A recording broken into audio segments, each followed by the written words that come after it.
Is it?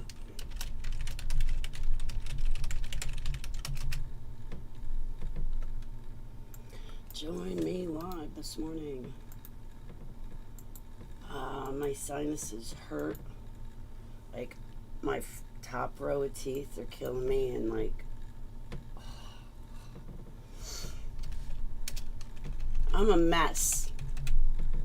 Total mess.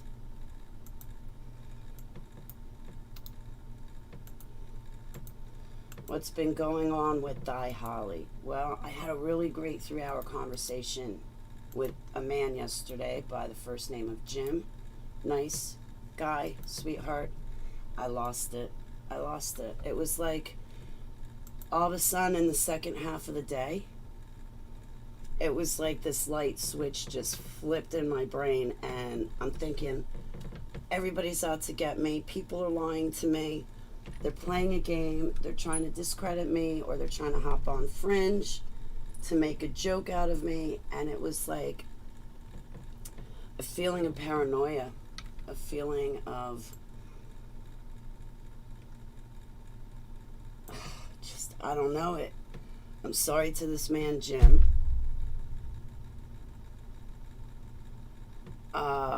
But at the same rate, I just,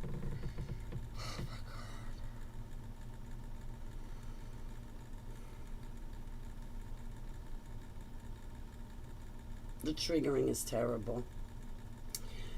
I wanted to talk about the Tetrad, the blood red moon Tetrad of 2014 and 2015, and what that was like.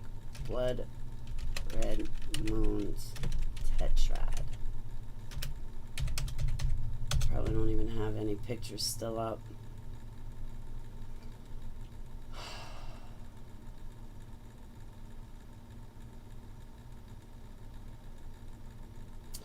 April 15th, 2014, October 8th, 2014, April 4th, 2015, and September 28th, 2015.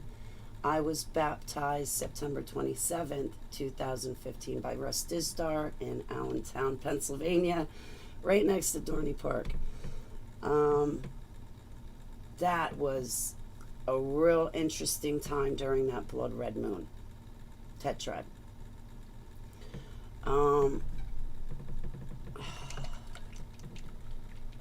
I kind of felt invisible and invincible. I felt like I could turn the dream around. Like if I got a dream or a vision and I did not like the outcome, I could change the outcome. But it felt like I could only do that during this blood red moon Tetrad, beginning April 15th of 2014 and concluding September 28th of 2015.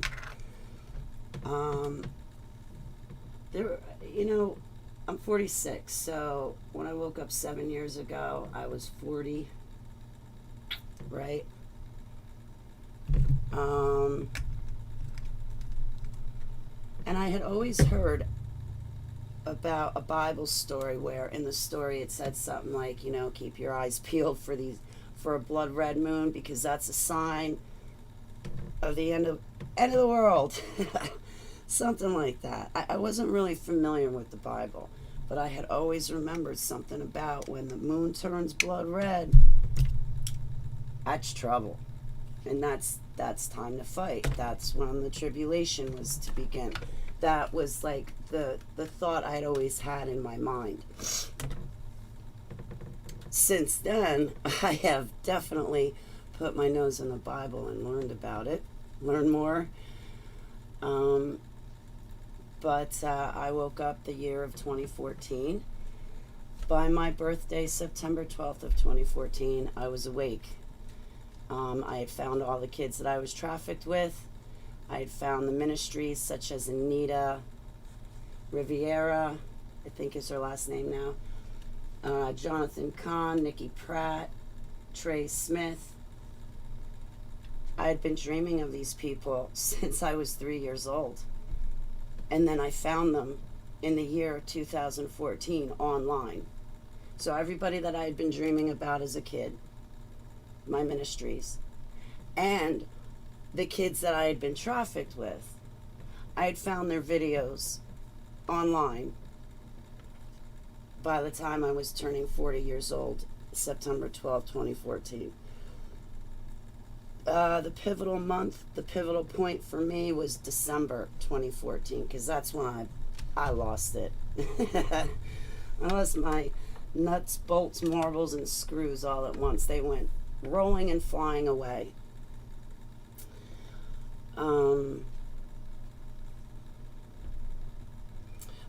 During the time of the Tetrad, my dreams, oh my goodness.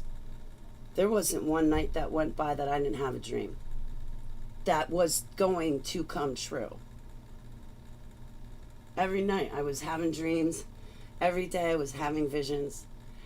Every night and every day those dreams and visions were coming true in that blood red moon Tetrad. Specifically, I'm talking specific to the blood red moons.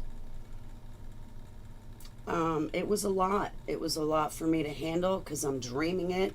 I wake up and I remember it, and now I'm sitting there like a duck waiting for it to happen. So I'm living through life 3 times.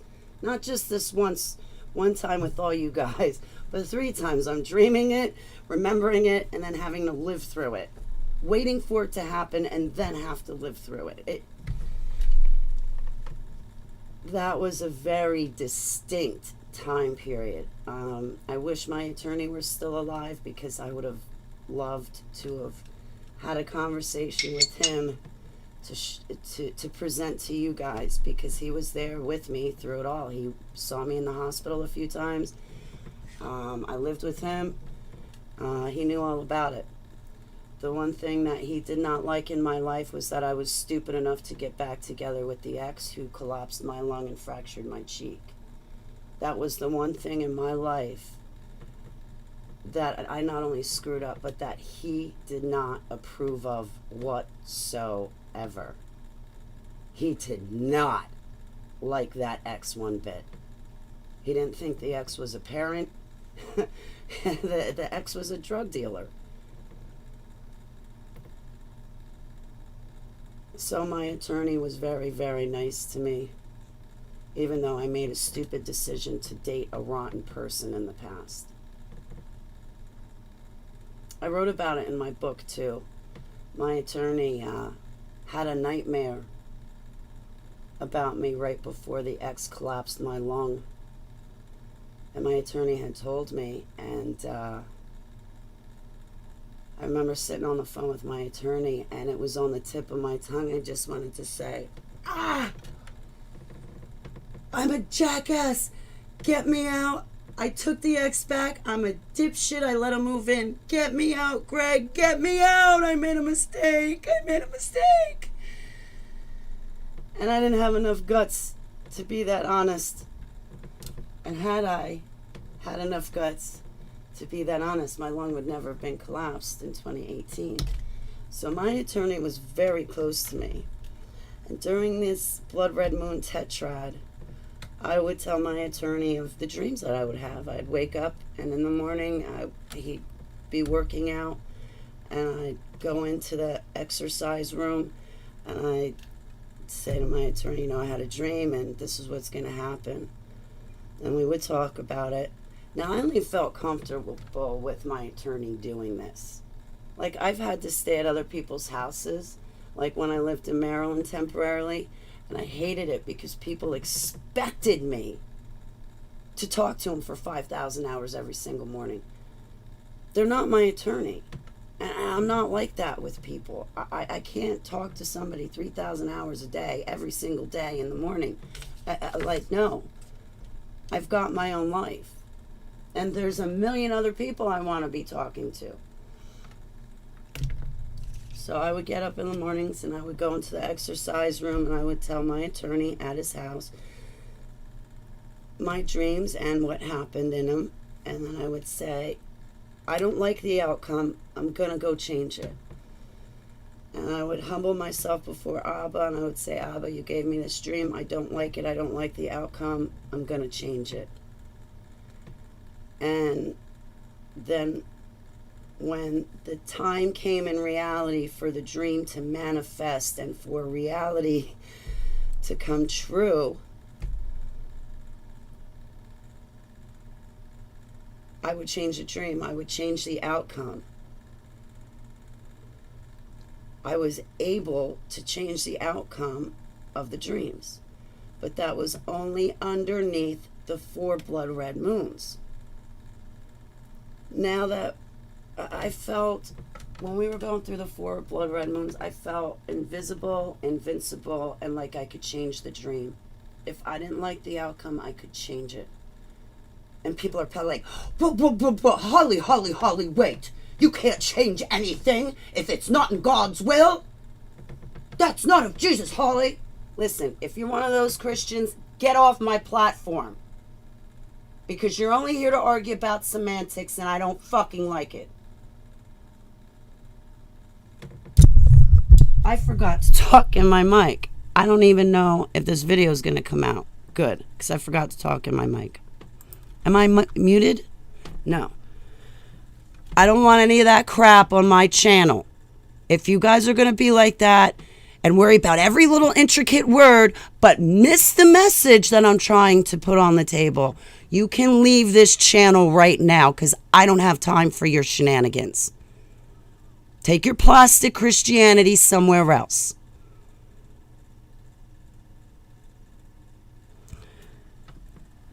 But underneath the 4 blood red moons, I would say to Heavenly Abba, and I would talk to my attorney in Yeshua's name, and I would say, I don't like this dream, I don't like the outcome.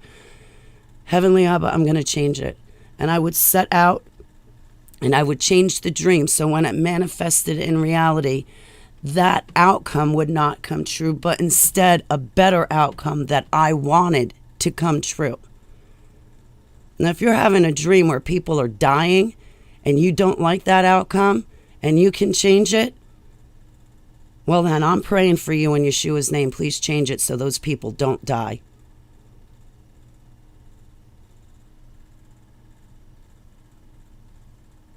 You know, every bit of preventiveness is better than... You're supposed to... It's better to prevent things from happening than it is just to throw caution to the wind and just to let it be. You always want to be cautious and take preventative measures to protect yourself and to keep you and your family safe.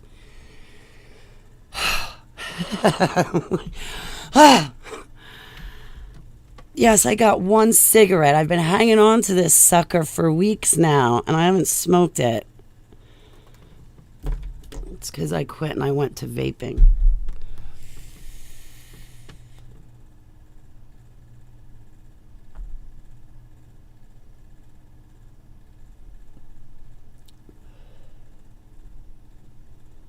I think the blood red moon was significant.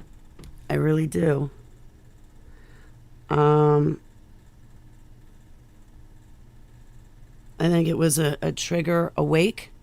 It was a trigger just to hear of this blood red moon Tetrad in 2014 and 2015. Right there, I was like, dink. We've got a blood red moon. It's the end of the world. Yud Hey Vav Hey. What are my instructions? I'm serving you. The 4 blood red moons really were the kicker for me, I think, to wake me up. Sorry if this video came out bad. I don't have my headphones on because my sinuses and ears hurt. You can tell, like, I have sinus problems right now. I got to take my guafenicin. So, that, and I just rolled out of bed. And I was dreaming all night. And when I wake up in the morning, I'm like, let's go talk about dreams. I don't want to talk about my dreams last night. The night before, oh man, I hated my dreams. The X was in them. And I woke up in the morning and I was like, Heavenly Abba, I don't think about my ex. Like, you don't know how happy I am in life without him in it. Why is it, the ex, popping into my dreams? I don't care about the ex. I don't pray for the ex. I did a Jeremiah to the ex. He formed a weapon. He used a weapon against me. I don't pray for him and his descendants. I don't. And I'm still a good Christian, and I'm still good for Yeshua, even though I don't pray for people that form weapons and use weapons against me. Neither does our prophet Jeremiah.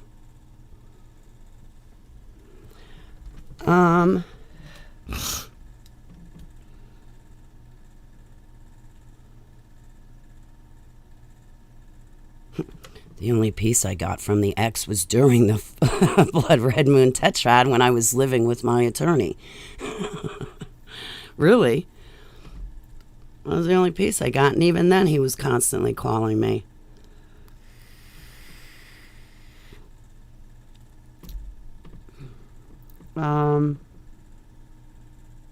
But yes, under the blood red moon, I think it was a trigger for me to wake up. I think it was a trigger just for the average normal person to say, hey, incoming trouble. See that blood red moon? Incoming trouble.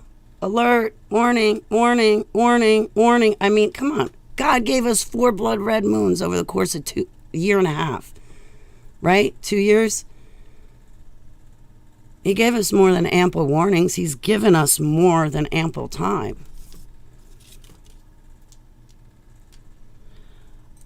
But for super soldiers, it was just a heightened time, like heightened senses, more dreams, more visions. It was just a really heightened time when we were underneath that tetrad. Nobody talks about it anymore.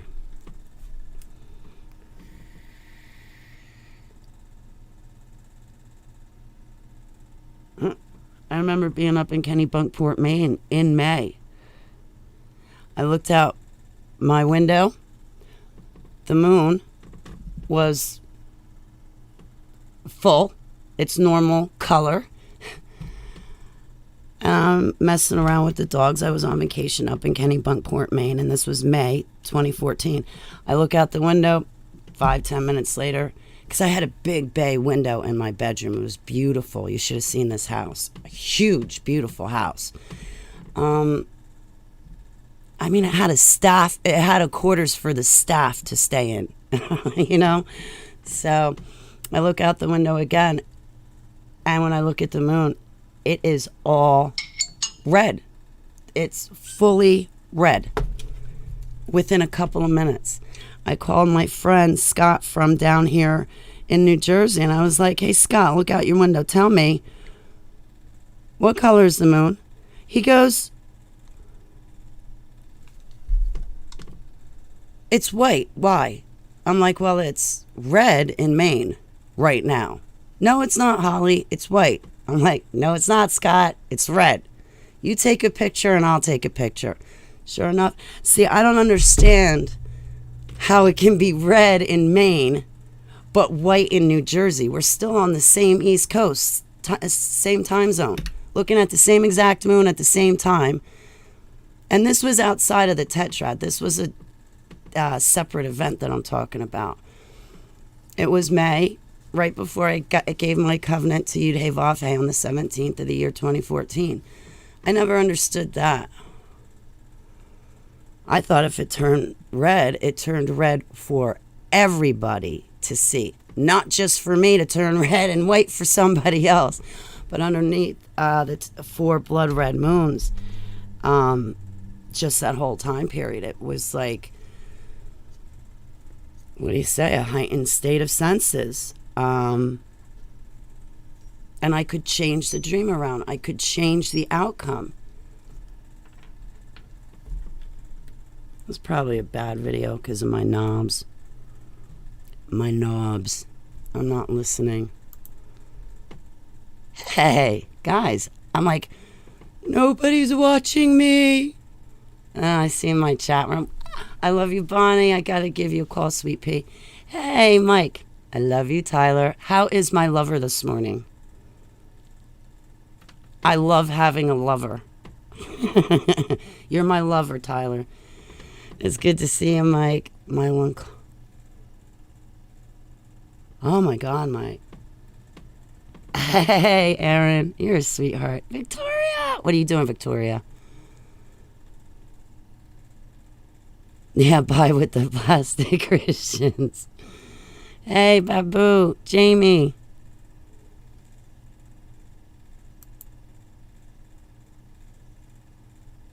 Yeah, I wanted to talk to you, Jamie. Not about anything bad. I was gonna run a video for you, Jamie, but like now I forgot what I'd even say in it. Coffee with me. Jeez, I'm gonna have kratom with you guys. I'm right this morning. Not really. I got like a real bad headache. Like I don't feel good one bit. I need my kratom. I snapped on some guy named Jim yesterday. I should say my altar snapped. I just, I don't think there's like,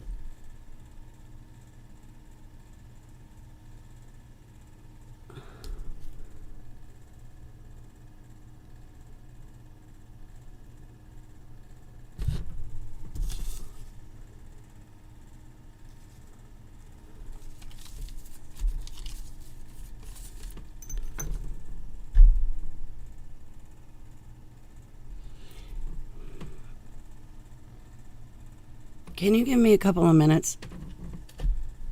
I need a couple of minutes. Like, I don't mean to be rude. I need a couple minutes.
I'm sorry about that. Mornings are rough for me. Like, it takes me like 2 hours to wake up in the morning and just everything hurts. Aaron, I was thinking about you. Are you still here? You got your cannabis. Yo, pass that Dutchie to your left, okay? I don't have any. And it's legal here in Jersey.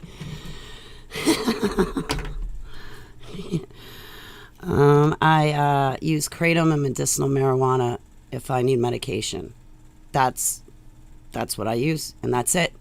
That's what God gave me is natural remedies such as the marijuana plant and kratom. It's better than going to doctors, and it's better than prescriptions. And I don't care what any plastic Christians have to say about it, because they're not from a cage. I am. My concerns and worries and sufferings are not the same as theirs. So they should not enforce their thought processes and lifestyles on me, as well as I should not force myself on them. They are healthy. They don't need kratom and marijuana because they're healthy. I'm not. And I'm not going to pretend. And I'm not going to suffer and go, I'm in pain, but I can't use marijuana because the Christians don't like it, even though God gave it to me. I've been bullied around by Christians. Let me tell you, they're just as cutthroat as anybody else. And if you think they're nice, they're not. I just lost a whole bunch of viewers. Good. Erin, where'd she go? I hope Erin's here. I like your name, Aaron, a lot. I like it because it reminds me of Aaron Rothschild, and I think that she was nice to me in the Dumbs. I believe I remember her. And your name reminds me of Aaron McCullum from Black Operations. For many years, and still to this day, I carry weapons, and I won't stop, and the police around me encourage me to carry weapons, because it's in police reports that I have a really nasty ex who the judge is scared is going to come after me. So, moving on from that, many years ago, my life was threatened, and I had to call up homicide and say, listen, my ex is outside. He has a friend from out of state. They're here to kill me. I got to call you. WP, Vinny's trying to get in touch with you. And are you okay? He's great with fixing computers. Please reach out to him. And I've been trying to reach out to you. I'm still trying to land an interview with my friend about his work on Tesla. I'm still working on him. I'm trying to butter him up. I'm trying to get him to say that Y word. Yes! Because I want to, introduce you and him. WP. What was I saying? So, for many years, I carried weapons on me. And I named my weapons. And the one knife I had, it was my favorite. It was a black stiletto knife I wore on the outside so everybody could see. I wasn't concealing anything. And I named that knife Moses. Well, then I had a few more knives. But we'll just stop at the second knife. I had a second knife on me that was always concealed and somewhere else on my person.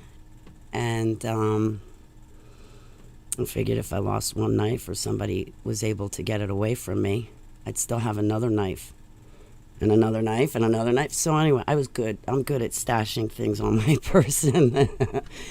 Anyway, so the second knife I had, I named it Aaron. But here's the catch. I named it Aaron with the E-R-I-N in my head. But when I spelled the name, I spelled it A-A-R-O-N. This knife Aaron I had on me, I named it after two super soldiers that I believe I was trafficked with in the Dumbs. So I like the name Aaron. I like the name Aaron.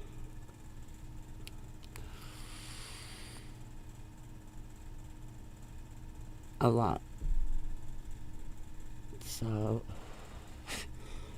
my ex was always jealous of that name. Stupid. No, Rothschild. The last name is Rothschild. She was nice to me. No. Who's that? Who's Greenwick? I don't know who you're talking about, Jamie. I am talking about Erin Rothschild. That is not the name she uses right now, but I don't know what you're talking about in the chat or who you're talking about. That's not the Erin I'm talking about.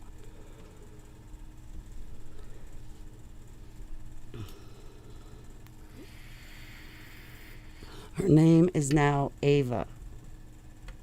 It's not Greenwick. That's not her name, Jamie. I don't know who you're talking about. Are you listening to me, Jamie? Okay. I don't know who you're talking about.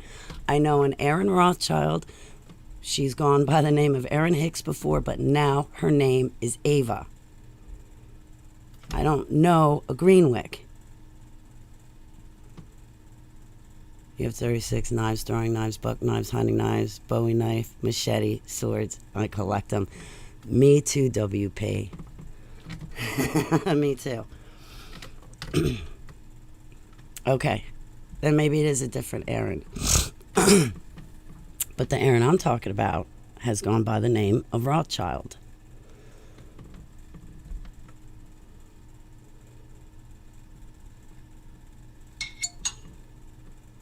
I wonder how Erin's Eve. I'm saying her name wrong. Please forgive me. I think she goes by the name of Eve. E-V-E. I'm so sorry to trample over her name. I'm trying to show her respect.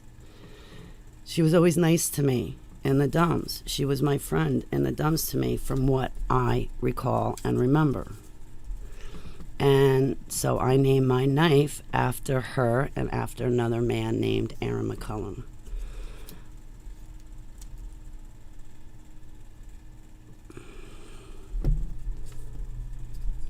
Is that the same Aaron? Because the Aaron I'm talking about, Aaron Rothschild, was also on Project Camelot.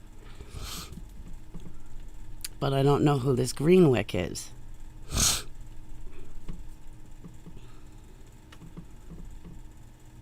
Maybe it is the same one, Jamie.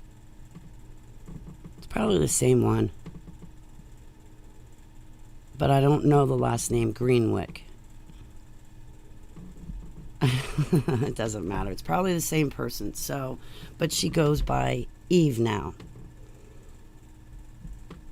Well, anyway, she was always nice to me from what I remember. So I send Eve and her loved ones and friends and family my love and prayers. She was at your house over 20 years ago. Your phone died? Oh, man, I was just talking about your name. You missed the whole conversation.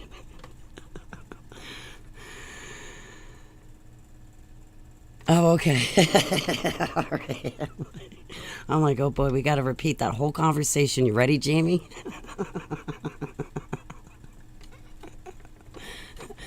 Jamie's like, no, I don't want to go through that argument again.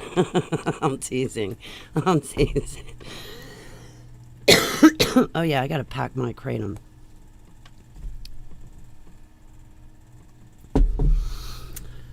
I kind of missed it. Blood Red Moon Tetrad.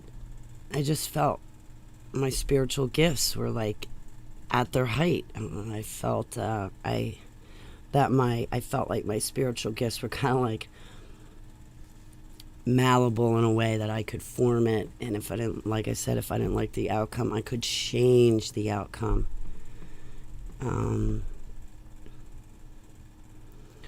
And there were a number of occasions where I had a dream and I would change the outcome.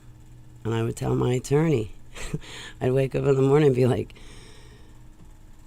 Greg, this is what I dreamed.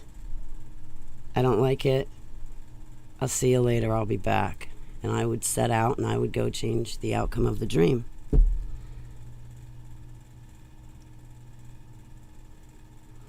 I don't feel like that anymore.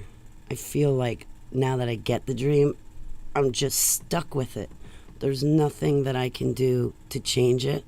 There's nothing that I can do to cushion from the blow.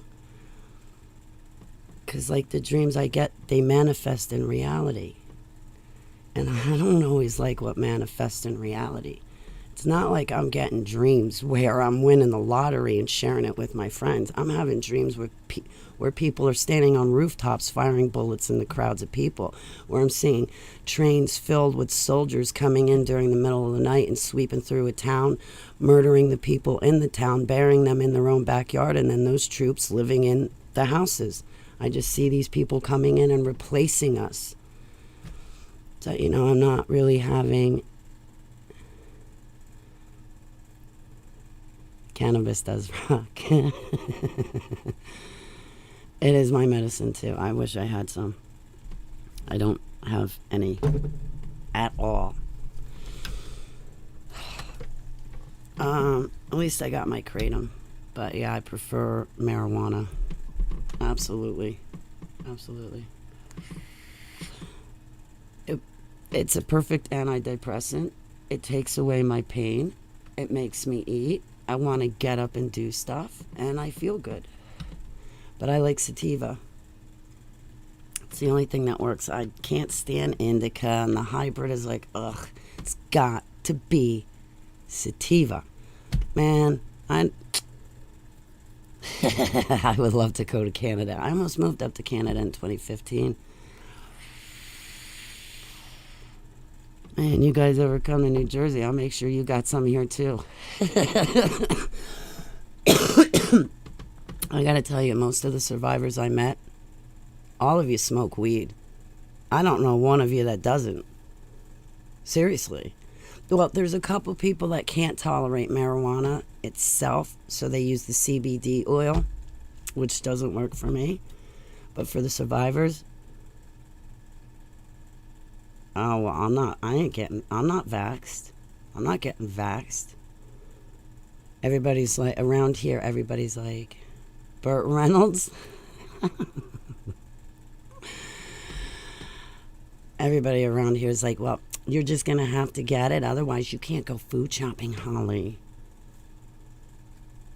Dude, do you know what the Bible says about it? You're going to go to hell if you get the mark. Well, you know, somebody's going to have to bite the bullet and get the vax just so we can go to the store to eat. You're a fucking idiot. That's what you are, a fucking idiot. You value your life. You value this world more than the promises Yud-Heh-Vav-Heh speaks of in the Bible. You're a moron. That's what you are.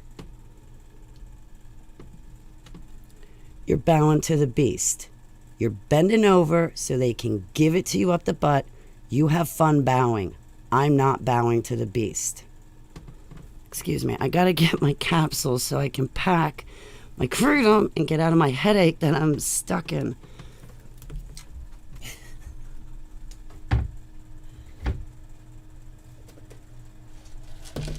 Hang on a sec.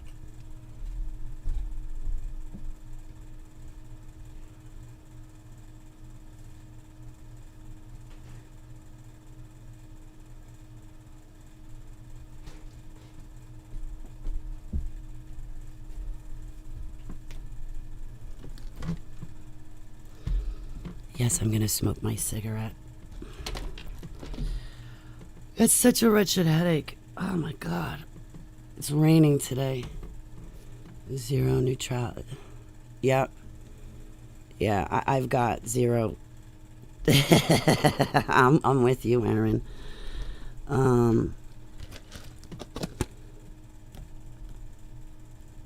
Yeah, so... Yeah, I can't take it. Like, I gotta be honest, like, in the mornings, I'm wilding out. Oh, we'll have some fun if I'm ever wilding out, that's for sure. You better get your bail money ready for me. You're gonna need to come bail me out. I used to have, back in my 20s, I kid you not, I used to have a bail buddy. I would call him up. I'd be like, you're my bail buddy? All right, I'm going to the city tonight. Stay close to your phone and credit card. He'd do the same to me, too. He'd be like, yo, Holly, I'm taking a girl out tonight. Get my bail money ready for me. No, I never had to get him out of jail. Do you know how many of my friends would call me, Holly, I got arrested. Can you come pick me up? My grandmother would be like, where in the hell are you going at 3:30 in the morning? You got to wake up for work. Graham, my boss from AT&T just got arrested. I got to go get him out of jail so we both can get to work at 7. I'll be back.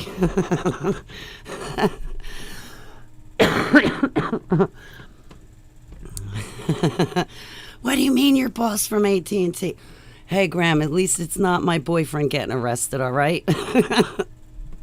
Oh, my God. One of my boyfriends got arrested. My Graham was like, if you don't break up with him, I'm breaking up with him for you.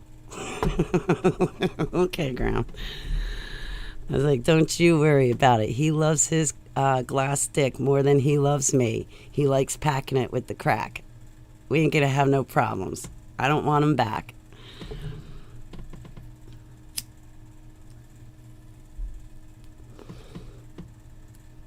The ex who collapsed my lung. Oh my God. I could tell you what started off that fight. It started a month prior when I got ordained August 11th at a Hear the Watchman conference. When I got back from that conference, I said, I'm ordained. I'm held to a higher standard. I'm sick and tired of you bringing this crap into my house. If you think your kid doesn't know what's going on, you're a nitwit. I don't want to be around it. I don't want to do it. Stop.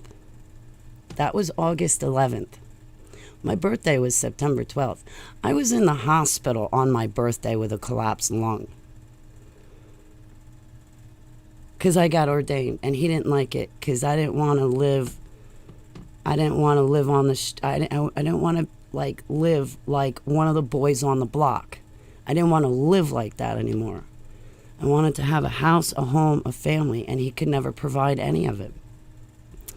Gabrielle, how are you? Thank you for the flowers. Let's just not go to jail. Yeah, sometimes. Yeah. No, Tyler, none of us are going to jail. No. I am. I've only seen the inside of a holding tank. Man, I was out in Oregon. I got arrested while I was on my cross-country trip. They take my friend to the hospital and they arrest me. Anyway, they threw me in a holding tank with 5 other guys. I'm like, yo, Ossifer, there's an empty holding tank right across. See, there's 5 guys in there, and then right across the corridor, there's an empty cell. Why don't we put the female in the empty cell and leave the 5 guys without the female? No, you know what they did in Oregon? I shit you not, they threw me in the cell with the 5 guys. They locked me in with the guys. I walked into that cell. I looked at every one of those big, burly guys. I looked them dead square in the eyes. And I sat down. And then I just looked above their heads the whole time. Then the taxi cab driver comes to the police station in Oregon, and the cop takes my wad of money, my ID, and all my stuff and gives it to the taxi cab driver. I was like, oh, no, you fucking do not. That's my wallet. I don't know this dude. Well, I'm handing you over I'm handing you into his custody. Yeah, that's me. That ain't my wad of money. Are you kidding me? Now tell me what hospital you took my friend to, because now I got to go get him, go find myself a hotel room, and then come pick up my car you repossessed or you did whatever with tomorrow. You're ruining my vacation here. You know what I got arrested for? I woke up. We were driving. Chris was driving my Ford Explorer down the highway. I was sleeping in the back seat. I woke up to the Ford Explorer not really driving correctly. I look in the front seat and Chris is out of it. Out of it. Out of it. I don't know what drugs or how many drugs he did. Gone. So while we're cruising down the highway, I have to take control of my Ford Explorer, get this idiot out of the driver's seat, and control the vehicle myself. So we're cruising down the highway. I'm trying to slow the vehicle down as well as get him out of the seat, as well as stay in my lane. So I start slowing down the Ford Explorer. I'm stepping on his foot to step on the brake, trying to get him out of the seat. I see an exit ramp. So I'm slowing the Ford Explorer down. I'm like, good, get off the highway. I get off on the exit ramp, and I get pulled over by a cop because I couldn't. When the cop pulled me over, I was like, dude, do you see him? He was like that in the driver's seat. I had to get him out to get control of my vehicle again. So the cop takes him to the hospital because he's on God knows what drugs, and takes me to jail. And throws me in a holding tank with 5 other guys. Idiot.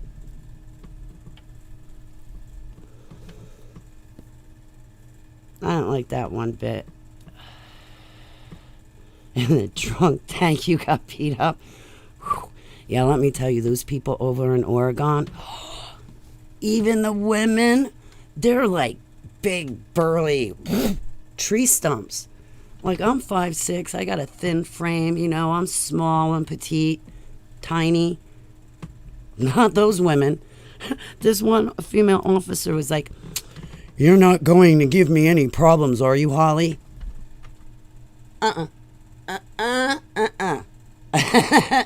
No, sir. I mean, ma'am. But you look like a sir, because you're big like a man. I'm not giving you any problems. Absolutely not. Like,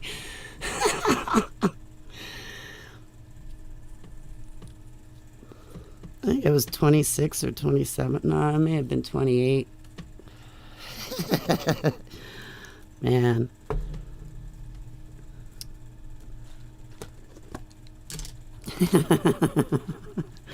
I got some stories. My grandmother used to hate it, though. She'd be like, "Now where are you going?" "Don't worry, Gram, I'll be home." "I worry about you." "Gram, I'm coming home in the same condition I left. I might be a little late, but I'm coming home." But I would tell her. I'd be like, "Gram," she'd say to me, "Holly, you go down to Newark, you go to these inner cities partying, you drive into New York City by yourself in the middle of the night to go to these different places." And she goes, "Holly, I'm scared you're going to come home in a body bag." I was like, "Graham, I'm coming home. And when I come home, it's not going to be in a body bag." "Vinny!" Ba-boom! "Okay. Vinny, I found WP for you." I was going to run a video yesterday, Vinny, when I got off the phone with you, and I was going to put up a title, "Where art thou, WP?" to try to get his attention, but we found him. I found him for you, Vinny. I will untie him. I'll give him to you. He's using a piece of garbage backup computer, Vinny. I got your 6 too. I love you, Vinny.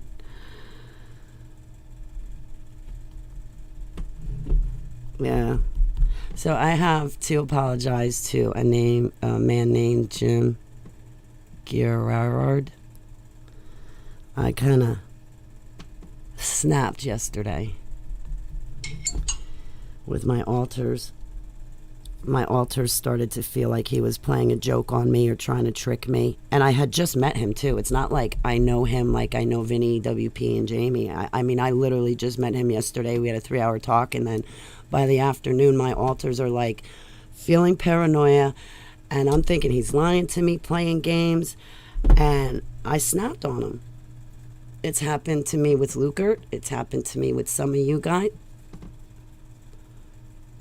You guys saw me snap on James Pollock too. I don't mean to be like that, but I will be honest. I snap, and I'm not nice when I snap. And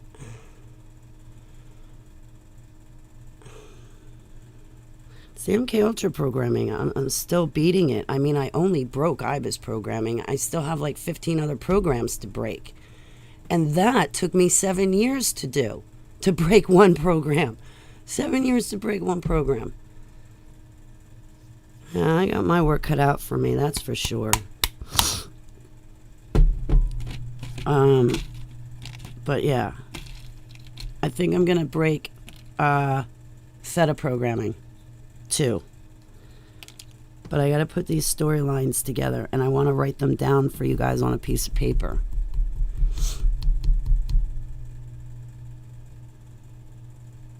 What happened to you this morning? I missed your comments. Last 2 weeks, and I just chased off a suspect. Holy shnikes! WP! I have been attacked relentlessly in the past 2 weeks. I just chased off a suspected rapist standing at my front door with it wide open. Oh man, Heavenly Abba, I pray hedges of protection around WP, his family, his house. Please fill and overflow him, his children, his house, his car, his property with the Holy Spirit. I stand in the gap praying on their behalf. I repent for my sins as well. Please cover us all in the blood of the Lamb. Please fill and overflow us with your Holy Spirit. Please put our full armor on. Please keep us invisible to the enemy. And Heavenly Abba, please take your sword and stab it between us and the enemy, and leave it between us and the enemy. They can't cross past it to get to us, in Yeshua's name.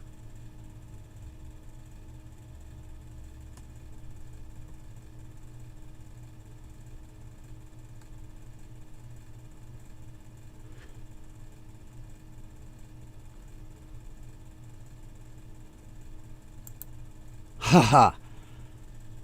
I pray for your daughters. And as your daughters are growing, their bodies are changing and their bodies give off hormones. When especially girls are going through puberty, the spirit world attacks them. It has to do with the hormones. So these demonic spirits come out and attack girls going through puberty, even more so. Extra prayers for your daughters. Extra prayers for all of our children going through puberty. In Yeshua HaMashiach's name, we pray. We love you. We thank you. We worship you. I love you most, and I love you more than everybody else here, Heavenly Abba. Selah. I had to sneak that in.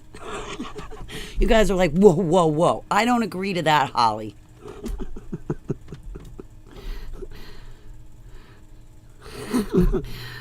I'm jealous over Jesus, okay? I'm just straight up jealous. If you guys got him, I'm jealous. I want him. I want him more than you have him. He's mine. You guys can share Heavenly Abba. I'm taking Yeshua. God can be everywhere all the time. I'm taking the human man, him in human form. He's mine. And I'm not sharing. I'm Holly. So I ain't sharing him with you. That's what I say to my dog and cat. I'm not sharing my food with you. I'm Holly today.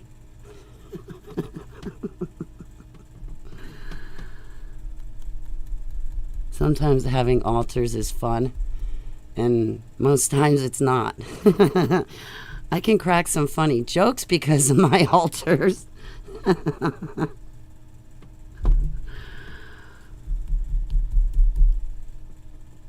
I got such a bad headache. Tomorrow's Wednesday. I can finally get money, which is going to go to all my bills. Hey, Monk Snack, it's great to see you, sweetheart. I'm a great Christian comedian.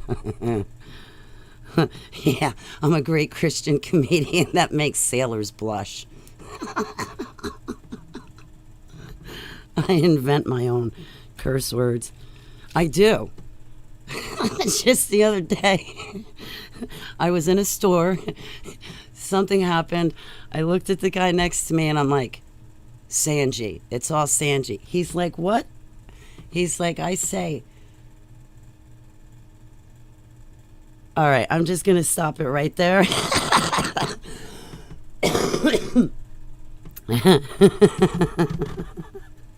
What's a Sanji, Holly?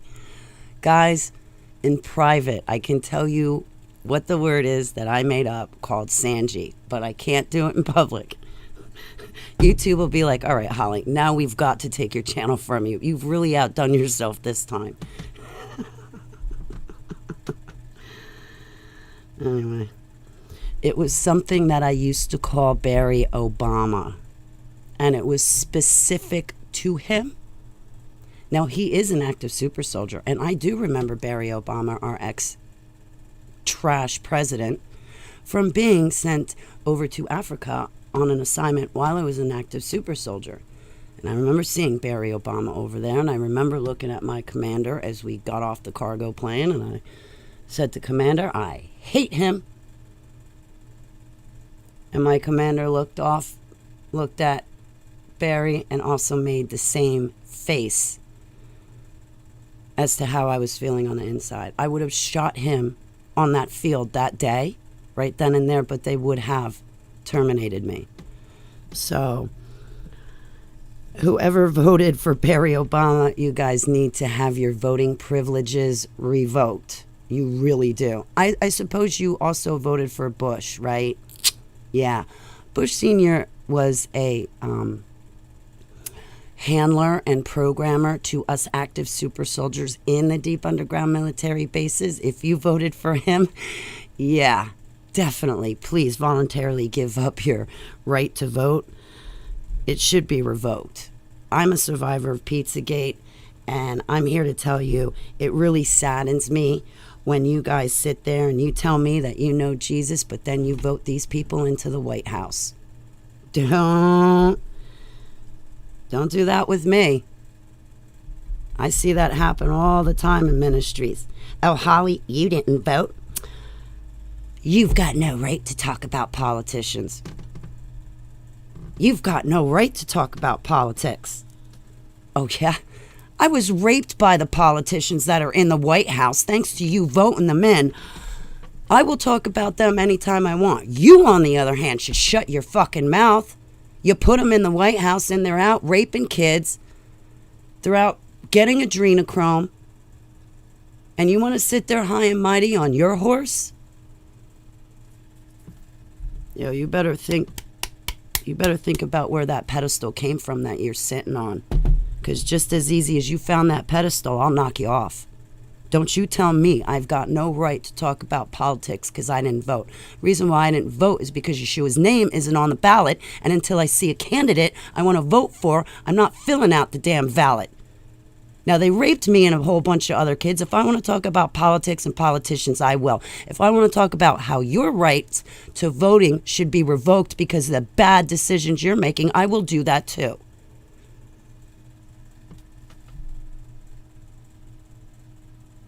I was raped by the Bushes, and you guys made them president. But I'm not allowed to say it, but you guys are allowed to tell me to shut up? No, it's not right. It's not fair. And I'm tired of it. And so are the other survivors. So are the other people.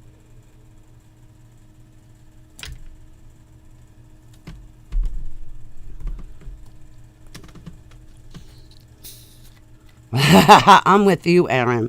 I'm with you.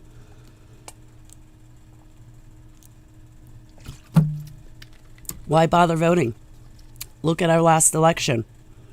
Who did win isn't in the White House. Everybody hates Trump. Nobody likes Biden. But do you see anybody getting Biden out and putting somebody useful in? No, of course not. They hate Trump so much. Why? Why? Why do you hate him? Why can't you like Trump? Trump came to one of my interviews and he listened to my testimony. Trump did that. In 2018, go ask Tiny Mercado. He attended the meeting she ran on Twitter. Trump was there, and he sat through my whole interview, which is more than I can say for most of my other friends and for self-elected advocates to survivors out there who've never listened to my testimony, not once.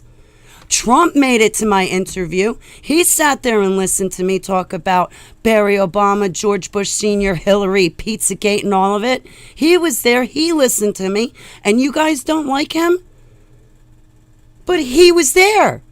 You weren't even there. But he was.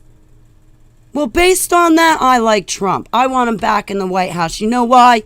Because he listened to us survivors. What's Biden doing? Hey, Trump listened to me. He was at my interview in 2018. Where were you? You weren't there. Now, if Trump is going to listen to a survivor like me, bring him back. Biden ain't doing that. Instead, he's got his son in the White House still raping a bunch of children. And that tattoo he's got on his back, that's where he likes to be clawed. Because when you claw him there, that's where the demon comes out. That's his son. Now, if Biden can't raise his son to be an upstanding citizen, then he's got no right and business running a country filled with families, filled with other sons. Now, I'm not saying Trump is better than Biden because they're both bloodliners. You would have to be a bloodliner to even be in the White House. You got to be one of them. They're not going to put me in there. They're not going to put you guys in there. They're not going to put Coach Dave in there. It's just like when you go to the country Israel and you want to move into Israel. When you want to become a citizen of Israel, do you know what that country Israel makes you do to become a citizen? They make you renounce Yeshua HaMashiach. Now tell me, am I to bless a country that makes you renounce Yeshua HaMashiach just to become a citizen? No, my blessings don't extend to evil. And that doesn't make me anti-Semitic. That makes me aware, awake, and alert as to what's really going on and who is letting the enemy work through them. I don't care if you hate Trump. I don't care if you like Trump. I don't care what you think about Biden. What I care about is our well-being, and our country is going in the shitter. We're a laughing stock. Oh my God, I want to cry. I pray for the Afghan citizens. I pray for the Afghan citizens, for all the men, women, children over in Afghanistan. I pray for all of them. Did you see those poor people hanging onto that plane? Oh my God. I hate you, Biden. I fucking hate you, Biden. You left all of those people, Biden, scared for their life. They're ready to hang on to the outside of an airplane just to escape. They're willing to hang on to the outside of an airplane to escape. And that's what you left them to, Biden, you rotten, foul mutt. What you do to others, I pray, is the same measure given back to you by our great, grand, almighty I Am. And you can't hide behind your dementia. Because you were still rotten as a politician before you had dementia.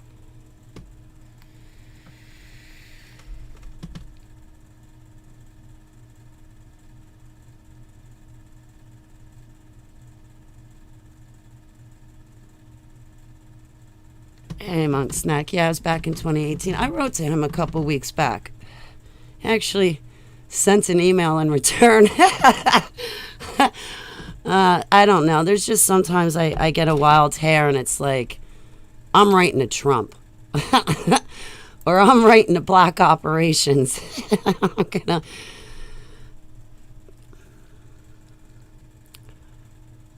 Jerry, if you call Vinny and you don't call me, we're going to have an issue. What? You can only call Vinny? You can't call me, WP? What? You like him better than me, Jeez, and you used to be my favorite too, WP. I come to find out you call Vinny, but not me.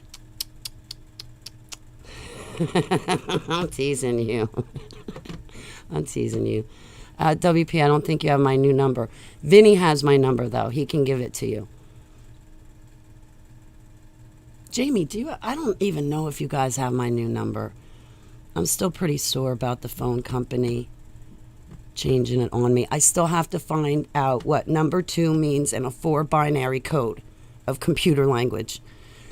AI is either following me or the powers that be are screwing with me. Either way, I'm on someone's radar. if they're changing my cell phone number. And the thing is I got to call Hachi too. The thing is when I got hacked on Facebook and changed my phone number, they left off the last digit. They only gave me a 9-digit cell phone number. I had to call the company and be like, I need another digit. Like, so it was the number 2.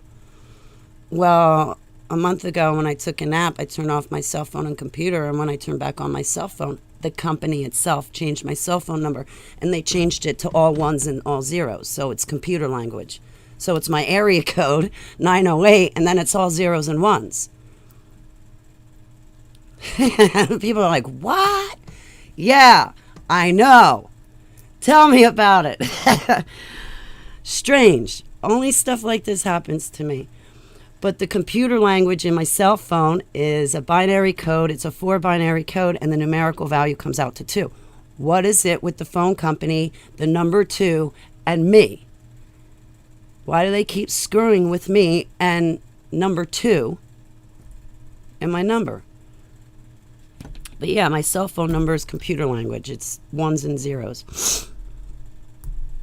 Mullen? What's Mullen?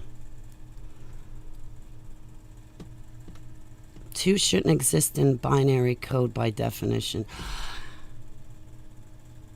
Oh, great. So AI is trying to say, Holly, by my definition, you shouldn't exist? Screw you, AI. The only thing I learned, which I don't know how to do all that binary mathematics, but isn't the number 2 when you start to carry, and it's only on number 2 that you start to carry? See, I don't know anything about this, like a binary calculator. I don't know how to, I can't wrap my head around it. I don't understand it. Like, even when I took computer programming in high school and in college, I'd get to the ones and zeros and be like, just give me an F and let me go take another class because I'm never going to pick it up. Like, seriously, it's not going to happen. I don't know if it's because of the MK Ultra programming, but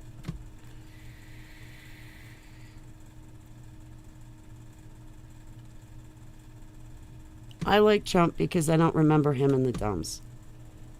Other people say they remember him, but I don't. I do believe that I've seen Biden in the dumbs, but what I remember of Biden is that. It's like a blink. It's like I can't put my finger on any full-length memory. It's just a snippet. There's something inside of Biden, and when that thing inside of Biden manifests, I have seen that thing before in the dumps. You know when Shiva does her mantras, right? She starts doing her mantras, and then all of a sudden she like comes apart, right? And she's got all these different faces, but she's posed. It's like she's kind of spreading her wings, so to speak, and posturing or peacocking. Well, there's this thing inside of Biden that when it manifests and it does that, and it kind of spreads itself out and it's posturing or poising itself. I don't know how you say it, but when that thing comes out, I've seen that thing before in the dumbs. Of Biden, I've seen in the dumbs before.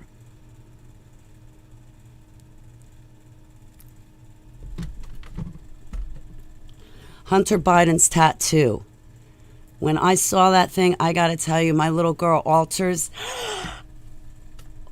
Ooh. I think I've seen it in person.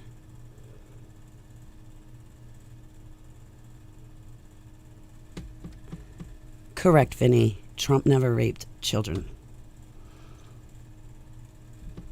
That right there speaks volumes. It speaks volumes that I don't remember him in the dumbs. It speaks volumes he didn't rape kids. It speaks volumes that he attended one of my interviews. It does. Tater Tot absolutely has. Tater Tot. Pandemonium. Oh man, I can't stand Biden and his son. I hate his son. The abode of demons. When I look at Hunter, that's what I see, is just an abode of demons. Just slithering all around him and through him and on him. That tattoo, man.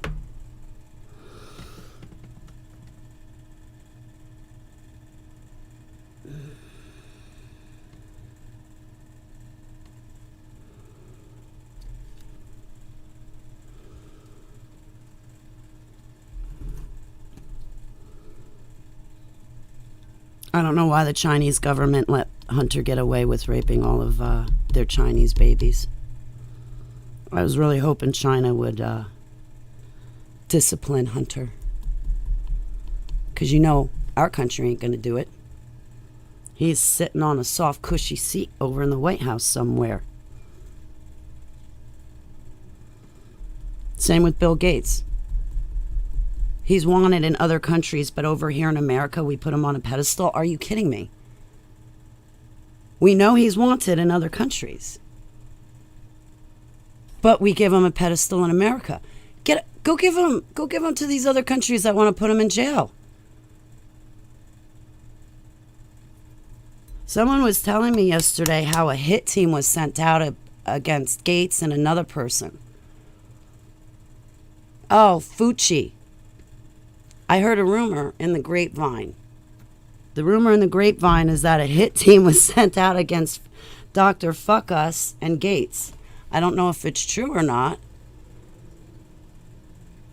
I'm not going to say the person who supposedly did this put out the hit, but I'll tell you what, guys. We got to take our country back. We got to take our country back. It's you and I that goes to jail, but it's the politicians that stay free and keep committing these crimes. No, there needs to be equal justice. The politicians are not getting equal justice. That is wrong.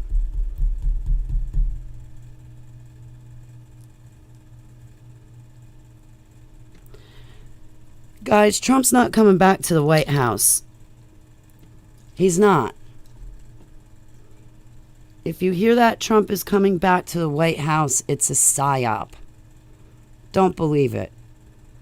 Q was great for that. I got a couple of friends that are into all that crap, and oh my God, they're still waiting for Trump to come back, and they're still sitting there going, Holly, he's going to come back in September on your birthday. He's going to come back in September on your birthday. Trump is, yes, he is. Guys, you've been saying Trump is going to come back every single month since Biden's been in office. Trump ain't coming back. Stop it. You guys are worse than little kids with their fairy tales. Except you're adults spun out on lies. Come on, stop it. Get rid of the scales on your eyes.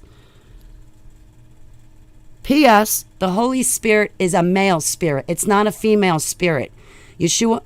The great grand almighty I am came here on earth, and when he was here on earth, he was a male. He had male parts. So obviously a male boy, a man would have a male spirit, right? Okay, good. I'm glad we squared that away. It's not a female spirit. And the great grand almighty I am is not a woman and a man put together. It's not a hermaphrodite.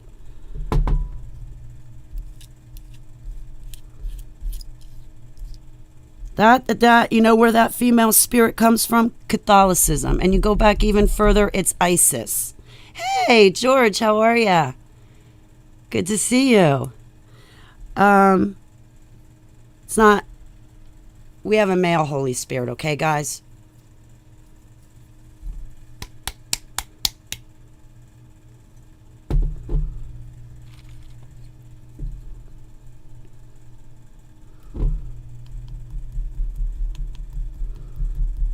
I feel horrible. I feel like terrible. I'm packing my kratom, guys, so if you hear the tapping.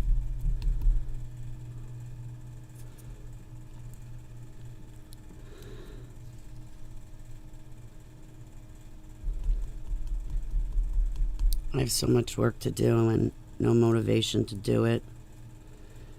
Half my ministries aren't even on YouTube anymore in the mornings. Everybody is like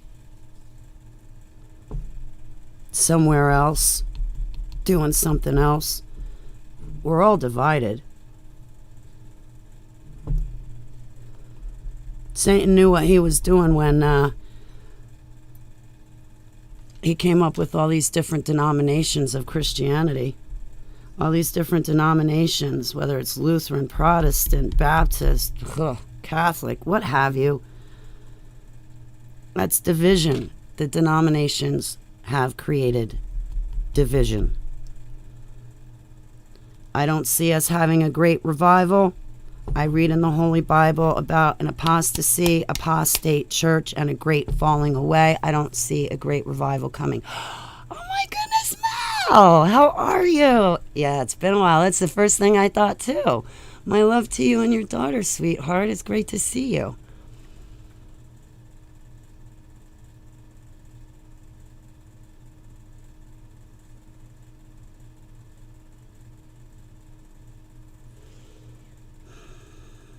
I forgot what I was saying.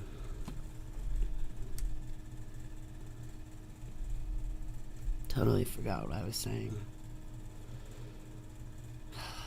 I wish it was like 9 p.m. right now. That way I could go to sleep, wake up, and then have money in my checking account tomorrow. Why do I want money? Because I want to go get my liquid kratom. I don't want to sit here packing pills and it's going to take an hour to kick in. That's it. I don't see a great revival, guys. I really don't. I'll be honest with you. Maybe at conferences and your gatherings, you'll see a revival. You'll feel revived. But out in the world, nobody's picking Yeshua. Out in the real world, because we're all on the computer right now, but out in the real world, like when I walk out my front door and I go talk to my neighbors in front and back and on the sides of me, and I walk down to the other block and I go see my other friends on the other block, and then when I walk down this way, I see the two couples that I love to hang out with. They're my age, young kids, 40s, 30s and 40s. I go hang out with them on that side, right? So I talk to these people. Nobody's picking Yeshua, guys. Nobody's even interested. Nobody talks about him. And when they do, they all say, well, look at how bad the world is, Holly. If there's a time for him to come back, he should be coming back right now, and he's not coming back. Go read your Bible. He told you that you're going to see the beast of the sea and the beast of the land first before his return. So why are you trying to get him to return now, going against his word? Why don't you educate yourself and see when he's coming back instead of blaming him for not coming back when you want him to come back? He's not wrapped around your finger. You're supposed to be serving him. Now take him out of that box you stuffed him in. Let him be God and you be the human being following.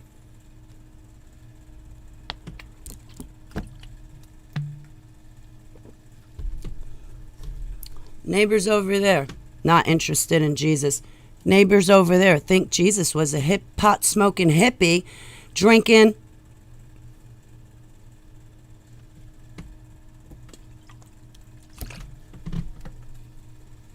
Neighbors in that house don't even bother to tell their 5 and 7-year-old kids about God and Jesus.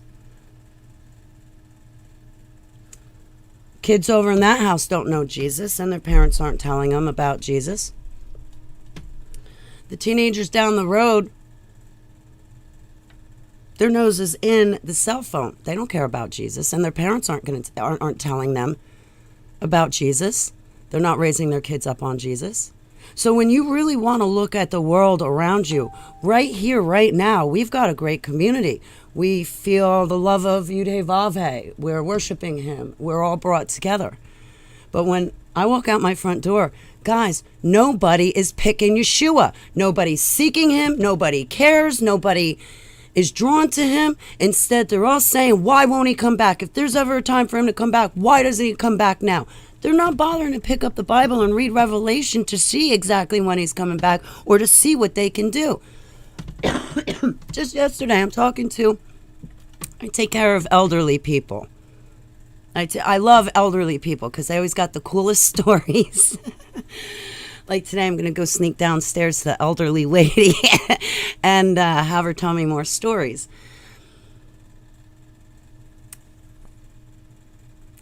She loves Jesus. She's saved. She reads her devotionals.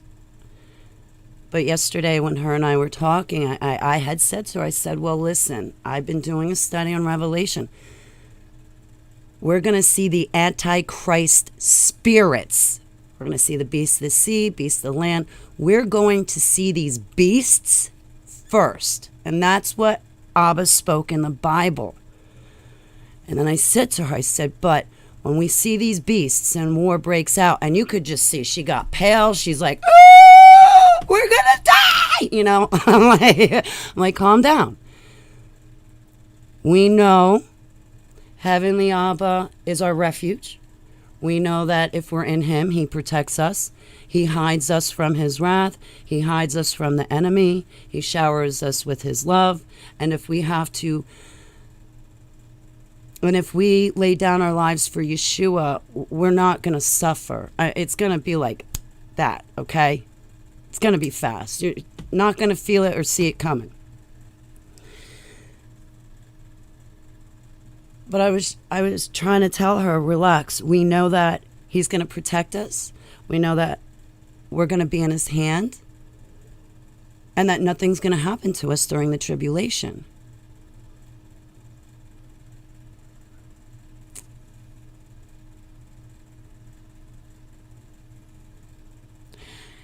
And then she started to calm down.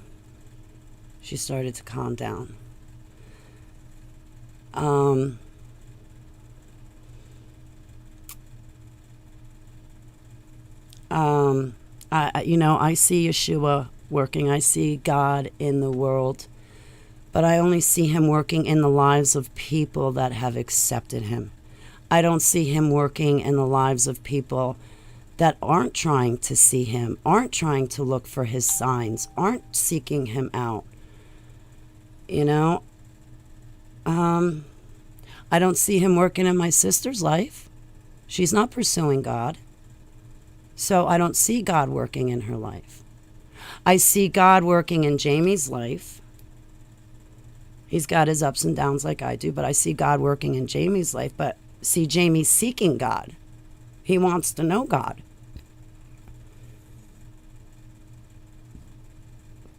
So the way that we're going to live and make it through the tribulation is Yud-Heh-Vav-Heh. He let us out of Egypt and parted a sea for us once. He's going to do it again.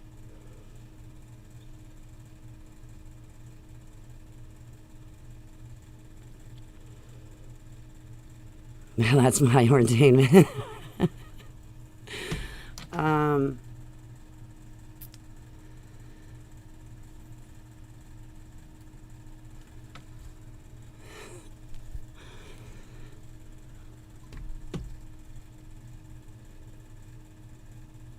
Oh, man, I don't know what's going to happen. I really don't know what's going to happen.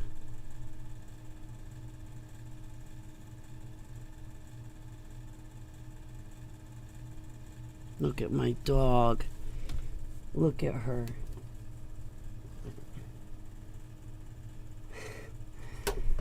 I know my house is a mess. I never finished spring cleaning it. It's an absolute disaster.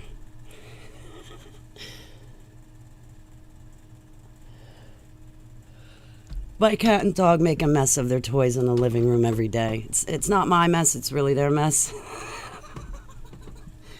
Now go do the dishes.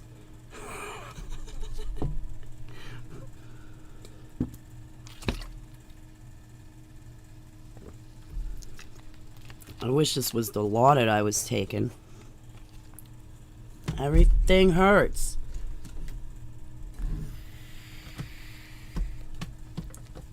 Oh, thanks, Mel. Yeah, I rolled out of bed. I rolled out of bed. I rolled out of bed. So I still gotta like brush my teeth and take a shower and stuff like that. I really don't feel like doing anything. I have a lot of computer work to do.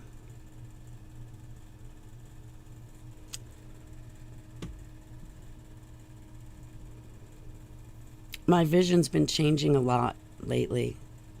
It gets really, really good where I can see really, really far away, and then it'll get really, really bad and I can't even see the chat room. You guys get that with your vision? My hearing the other day,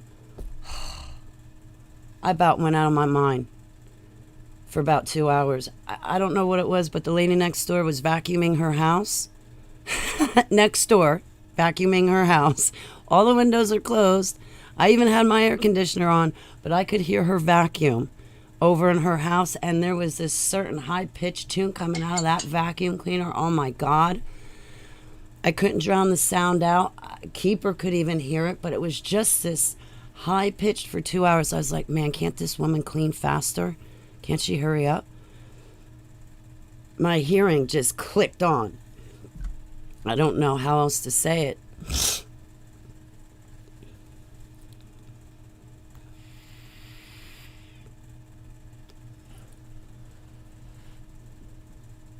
Or like when I'm sleeping at night and my eyelids are closed, sometimes I can see through them to the room around me.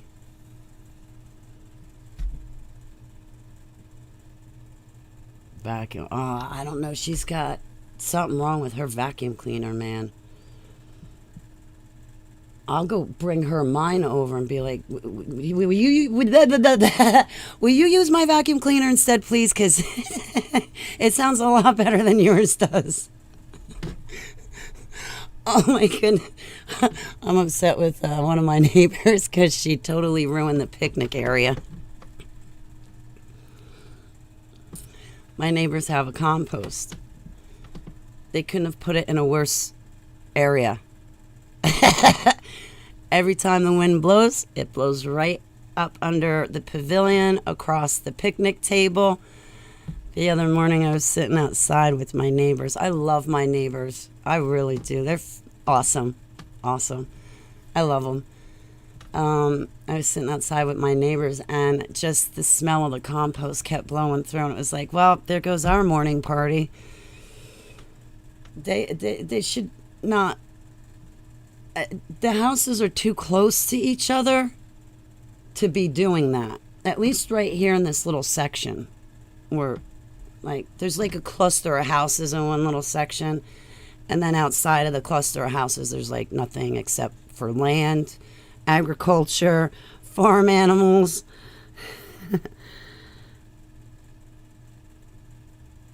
I like living here though. Probably in about a year or two I'll have to move though. They're probably going to sell this place. The new landlord doesn't like his investment very much. I could have told him that. When I heard he was buying it, I wanted to be like, you're going to regret this. You're really, really, really going to regret it. But it wasn't my place to talk my new landlord out of buying this place. But I knew it was coming. I could see it. He didn't check this place out good enough. He just did a real quick walkthrough. And because that quick walkthrough, I don't think he saw everything he was supposed to see. That may have helped him make a better decision, such as don't buy the property. I love it here. If I had money, I'd buy the property.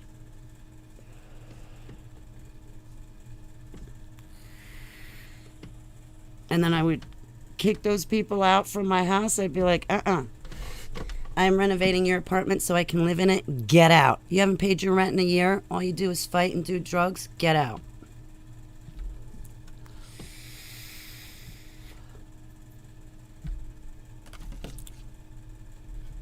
That would be great, though.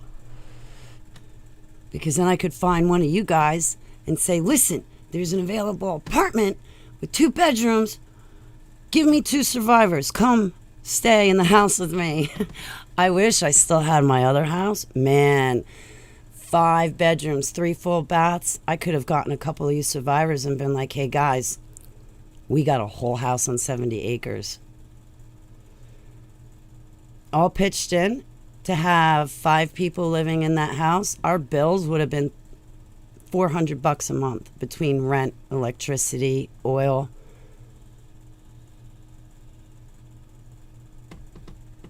I can still go get my old house back with 5 bedrooms, 3 full baths. It's still sitting there waiting for me. You guys remember that place with the atrium fire pit out back? My old bedroom is still there waiting for me to move back in. And because the keeper's bad arthritis, it's already in talks that I might move back there because there would be no stairs for her to go up and down.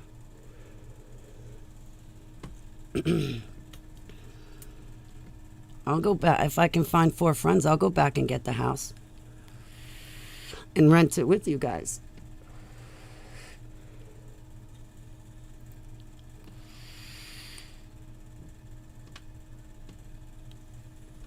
You having nightmares?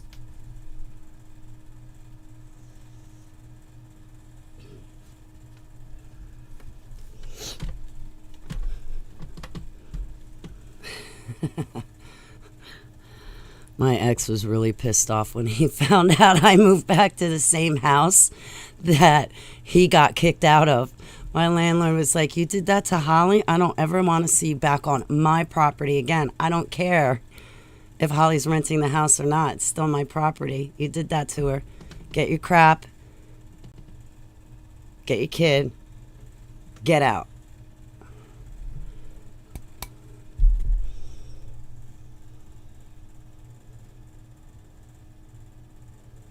RJ.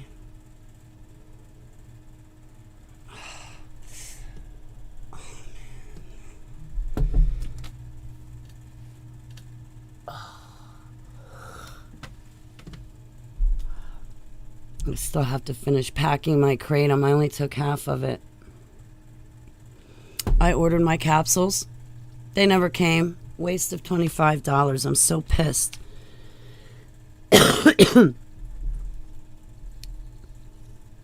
I'm pissed. I didn't get my capsules.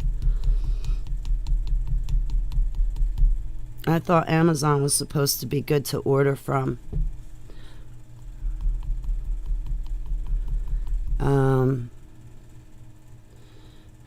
Excuse me. See, I don't even know what God wants me to do most of the time, Victoria. I ask him. He tells me to read my Bible. So I shoot back at Heavenly Abba and I say, so give me a cool story to read. And him and I go, what I do is I get on the internet and I'll say like, okay, give me a story about, well, I'll go like to Enter the Stars, Casey from Enter the Stars. I'll look at his channel. He's got an incredible spiritual gift. Like I will draw from my environment around me. When I woke up from MK Ultra under the Tetrad of the 4 blood red moons, I drew off of everything around me. Does that make sense? So like I would go to a ministry, or I'd go to Casey's, or I'd go to some other channel on YouTube of somebody that I was following, or to Coach Dave's, or to KJ. And you have A Call for an Uprising. You have Extreme Reality. You have these wonderful, magnificent people on the internet. So I'll go and pull from their channel. I'll be like, ooh, I like their spiritual gift. Ooh, I like that piece that they just spoke about. I'm going to swipe that piece and bring it back to the survivors. But no, I'll look up, I'll go to the internet and I'll say, where in the Bible can I find the beast of the land? Or where in the Bible can I find the angel who's stirring the waters? And I'll look up that on the internet, and then the internet will come back and say, okay, you can find it in Matthew 17 or something. So I'll do that, or I'll go, Amazon is Apollyon. These deities are giving me a run for my money. Vinny, I told you about the Egyptian goddess who showed up in my bedroom, right? Huh. That was right before I cracked the IBIS programming. I conquered it. Yes, I conquered the IBIS programming. I did it because it was in his will and he allowed me and led me to do it. Only because of him was I able to conquer the programming. But an Egyptian goddess showed up. She's inscribed on the pyramids. I think it's Atep, Ahtep. I don't know. It's a beautiful woman, right? Well, a couple weeks back, when they triggered me with 4 different programming, us survivors came up with a term. We did. It was actually Safi, but I've been using it too. We have been cross-program triggered. Okay, so it's not just one program that they're triggering in us right now. It's multiple programs. So it's alpha, gamma, delta, ibis that are forward. I cracked ibis. I'm still making my way out of alpha, delta, gamma. I think I have a way to get out of theta, which is with Enoch. And I will discuss Enochian magic in that. I will discuss the brain waves of theta, as well as the project name theta.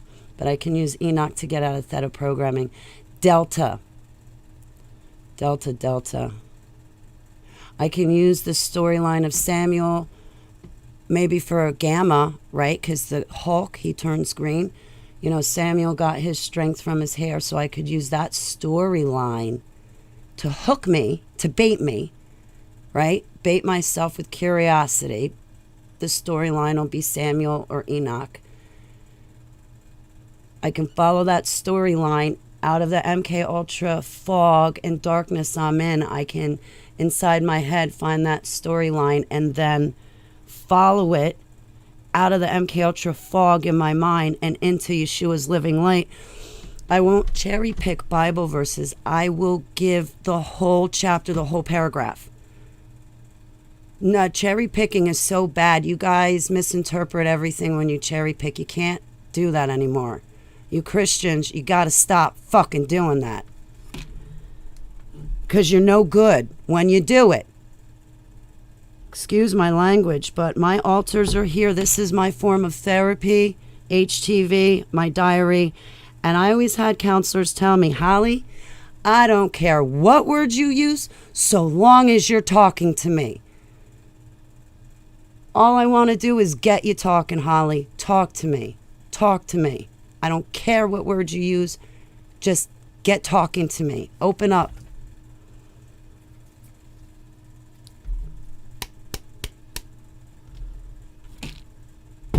So I don't care what language you guys use. I just care that you talk to me. If you're talking to me, that's good. We can bring Yeshua HaMashiach into the conversation. But anyway, with these stories, if it gets me out of the MK Ultra fog in my head and gets me to Yeshua's living light, because he's the only way, the only life, and the only truth, and he's the only living light too. If I get these interesting stories from the Holy Bible, I will find myself reading the Holy Bible, and that's when Yeshua can do the work. But the problem with the MK Ultra is it's so hard to focus on just reading a book or just listening. It's hard to focus, hard to concentrate. So that's why I want to find these interesting storylines. I don't mean to be rude. Yes, it's very important we read all of the Bible and we know what God said. But sometimes to be doing, well, Holly, the 7 gifts of the Spirit are blah, blah, blah, blah, blah, blah, blah. And and God said this, and God said don't do. Guys, you're bashing me over the head with the Bible, and that's all you're doing. You're bashing me over the head with a book. If I can get the most interesting stories, then I can grab the person that's stuck in MK Ultra and bring them out of it. when I'm triggered, for you to lecture me about the 7 gifts of the Holy Spirit is a very inopportune and bad time to do that. You're not helping anybody at that point. You're frustrating my altars. My altars are kids. My altars are stuck at the extreme point of trauma and torture. They're still locked in that cage being electrocuted. And here comes Joe Schmo and his wife, Plastic Christian. Well, God said this, and you need to know the 10 Commandments and the 7 gifts of the Holy Spirit, and time out, go away. Go away. Casey from Enter the Stars, magnificent brother in Christ. He has a spiritual gift. Go check him out on YouTube. So he'll show us the anatomy of a brain. Casey will show us the anatomy of an eye. And then he'll bring us into the Holy Bible. We will read the Holy Bible chapter. And in that chapter, the parts of the eyeball, the anatomy of the eyeball, the parts of the eyeball, those words of the eyeball, of the different parts of the eyeball, are actually in the Holy Bible chapter. So in that chapter, it's listing out the anatomy of the eyeball or listing out the anatomy of the brain.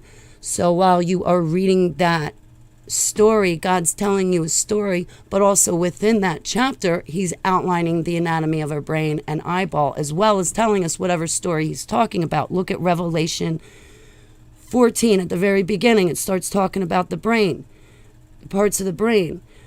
But Revelation 14 is telling you about a completely different story, not specifically about the brain.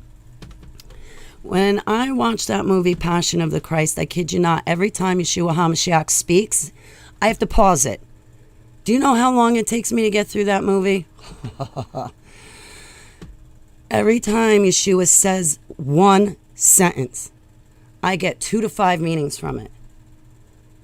His one sentence just doesn't have one meaning. For me, I pick up 2 to 5 meanings from that one sentence. And it's like, wow. From the micro to the macro, from the macro to the micro, from the physical world to the spirit and back again.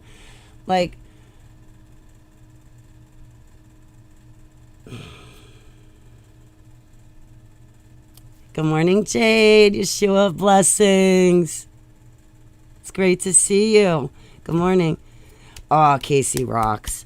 I tried to send him an email to let him know I used his work, but the email came back to me. I don't know how to get in touch with Casey. I don't have his cell phone number anymore. If you happen to talk to Casey, can you please let him know I was trying to reach out to him? There were many years ago I wanted to run a video with Casey, KJ, I think there was another brother in Christ. I wanted to bring all of them together to do a video for the super soldiers, but I never knew how to form the broadcast or what to talk about.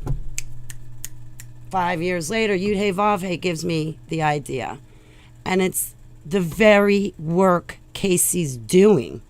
So I'm fighting with alpha, beta, delta, gamma, theta projects, their brain waves. Casey's showing with his spiritual gift the anatomy of a brain, and then bringing it back full circle to the Holy Bible. And then where do I find myself? I find myself reading Yud-Hey Vav-Hey's Living Logos, and I found Yeshua's Living Light.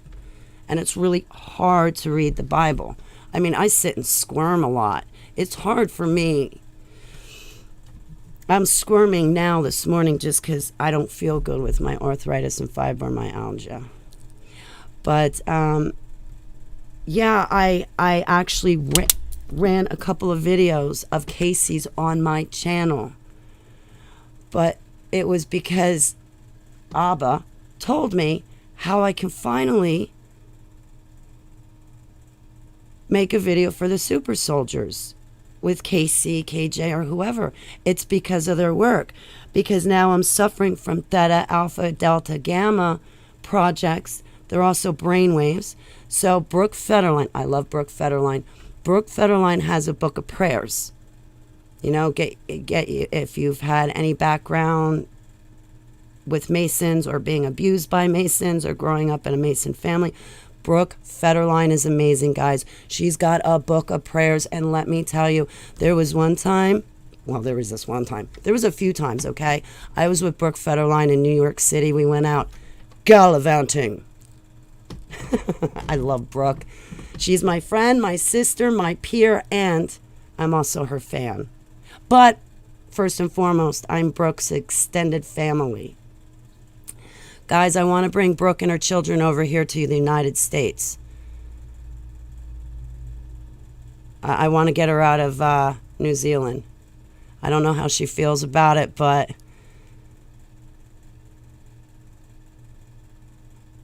I'd feel safer if Brooke was with me.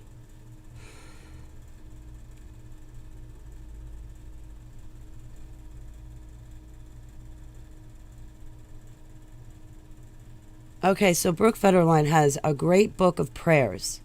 So between Casey's spiritual gift and Brooke Federline's spiritual gift, I can make my way out of the MK Ultra programming because I'm drawing off my environment. I'm drawing off of Casey. I'm drawing off of Brooke. And I ask Heavenly Abba if it's okay. Is it?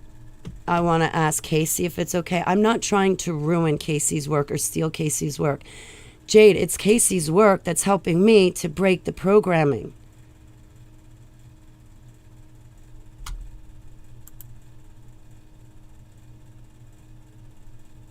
Brooke Federline. She also has a book of prayers. She is an amazing individual. So between all of you, I'm able to break my programming. And if I can break the IBIS programming, then maybe I can share the storyline with you guys. And when you get stuck in that MK Ultra fog, you know the untrigger to get out of being triggered. You know the storyline that'll hook you, that'll bait you, hook you, and bring you out of that MK Ultra darkness and into Yeshua's living light. So we were programmed and trained when we were kids on fairy tales. Well, as an adult, I'm going to use the interesting stories about the people in the Bible to undo the triggering. So when I'm triggered 17 different ways to the sun, I'll know how to pull myself out of it instead of just being dragged along for the ride of being triggered. You know, once I'm triggered, I'm just dragged through the mud. Now I'll have a little bit more control. ADHD, yeah, I'm ADD too.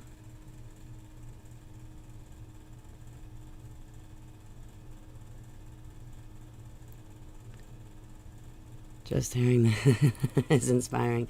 That's because it's him. It's because it's him. But yeah, it took me 7 years. I remember just the other day I sent an email to Black Ops. And I said to him, Dear Black Operations, I can finally rest. I can finally put it down. I can finally stop. This is what I've been after.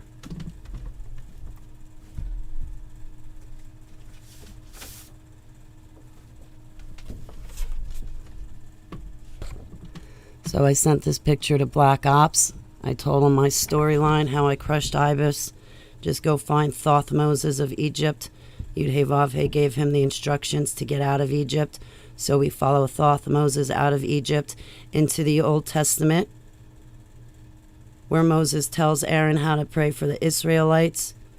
Then Moses time travels to the New Testament to meet Yeshua HaMashiach, his 3 apostles, Elijah with a torn cloak.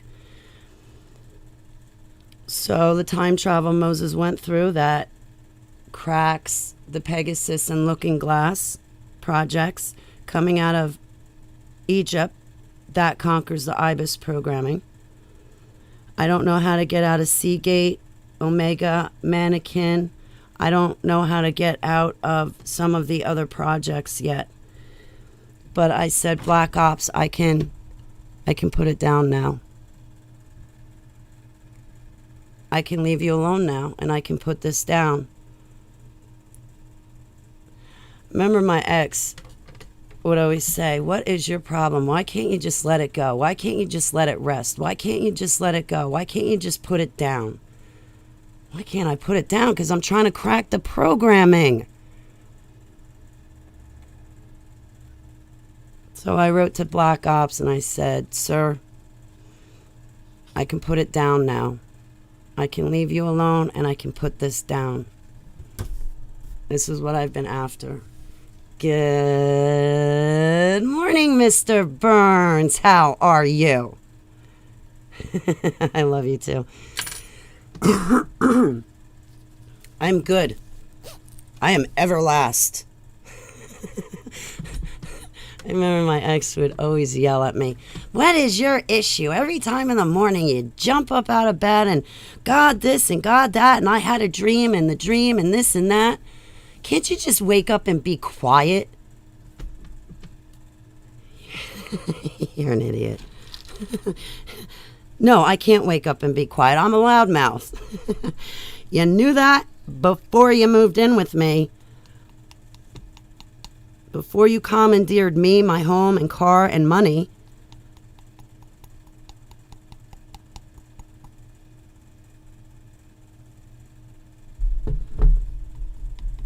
I remember my ex. Sorry, I'm getting off on a tangent. I remember my ex. I would wake up in the morning and I kid you not, I would open my eyes, gnash my teeth and think, I gotta live like this for the rest of my life. Get me out, God. Get me out.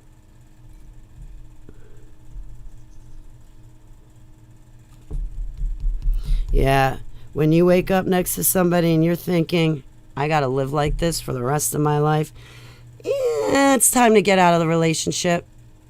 That's time to stop suffering and move on. For 2 years, for a year and a half, I was like, oh man, I made a bad mistake.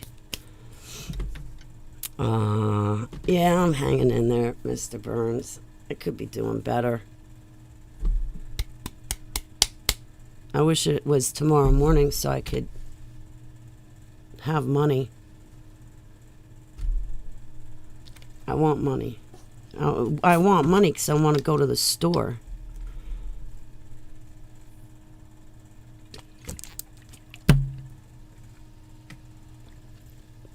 For food.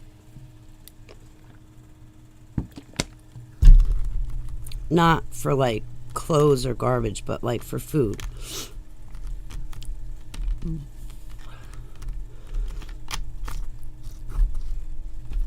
And by the way, guys, I know that a lot of you are against nicotine normally. You know, we should be sanctified in Abba. We should not be smoking. I don't think cigarettes are going to keep us out of heaven, but, you know, Yeshua HaMashiach didn't smoke, so we shouldn't either. I just want to tell you guys, if you ever give me a donation, it never goes to my nicotine. If you guys ever give me a donation, it goes to food or my cat and dog or to a bill. And I'm always happy to show you receipts of where the money goes. I don't waste your guys' money. Man, I am so upset, Victoria. Eggs. ISIS's eggs. Easter. I gotta have a talk with one of my ministries. Seriously. I'm gonna have to take him aside and say, I think you made a mistake, and this is really irking at me. And coming up on Easter next year, I don't want you to do it. And I don't want your kids to do it. You can't. No.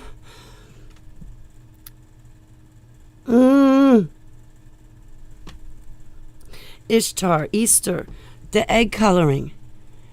So they used to kill babies, and then they would go and get Ishtar's eggs, and then take those eggs and put them in the baby's blood. And that's why they colored the eggs on Easter. Easter egg coloring? No. No, why do you gotta color eggs in baby's blood? Don't tell me it's just coloring and just dye. I don't understand. My altars not understand either. And you have kids. No, Easter is pagan and rotten. And it is so true. Paganism has come into the church. Look at Catholicism and their pictures with these halos around people's heads. And those things they carry around. It's all pagan. So for Easter, it's a pagan holiday. Oh, Holly, what's it going to hurt for kids to color eggs? It's going to hurt a lot. It's going to hurt a lot. Because to color those eggs, you have to murder a bunch of babies. Then you got to go get Ishtar's eggs and then take those eggs and dunk it in the blood of the murdered babies. And that's Easter egg coloring. No.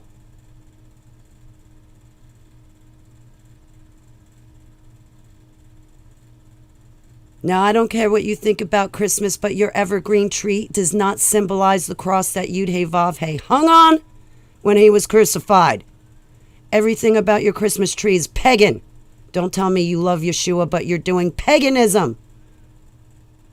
You know for a fact Jesus' birthday is not December 25th, but you know it was another deity whose name I forget. That was December 21st or 25th. It's another deity's birthday. So don't sit there and go, oh, but Holly, God knows in my heart that I'm celebrating his birthday, December 25th, because that's tradition. We've always done that.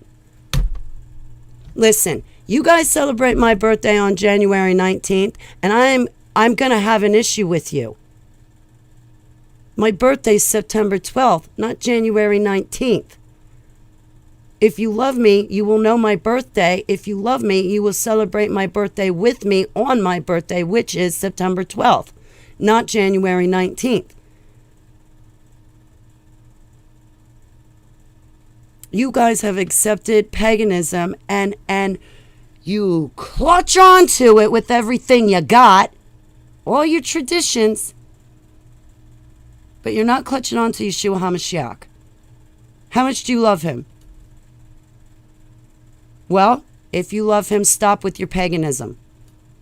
Stop with your Christmas trees, your wreaths. Everything on the Christmas tree is a pagan. It's all paganism. If you love Yeshua, then I will see your love for him, and I won't see you indulging in paganism and then backing it up. I don't care what this world told you December 25th is. You know it's not Yeshua's birthday. What are you doing with all these pagan things in your house? What are you doing? Don't tell me to come do Holy Bible studies with you when you are practicing paganism on Easter and Christmas and all the rest. I gave those holidays up. I wish you would too. Oh, but Holly, it's tradition. Yeah, and God says no man's traditions. No chanting, no rituals. That's why you don't do Hail Marys and stuff like that.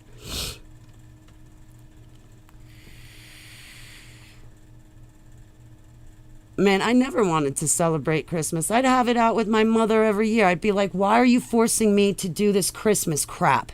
I hate it. I like the season, but my favorite season is summer. I can't tell you how many people, you walk into a church, they got a big Christmas tree. It's like, oh man, get me the hell out of here. I am not sitting there watching that big ugly Christmas tree of paganism behind you shimmer colors while you're preaching Jesus from a pulpit. It doesn't make sense. You got Satan behind you and Jesus in front of you. That doesn't make sense. How are you going to get on a pulpit and preach Yeshua, but you got a Christmas tree and Easter eggs?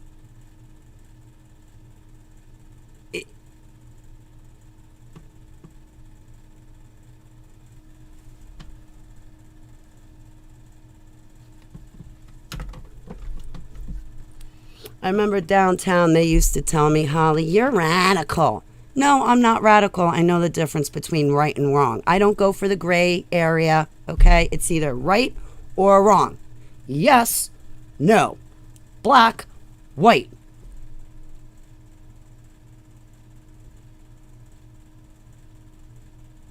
True, false. Right? Downtown, oh, Holly, you don't even say Happy Easter. No, it's a pagan. Oh, Holly, you don't say Merry Christmas? No, I hate Krampus. I was scared of him as a kid and I can't stand him as an adult. I'm not telling anybody Merry Christmas. I'm not telling anybody Happy Easter. I'm not getting into it. It doesn't make me radical. It makes me know my God.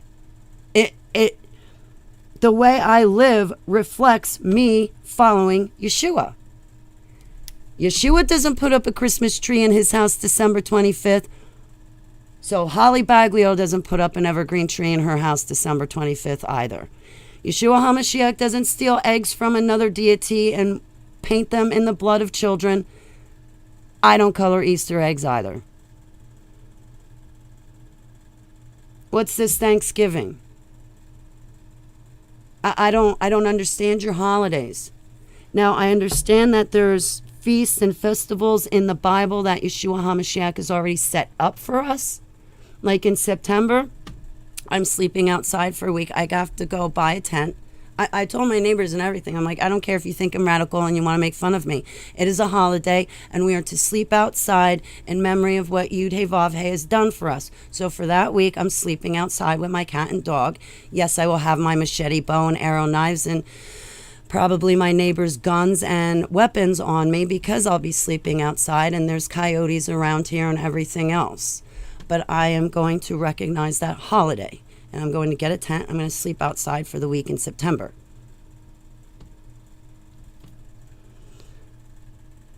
But whatever Hallmark is doing, I take note of what they're doing, and then I do the opposite. So if they're celebrating Valentine's Day, I don't. They're celebrating Christmas, I don't. What other holidays do they celebrate? I don't. I celebrate Yud He Vav He and what he wants me to celebrate. Man's traditions, I get it, people. It's really hard to break. You guys don't want to break these traditions. I get it. And I'm sure I have insulted many people. And when people watch this video, they're going to be like, wow, Holly, besides the F-bomb, you're really offensive. You're really insulting. Good. Good. Because it's only when you're outside your comfort zone that you learn something. You're not going to learn if you constantly stay in your comfort zone. And I'm not here to powder your ass. And God didn't give me a magic wand to sugarcoat things with.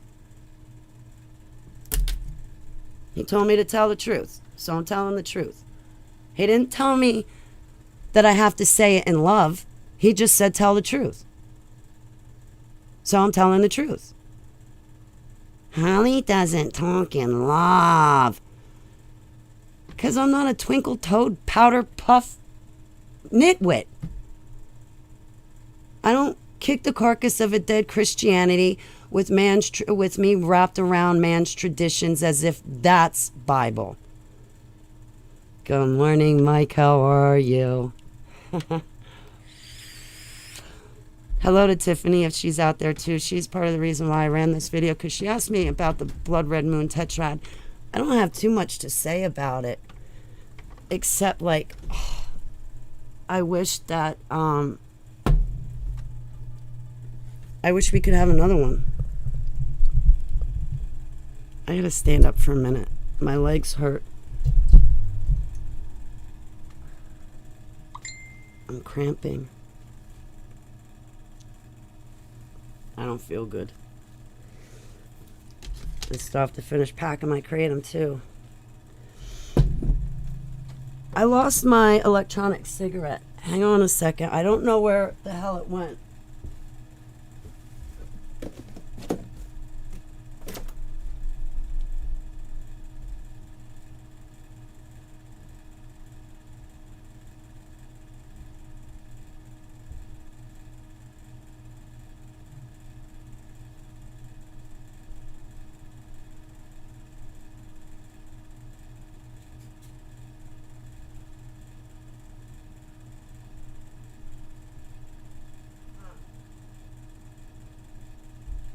Sorry, I'm coming right back. Where is it? Alright. I've got a problem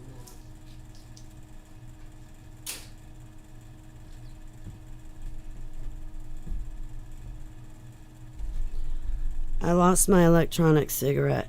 No, it's not this one. I always have two. I have to have two because I break them constantly, but...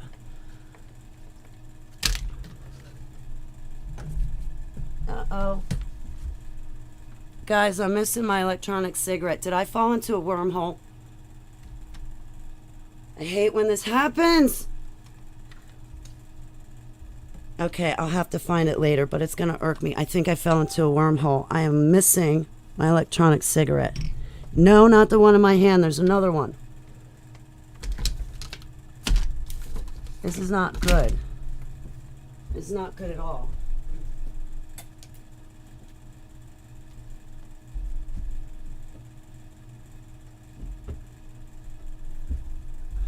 Damn. Damn, where'd I put it?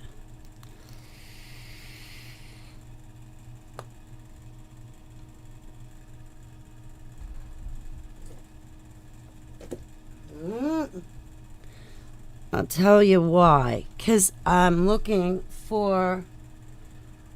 I have stronger vape juice.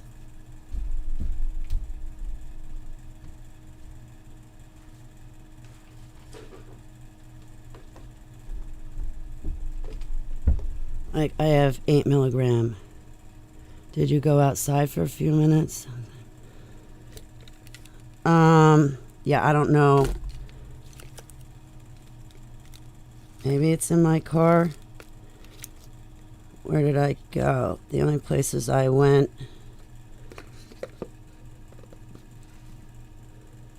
I don't know where it went.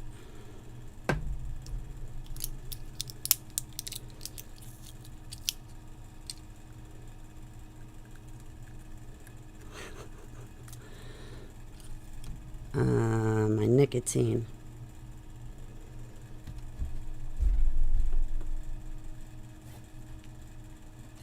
Yep.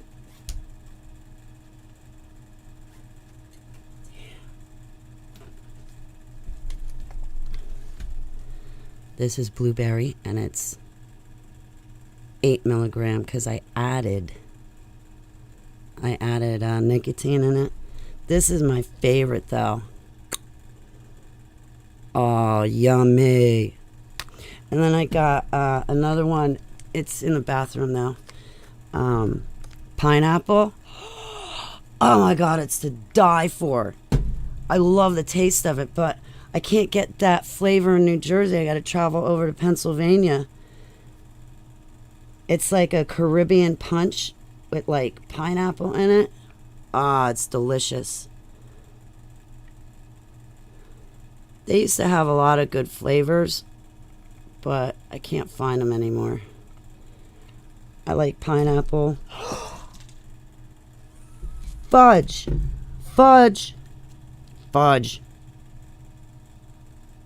Fudge.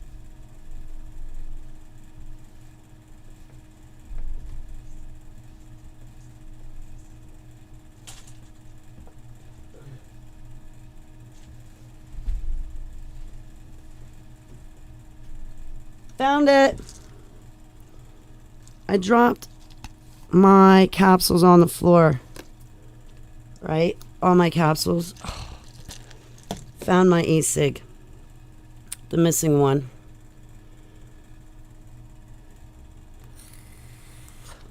Which means I didn't have to put this one together. How does the coil go? Coil goes up and down. See?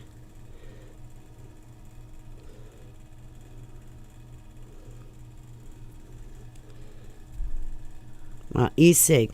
That's the little coil. And you pop this open right here. You put your e-juice in it.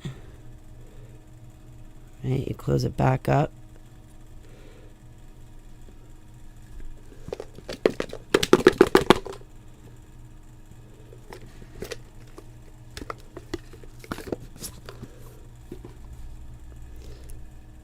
So you can have like different pods, right? It's like this is 8-9 milligrams of nicotine, and this is 3 milligrams, a different flavor.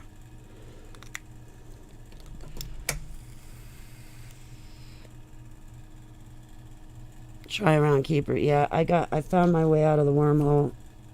I really gotta apologize to that guy named Jim. I called up Ian last night. I love Ian. He's like, who is this? I was like, it's Holly. Boy, you're combative before you even start talking. No, I love Ian though. He's great. Ian Thropos. He's cool. I like him.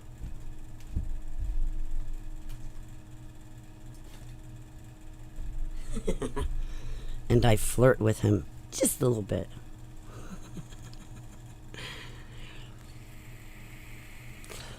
He's a good-looking man. I can't help it.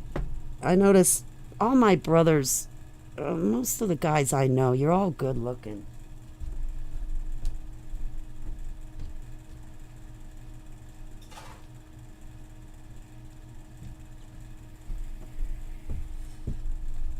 My friends, my men and my women friends are all beautiful.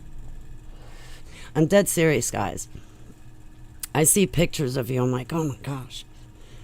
Thank you for putting me around the beautiful people, Abba. The popular and beautiful people. I'm a part of the in crowd now. I'm popular now. I used to be a nerd, geek, and the young and the breastless in high school, always getting bullied. The young and the breastless. Meanwhile, I was on prednisone so much for my asthma, I puffed up to 135 pounds. I was Dolly Parton. I wasn't breastless. But the way I wore my clothes, like, you could never see really how big I was. When my ex of 21 years saw how big I was, he was like, oh, I love you, Holly.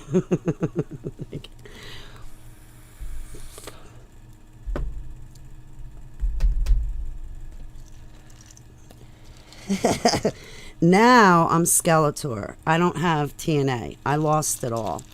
I lost all my weight. It has to do with the MK Ultra that I lost my weight, that I'm having eating issues. But I've always had weight issues my entire life. I've always been underweight by 20, 30 pounds through my entire life. When I was born, I was only 5 pounds, 12 ounces. I remember when I temporarily was in Tennessee and Maryland because I had to deal with battered women syndrome. And to deal with that, I had to remove myself from the environment. Also, my ex was not leaving me alone. I had to leave. And when he came to get his stuff out of the house, I'm like wicked and evil. I moved all my stuff to somewhere else on the property to make him think I wasn't there. But I did end up leaving for a little bit just so I could have a change in my atmosphere because it was such a bad situation. The only way for me to get past the ex was to be in new scenery, completely change my atmosphere. And it was good because when I was dealing with battered women syndrome, I wrote my autobiography in Tennessee. By the time I got to Maryland, people were screwing with me and my book. They got me an editor, which I didn't want. And what I didn't want to happen did happen. My voice was edited out of my book. So that's why I am editing my book and going back through it. But when I finally came back to New Jersey, January 2020, honestly, guys, I came back and I felt like $1 million. I mean, I had left New Jersey with my tail between my legs, feeling horrible, beating myself up, feeling guilty, feeling like I had done something wrong. Like everything I was feeling, the predator who attacked me should have been having those feelings. But instead, I was carrying those feelings around with me and beating myself up as if I had collapsed somebody's lung and broken their face. And I left New Jersey feeling terrible. But when I came back 9 months later, when I came back 9 months later after having the baby, my ex, what? Holly has a kid?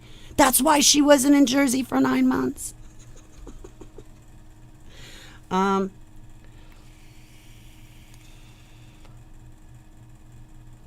When I came back to New Jersey, though, I felt like $1 million. I felt like $1 million. I came back with a website. I came back with my dream book. I came back with my autobiography. I had come back being a hostess on FringeRadioNetwork.com. I came back a success. When I was dealing with battered woman syndrome, I put my nose to the grind and I worked. On my testimony, and it was good. I needed that time. I needed that time to write my testimony because God has called us all to give our testimony. So I came back home feeling like a success and like I had accomplished, like I had a sense of accomplishment, and I didn't come back empty-handed, and I surely didn't come back with my tail in between my legs.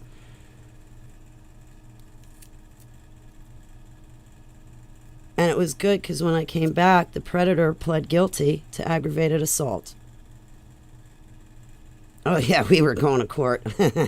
If we had gone to court, I would have won, and I would have won jail time too. I was banking on it. I really wanted to go to trial. Oh man, I was praying to go to trial. I was like, yep, let's rock. Let's roll up our sleeves. I got my witnesses. I'm good. You don't have witnesses because you're the predator. You're bad. Yep, I came back to New Jersey to the culprit having pled guilty to aggravated assault. Oh, and then this stupid snake downtown who threatens me. Oh my God, Holly, do you know? That's a convicted felon.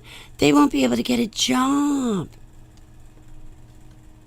I guess he should have thought about that before he collapsed my lung, putting me in the trauma unit for a week, where I had to have machines on my legs to keep the circulation pumping through my body. What do I care about his future? He almost took mine.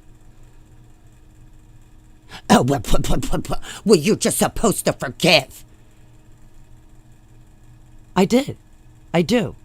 I forgave him. I forgive me. I forgive you for being a complete nitwit.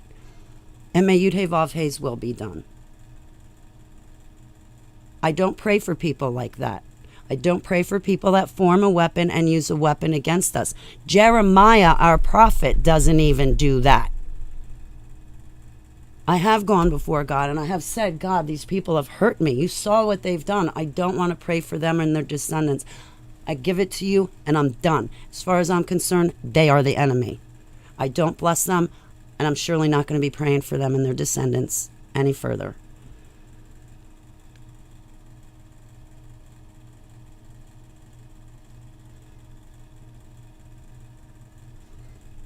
I haven't used anybody's name, by the way.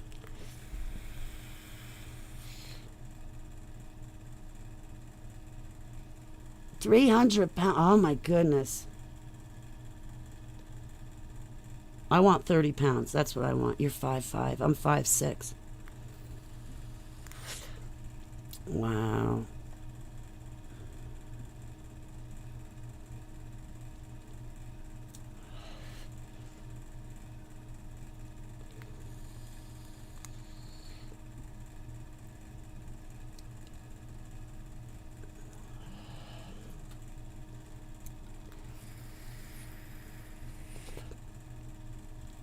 I can't believe I was used in these super soldier projects. I really can't believe it. I can't believe this is my life. I don't know what I'm going to do with myself. I think I might just hang out here today. I mean, I got work. Like, I got a ton of work. I got a ton of people to call. People are going to get mad at me because I'm not working on my broadcasts. I need to be working on them. I don't think people want to broadcast with me. I really don't.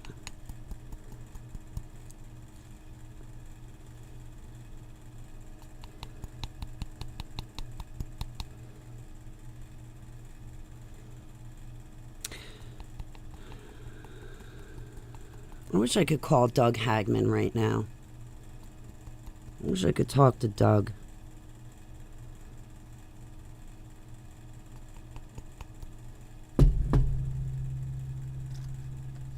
I miss being a mod for Doug Hagman. Rest in peace, Joe. You're missed. You are so missed, Joe.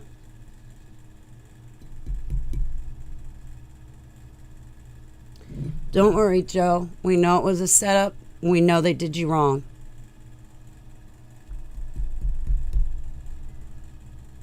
My love and my prayers to the Hagman family and their friends. And fur babies too, Selah. My prayers for Joe's daughter and his wife. Well, she's got to be, what, 2 years old now? 1.5, 2 years old? Joe's daughter.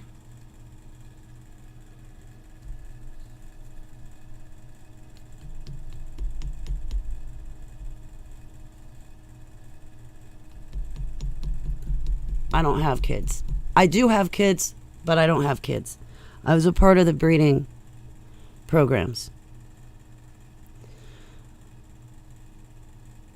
I wish I could talk to Russ too. The only way to talk to Russ is to go to a conference.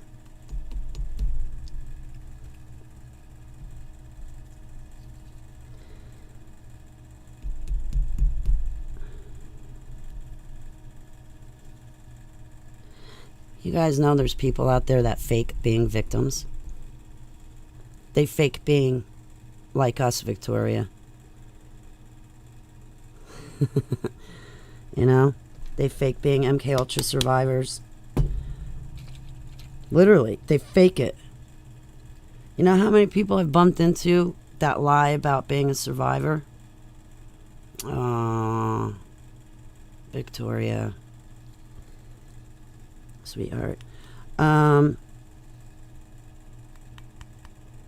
forgot what I was saying. Totally forgot what I was saying.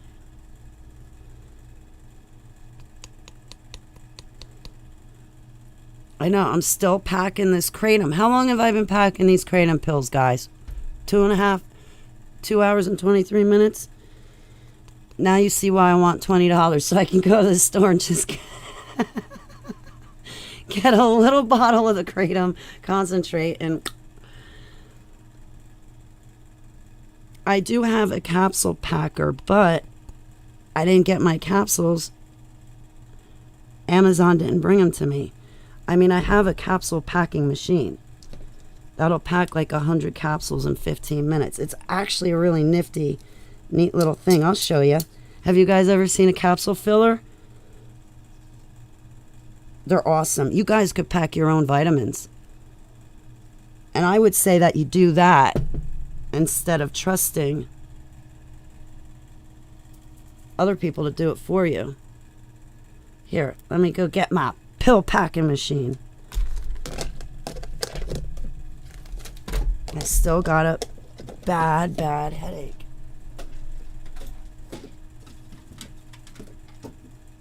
Yeah, see? It's a pill packing machine. Like, what the hell?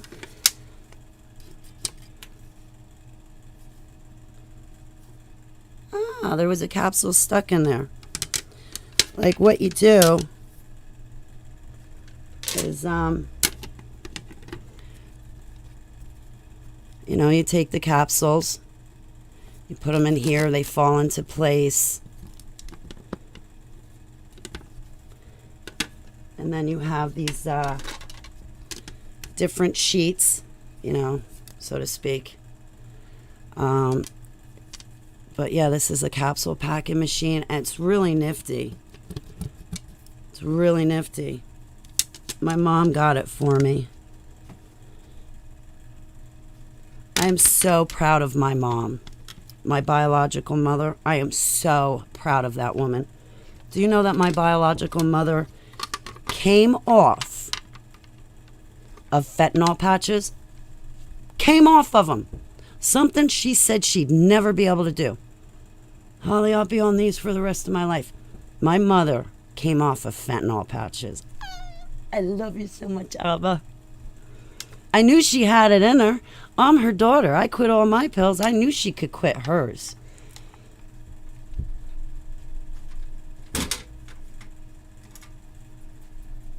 And yes, my mama bear takes kratom and medicinal marijuana for her problems. Yes. Yes. It wasn't by choice that she came off the fentanyl. But see, I knew this was coming. They're going to take our medicine from us. That's another reason why I want to quit smoking. They're going to take our cigarettes. We go through a lockdown. There's no medicine, no pharmacy, no cigarettes. That's why I want to give up these addictions now. When I came off all of my prescriptions, I wasn't diluted in thinking that I would never have a relapse. I came off my medicine because I know in tribulation they're going to take it from us. So instead of them taking it from me, I just give it up. I wanted to give it up anyway and make my gestures to the great I am. Great grand almighty I am. So I quit my pills. But I knew I was going to relapse. And yes, I relapsed a few times with my pain relievers and my sleeping pills. It took me, I came off the first I came off the pain management pills. And psychotropic drugs, I had quit them anyway. That was hard to come off, psychotropic drugs. Oh! And I'm somebody, I quit things cold turkey. I don't wean myself off. Have you guys ever quit Zoloft? Like just stopped taking it? That's a drug you might want to wean yourself off of. Not me though. I quit it cold turkey. It didn't work anyway. It was making me more depressed and suicidal and irate, and it didn't make me feel like myself anyway. So I came off that Zoloft, I kid you guys not, for a week and a half. I felt like I was on a ship or a boat. My mind melted. I don't know how else to explain it. It just melted. And then I felt like I was on a boat for a week and a half. And after that, I never let another doctor put me on that garbage again. Give me medicinal marijuana. If you want to put me on an antidepressant, sativa, non-addicting, sativa doesn't have side effects like Zoloft, Cymbalta, Prozac, and any of these other garbage crap medicine, which, no offense, the pills that the doctors gave me, it felt like it was like nuclear waste in a pill. Literally, that's what it felt like I was taking. But anyway, so in January 4th of 2014, I quit my pain management pills. About 3 months later, I quit the Klonopin. Every anxiety attack and every panic attack throughout my entire life that I had ever taken a Valium, Klonopin, or Xanax for, when I came off my anti-anxiety and panic medications, when I came off of them, every panic attack I'd ever taken a pill for, all of a sudden came crashing back to me right then and there. And it was like I had to make my way through all of those panic and anxiety attacks. I had to go through it again, but this time without the medicine. So for a good month and a half, I was a complete disaster area. Klonopin was very difficult to come off of. I still, to this day, should be on Xanax, Valium, or Klonopin because of my anxiety, because of my panic, and because of my severe post-traumatic stress disorder.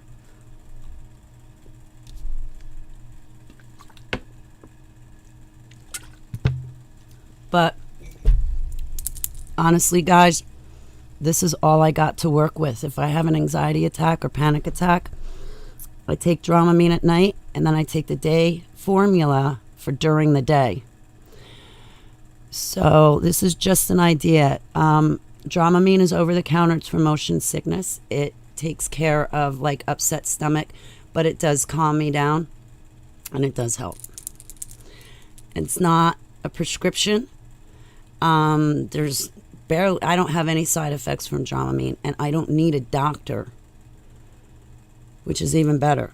Because those doctors, they give their oaths to a bunch of fallen finite deities, right? Same with attorneys. So I ain't going to somebody who's not saved to Yeshua HaMashiach. And when they became a doctor or nurse, they did their little oath swearing ceremony on a bunch of demons and snakes and all that crap.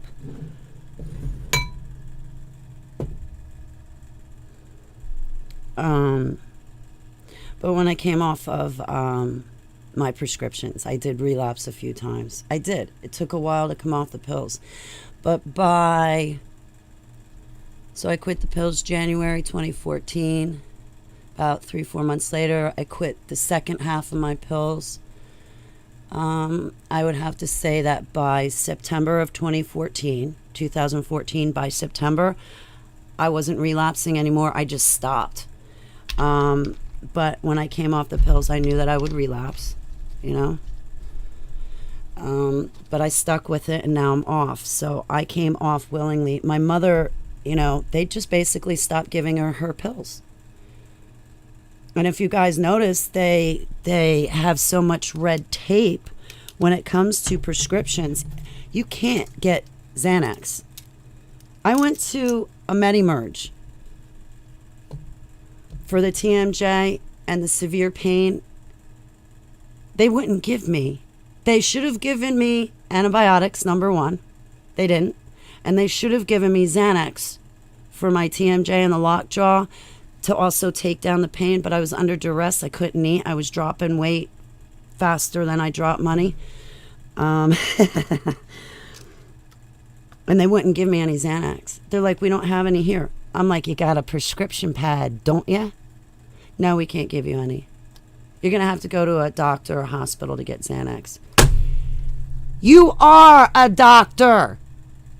What do you mean I got to go to a doctor for Xanax? You are a doctor. I'm here. Give it. They're idiots. I don't bother with doctors. They're idiots.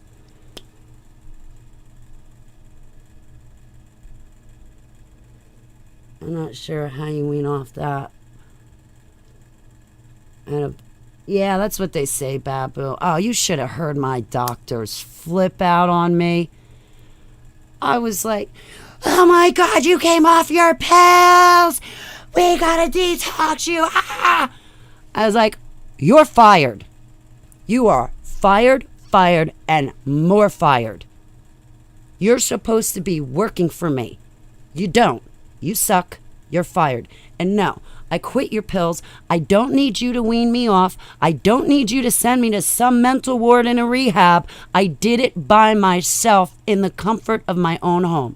I detoxed off of all your trash and all your crap. I detoxed by myself with my holy Bible. I don't need you. Oh, Holly, you can't just quit those pills. I already quit them. I'm already off of them. I'm not going to go back on the pills so your dumbass can wean me off.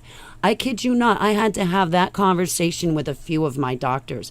Oh my God, we got to get you back on this medicine. You can't quit it cold turkey. We're going to have to wean you off. I'm already off your fucking prescriptions. I'm off your prescriptions. I'm not going back on for you to wean me off so you can watch me detox and I can go through that hell again of white knuckling it just to make you feel better that I weaned off under your care. I don't need you. I don't need your care. I'm already detoxed. Stuff it.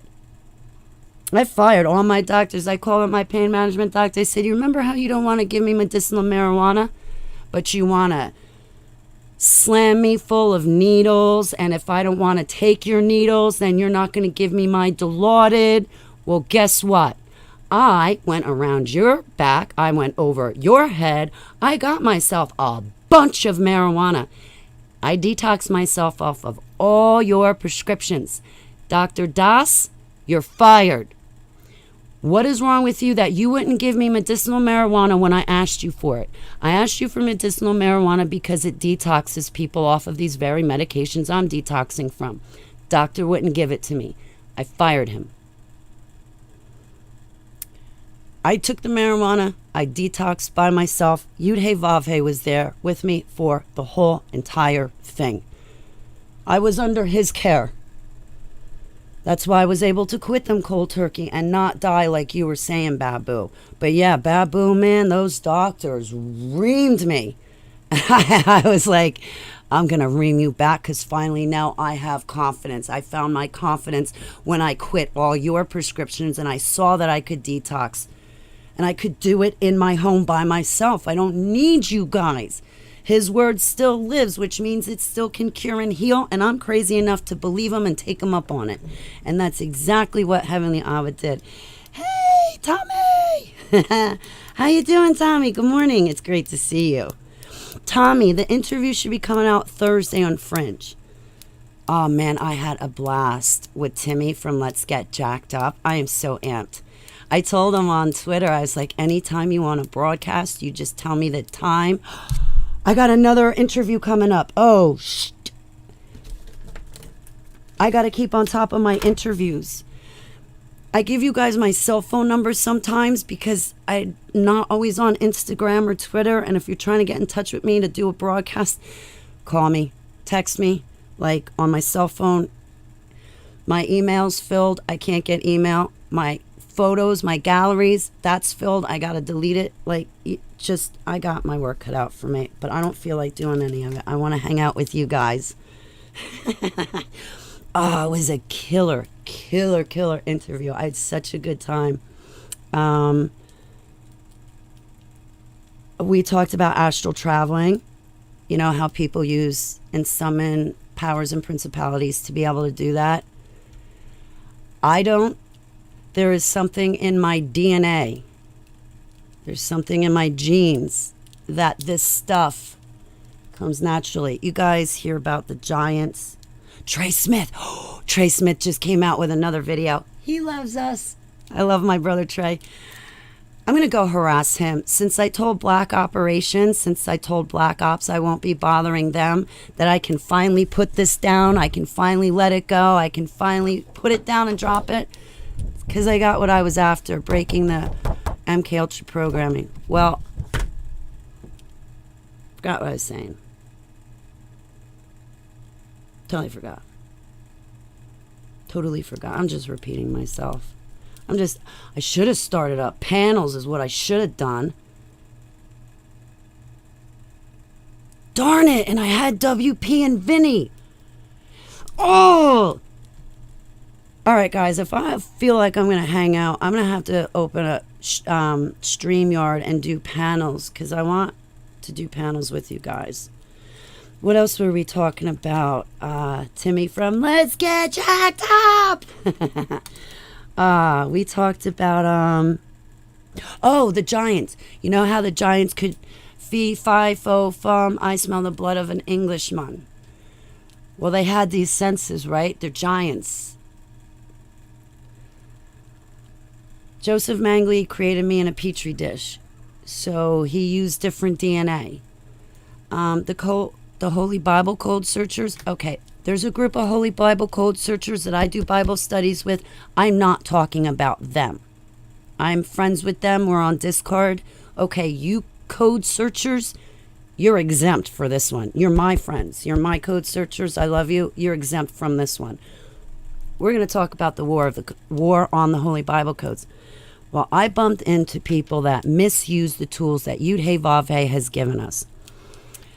TorahSoft is not my software. TorahSoft is not my decision to decide who can and who cannot get it.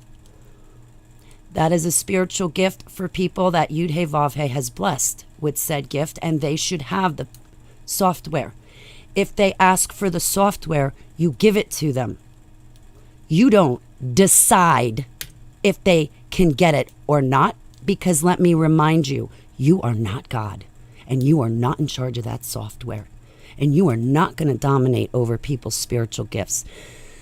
And that war on the codes that you've been looking at, that message is directly for you from Yud-Hey Vav-Hey.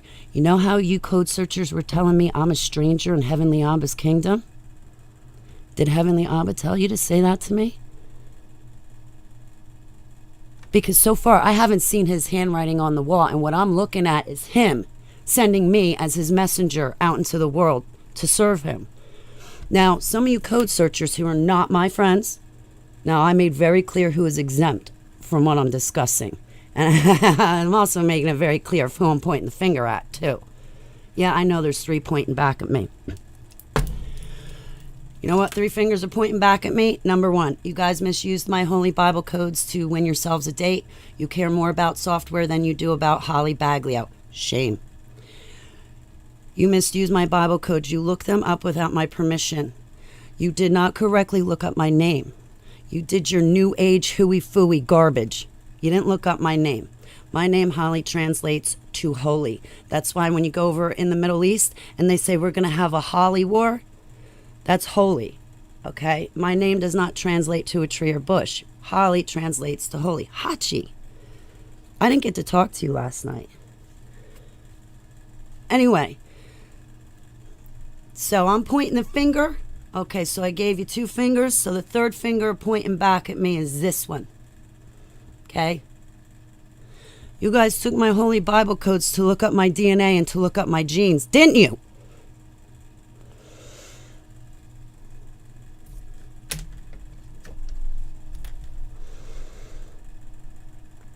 Why are you looking up my DNA?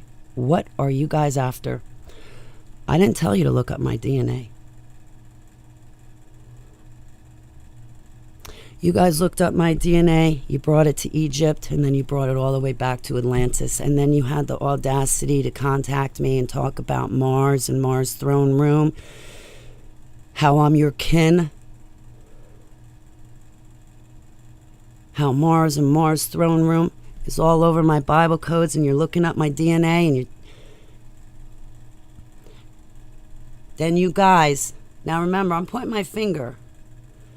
And when I point at somebody, there's always 3 pointing back. You guys triggered my IBS programming. You pulled forward those tiers of altars. You pulled forward that IBIS programming. You pulled forward the MK Ultra when you looked into my DNA and into the genes. When you were so fucking curious about what Joseph Mengele mixed in that Petri dish. You didn't have any consideration for me. No. You triggered me. And then that Egyptian goddess is appearing in my bedroom, spiritually attacking me.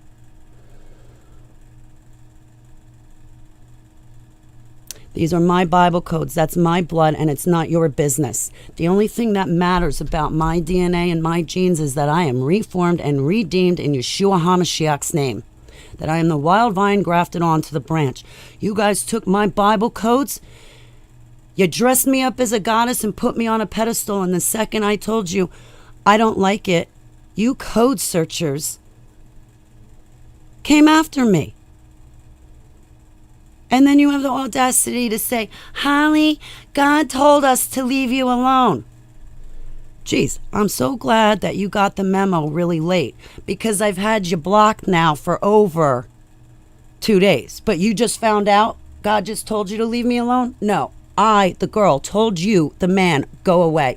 You're abusing my Bible codes. You have triggered me. You are not healthy. And no, I am not a stranger in Yud-Hey-Vav-Hey's house. How could you say that to me? Holly, you're a stranger in the house of God. Over Torah software? Torah software? You call me a stranger? Who the hell are you to do that? Because I know you're not Yeshua, I know you're not the Holy Spirit, and I know you're not God. And that's what you did to my Bible codes. I think you got who is the stranger wrong. Now remember, Yud-Hey-Vav-Hey showing you guys there's a war on these codes. He didn't show me. Do you know why? Because I'm not fighting over it.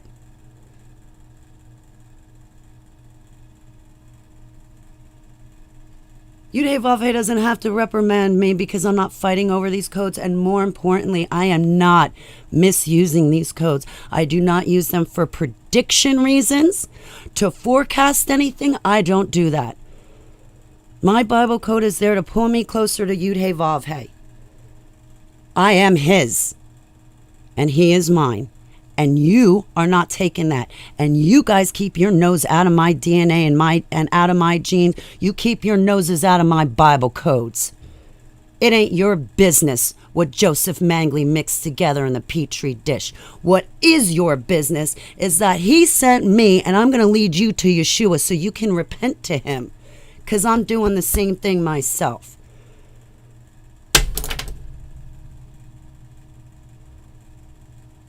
Don't you dare ever push me around again. And how dare you guys treat me with a bunch of little girl altars like that? Jonathan and Chris, don't you ever contact me again. Both of you. Shameful. Holly, your bloodline goes back to Atlantis. Hey guys, I already know.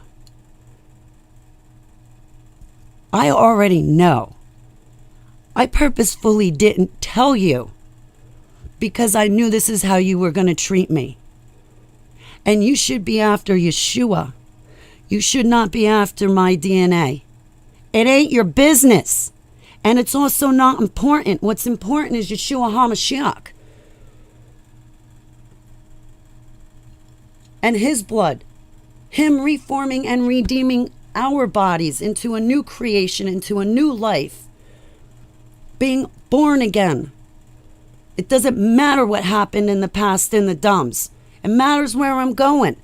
So why are you guys got your head buried in my past and my Bible codes? Can't you go fish around your own Bible codes? I didn't give you permission. You want to look at it? You can look at it, but that's it. I didn't give you permission to keep digging in my Bible codes. My codes aren't your business. And most of you look up the wrong names anyway. You're looking up prophet or prophetess or Jesus's bloodline. Oh, here's another one. Now, again, this does not go to my Holy Bible Code search of friends that I'm friends with. This goes to the others. They're sitting there running around telling everybody that there's a whole bunch of Jesuses. God, hey, it's Dory. I love you. I was telling funny stories before about my 20s. You missed it. All right, so what was I talking about? So they're saying that God created, so this group of people that I'm pointing the finger at tells me and tells the public that Yud-Heh-Vav-Heh created a whole bunch of Jesuses. There's a whole bunch of Jesuses that were created that are on this earth. But when we needed somebody to die for our sins, because Yeshua happened to be the Jesus that was here at that time, it was Yeshua that was crucified. But had Holly Baglio been alive at that time, I would have been used as the sacrifice. Because again, there's a whole bunch of Jesuses. God created a whole bunch of Jesuses. There's not just one. So these code searchers said, Holly, you have the same genes and DNA as Jesus Christ of Nazareth, Yeshua HaMashiach. Okay, guys, that's MK Ultra programming. That's IBIS programming. You're talking about a Mars throne room. Now you're coming back to me and you're telling me I am a direct relative of Yeshua HaMashiach, Jesus Christ of Nazareth. Are you off your goddamn rockers? No, actually, let me rephrase it. You're off your goddamn rockers, aren't you, people? There is only one Yeshua HaMashiach, and you ain't him, and you are not directly related to him. Could you be a descendant from the tribe of Judah? Could you be a descendant from Yeshua's half-brothers and half-sisters? Possibly. You could be a descendant. But what's your hang-up? The Bible tells us not to be chasing after genealogies. And what are you guys doing? You're chasing after my genealogy. It's not your business. Why can't you chase after your genealogy? Oh, wait, that's right. You guys do. And you guys are the people that are telling me that you're a direct relative to Yeshua HaMashiach. I don't believe you. I don't listen to you. Are you kidding me? Are you trying to keep me perpetually triggered and perpetually confused and perpetually in the darkness? No, there is only one Yeshua HaMashiach. Yud He Vav He only created one, and it is him in human form. He did not create a whole bunch of himself, and you're one of these Jesuses. There's only one Yeshua HaMashiach. It's God in human form. He only created one of him. And thank God there's only one of you, because you guys are driving me nuts with this crap. You guys are older than me.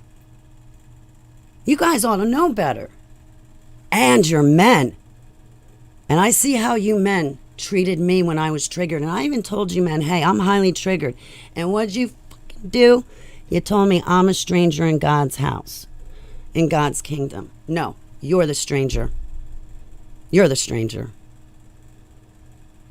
I call you all into repentance. Heavenly Abba, I repent for my sins.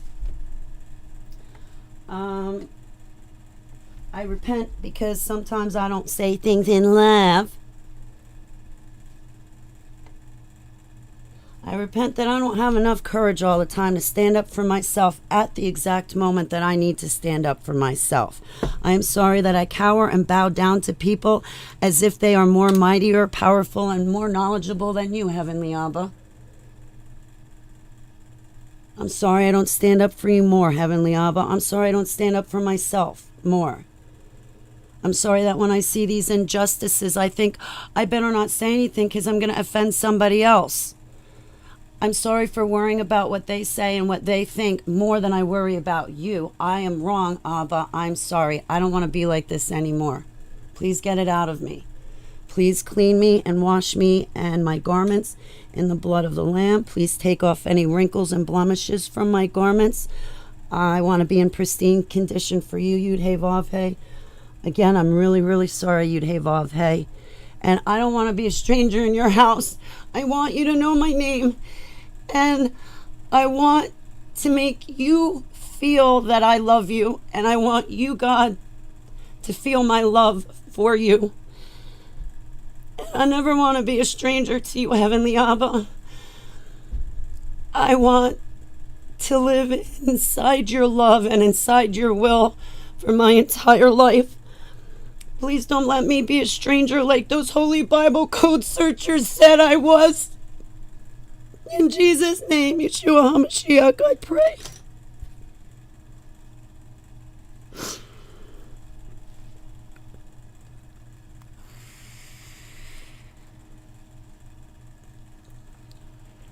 Man, talk about a condemning spirit when those people said that to me. Holly, you're a stranger in God's house. You're going to go to hell. Oh, man, what they did to my baby altars. Now my baby altars not only have to deal with the trauma and torture of the dumbs, but now my baby altars got to deal with Christians like that.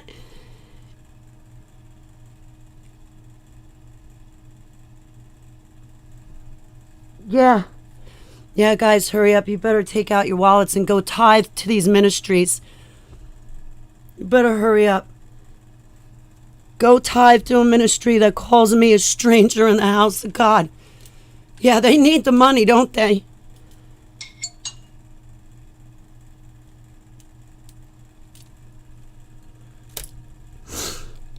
I love you, Mel. I love you, Dory, and you're my sister too, and you're not a stranger.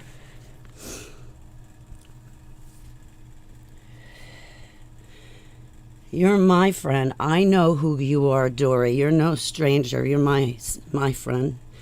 And Victoria and Mike and Jamie, you're no strangers. I feel that Yud He Vav He knows you guys, and I don't think that you guys are strangers. I don't think I'm a stranger. But I'll tell you, when I'm triggered and people like that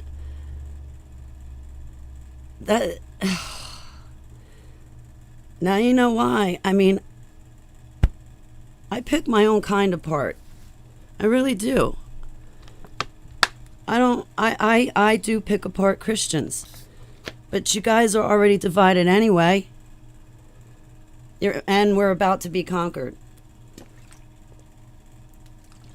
Oh, no, we're not. Jesus wins. Yes, you said it right. Yeshua wins. You're not him. I'm not him. We're finite. And it's only Yeshua HaMashiach that can get rid of the beast of the land and the beast of the sea. You can't do it, I can't do it. But what we did do that we're guilty for is we paid our tax dollars blindly to a government and we fattened up these beasts. That's our fault.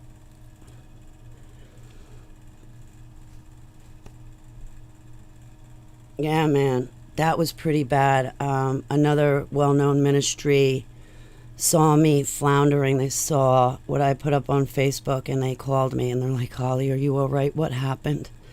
And you know what? That person that called me on the phone, they didn't judge me. They didn't belittle me or put me down. They just listened. And when I was done, I asked them, what did I do wrong? Because I think that I've done this wrong and that wrong, but is there something I'm overlooking that I did wrong? Because if I'm overlooking something, I really want to get right within myself, but also right with Yeshua. And my ministry and I had a really great dialogue. And then I said to my ministry, I said, listen, these code searchers keep talking about Mars and the throne room to Mars. I'm so confused. I said that this Mars throne room, that's not Abba's throne room, right? Because I'm thinking that they're focused on Mars, but I'm focused on Yud-Heh-Vav-Heh and his throne room. So my ministry, my friend said,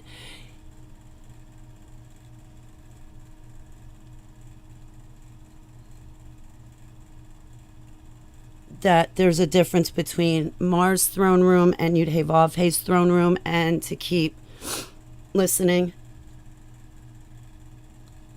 to Yud-Heh-Vav-Heh and worry about my prayers reaching his throne room. I was in the SSP. I was on the planet Mars, the wandering star named Mars. And I'll tell you what, Yud-Heh-Vav-Heh's throne is not on the wandering star planet named Mars. Yeshua HaMashiach is not on Mars.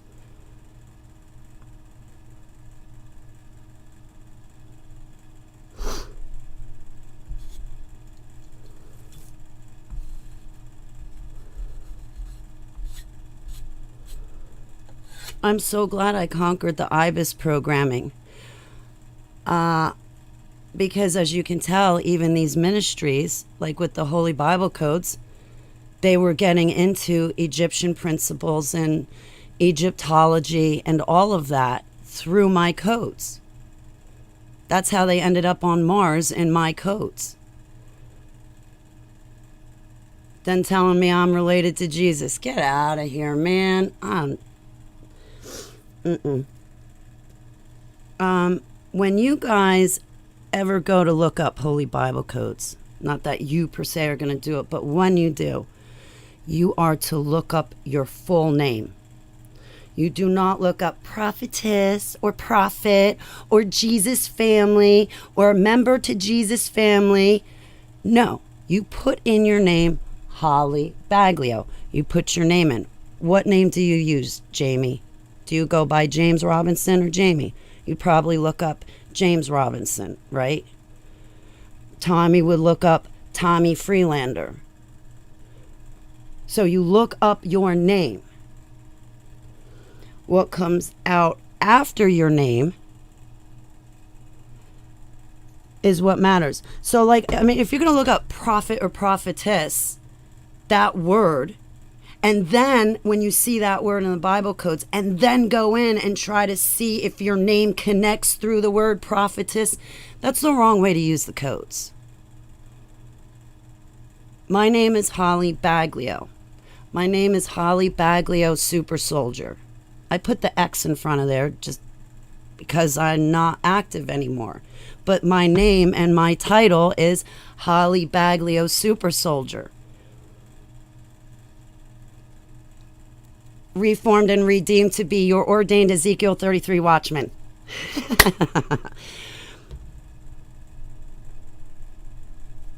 Right. Okay.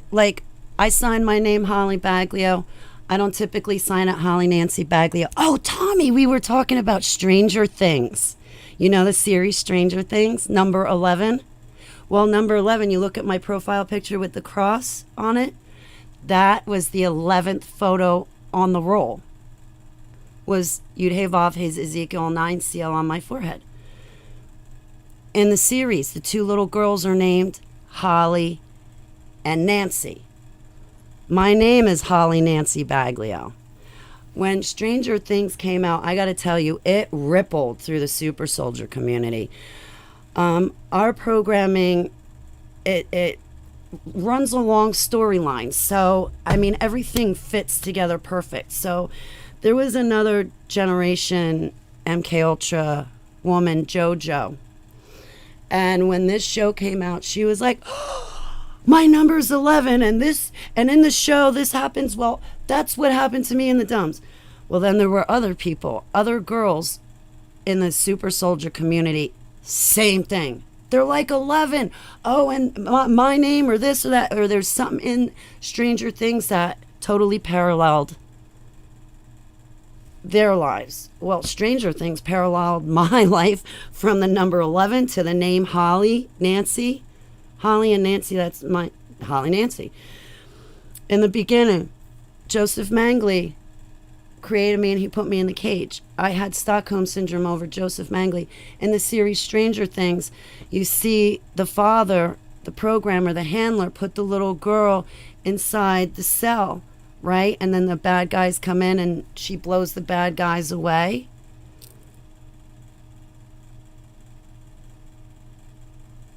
The upside down world with all the creatures.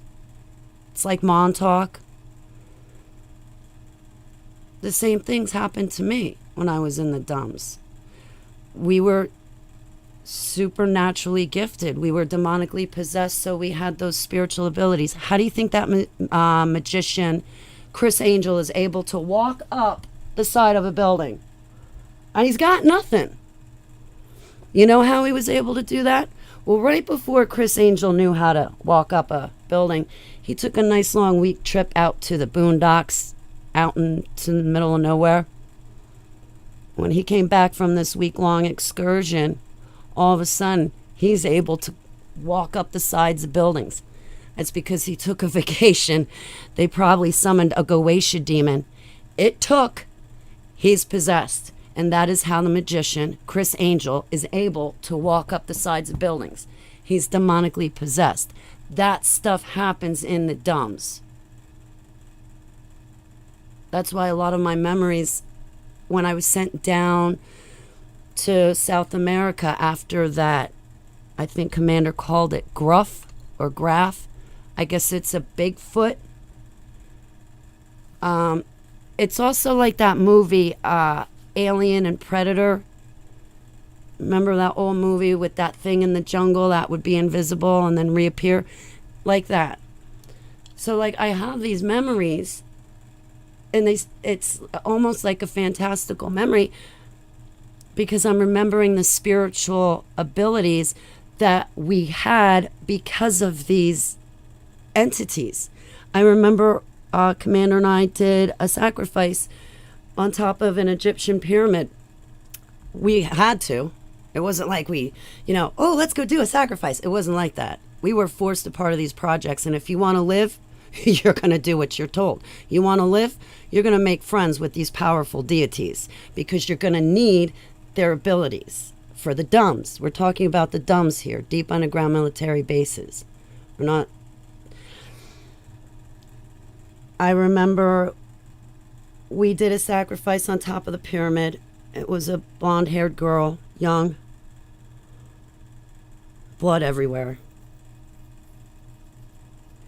And I remember standing on top of the pyramid, and this spiritual light being just appeared in the night sky.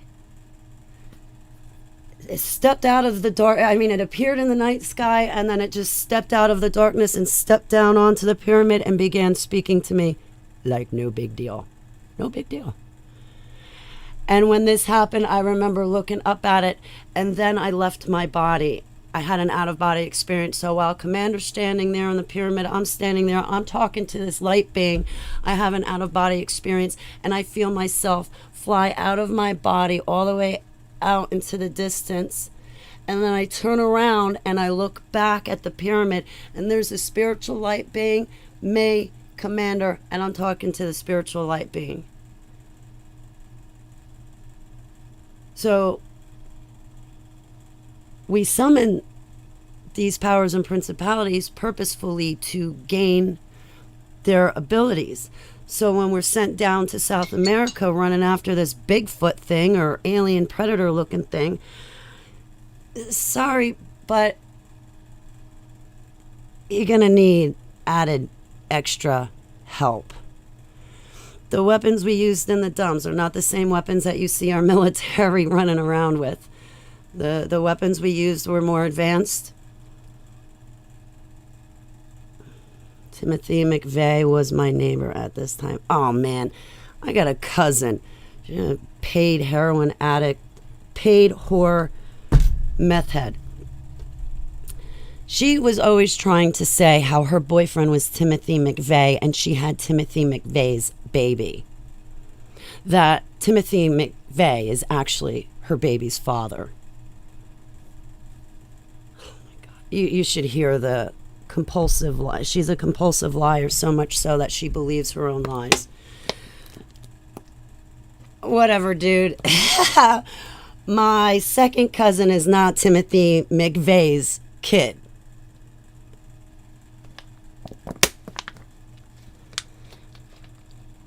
Laser types of weapon. Oh boy, I don't know. Yeah, I guess my memories are still fuzzy.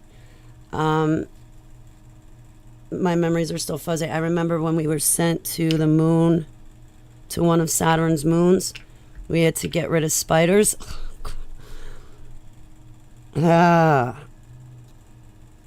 weapon I had, it wasn't like typical bullets coming out. It was different. I don't really know how to explain it to you. More advanced. It's alien weaponry. It's fallen angel, ancient technology that we're using in weapons.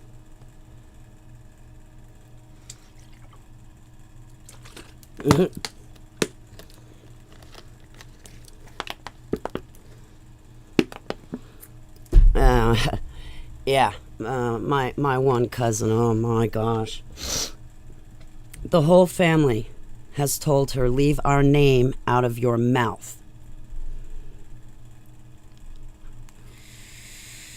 The whole family. Brothers, cousins, aunts, uncles, all told her, keep our name out of your mouth. I remember when she attacked my grandmother, I threw her out of the house. I only was nice to my cousin after that to appease my grandmother, to make it easier for my grandmother. But then this cousin had stepped back in my life, and I kept telling the plastic Christians at the time, listen, this is not a good situation. You don't know her. Oh, but Holly, she seems so nice. You don't know her. This is my family, not yours. You don't know what you're talking about when it comes to this. You don't know. They still stuck their nose in it. They still stuck their nose in it. And in the end, what happened? I told them, keep my name out of your mouth. Stay away from me. Just like I told that cousin to stay away from me. She's into drugs. She has attacked other family members, my grandmother included. I don't want to be around her. Oh, but you're not safe in Jersey. You have to get away. You have to. No. Guys, listen, if there's somebody that you just met that comes in your life and they're making decisions for you, get rid of them. Not every Christian has Jesus. Not every Christian has good advice. Not every Christian knows what they're talking about. And not everything that comes out of a Christian's mouth is Holy Spirit filled and led. A lot of times these Christians are afflicted with a religious spirit, a familiar spirit. They conform to each other, but they don't test the spirit, so they don't know that it's the fake Jesus. It's that fake Jesus that's familiar. It's a religious spirit afflicting them, and they can't see past it. If you want to see past it, you need to get rid of symbols. All symbols. Jesus isn't a symbol. I'm even having trouble with this cross, but I'm not throwing out my hats. I love my hats. Yeshua HaMashiach gave me Ezekiel 9 seal on my forehead on a picture, so since he gave that to me, I feel that this is okay. My talit, it had that Remphain symbol on it. It had the Messianic seal of the Jerusalem church. I cut all the symbols off. I got rid of all the stars of David. That's Remphain. The Star of David is satanic. It's Luciferian. It was given to Israel, and it wasn't given to Israel by God. It was given to Israel by lying Jews. Get rid of the symbols. The other thing, man's traditions. You got to drop the traditions. It's a big one. It's a hard one. You don't decorate your house for one of these feasts that Yud-Heh-Vav-Heh has. Don't do it for Christmas. You know Christmas is a pagan holiday, and there is nothing you can do to change it around or recreate it. It's done. Leave it alone. Go get one of these other festivals that Abba has us celebrate and decorate your house then for that festival. Get rid of your symbols. Get rid of your idols. Get rid of your traditions. You got to drop the false doctrine. You have to. When Abba calls us out of the church, it's not that we're just supposed to physically leave. You got to drop the false doctrine. You guys think you're going to be raptured out of here before tribulation? That's false doctrine. You are deceived. You have to drop that false doctrine. I hate to break it to you. So far, my friends that are code searchers, my friends, they found in the Holy Bible codes, the Great Tribulation commenced the last week of March 2021. Newsflash, I'm going to go before Heavenly Abba on my birthday and ask him if it's this year the tribulation commence. It's not my birthday yet. I will let you know how that conversation goes with Heavenly Abba after I have it with him. Guys, you're not raptured out of here. It's the tribulation. Drop your false doctrine. Take both knees before Yud-Heh-Vav-Heh and repent for your false doctrine. Also go back to those people that you spewed the false doctrine to and apologize to them directly for misleading them with false doctrine. You have to do that. You have to take consideration for your mistake. You can't just say, oh, well, I apologize to God. It's good. Hey, you got a whole bunch of people out here that you directed into that false doctrine. You kind of got to come back over here and take these people out of false doctrine, let them know it's false doctrine, and show them the truth. Okay, so what's the truth? You're not raptured out of here. You got false doctrine. You repent for it. We get a second Exodus, guys. There's a whole chapter in our book called Exodus, a whole canon named Exodus. That's Yud-Heh-Vav-Heh's protocol, right? Yud-Heh-Vav-Heh sticks to his protocol. Why would he give us an Exodus back then but rapture us now? That's out of his protocol. It doesn't make sense. See, Yud-Heh-Vav-Heh is the same yesterday as he is today, that he will be tomorrow. So we're going to get a second Exodus. Your rapture doctrine is false. Right now, you're in the tribulation. You haven't been raptured out. Would I be so rude and diluted and delusional to say, hey, your Jesus forgot about you. I guess he doesn't love you. Your Jesus lied to you. What are you still doing here? It's the tribulation. I thought you were going to be raptured out.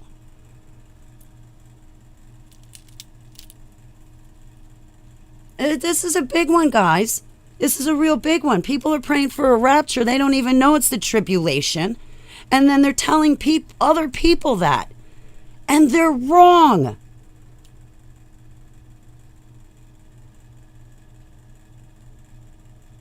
Heavenly Abba, I believe we get a second Exodus. Heavenly Abba, please lead, keep, or save on myself and my loved ones out of here. Please keep us hidden from the enemy. I know that we will not go through your 7 bowls of wrath. We won't be exposed to that. But I pray you keep us safe and sound, and I pray for that second Exodus in Yeshua's name. Jesuits, exactly. Pre-trib is the Jesuits. It's Illuminati. I keep telling people, The Illuminati came up with it, but you can't talk to Christians because they're so dead set on their traditions. When you come out of the church, you have to drop man's traditions. You physically come out of it, but then you drop the false doctrine. Don't tell me that you came out of the church if you're still coveting your false doctrine of pre-trib rapture. You didn't come out of the church. You just physically moved your location, but you're still in Egypt.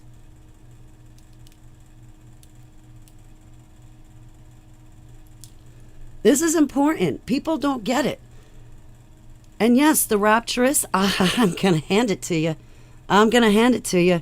Because all your life you've been talking about this pre-trib rapture. You didn't get it. Worse than that, you're not even apologizing to the people that you told about that false doctrine to. You're not even apologizing to them for showing them false doctrine. You deceived them on false doctrine. There's only one big name of a man, a brother whom I love, who is a role model. His name is Douglas Hemp, H-A-M-P. I love my brother and my ministry in Christ. He, as well as myself, both stood at the pulpit, repented to Yud-Heh-Vav-Heh, and repented to you guys because we had believed in a false doctrine called pre-tribulation rapture. There is no post-tribulation rapture either. There is a seventh trumpet and 2 resurrections. Why can't you guys talk about the seventh trumpet and 2 resurrections? Why are you guys talking about a rapture that is not found in the Bible? And please, for the love of God, stop taking, 2 Corinthians, in the twinkling of an eye, out of context. It's not a separate event. It is explaining the seventh trumpet. It seems to me the seventh trumpet is the only time that you Christians rip apart the doctrine. And there's a woe in the Bible to you rapturists too for adding and changing. And you added something to the seventh trumpet named a rapture. Yes, you did. Stop playing this denial crap. Yes, you did. I've got the brass, to be honest with you. In the middle of our book. So we read the Bible here, and there's like little numbers. So if we need more of an explanation, we come to the middle column here and we get more Bible passages, and then we look through the rest of the Bible to these other passages to explain what we're reading. It's to give further detail on the chapter we're reading. Well, why is it only on the seventh trumpet and 2 resurrections? Why is it you guys, not in my chat room, I'm saying you guys, meaning to the public, vast general population, why is it that you guys out there in the world get to the seventh trumpet and 2 resurrections, and when you get to this middle part here for further explanation and you turn to a twinkling of an eye, you all of a sudden turn it into a separate and distinct event? It's not. The twinkling of an eye is explaining to you the seventh trumpet and 2 resurrections. Did you guys ever have a death experience or near-death experience? Okay. Yud-Heh-Vav-Heh brought me back to life in a twinkling of his eye. In a twinkling of his eye, he brought me back to life. Resurrection, not rapture. Resurrection. That twinkling of the eye explains the seventh trumpet and the 2 resurrections. It is not a separate and distinct event. I call you guys into repentance. There is a woe in the Bible for that. You're adding, you're changing, you're subtracting. I'm talking to you about a seventh trumpet and 2 resurrections. I am staying in the context of his words. You rapturists are not. I'm calling you into repentance so you don't perish.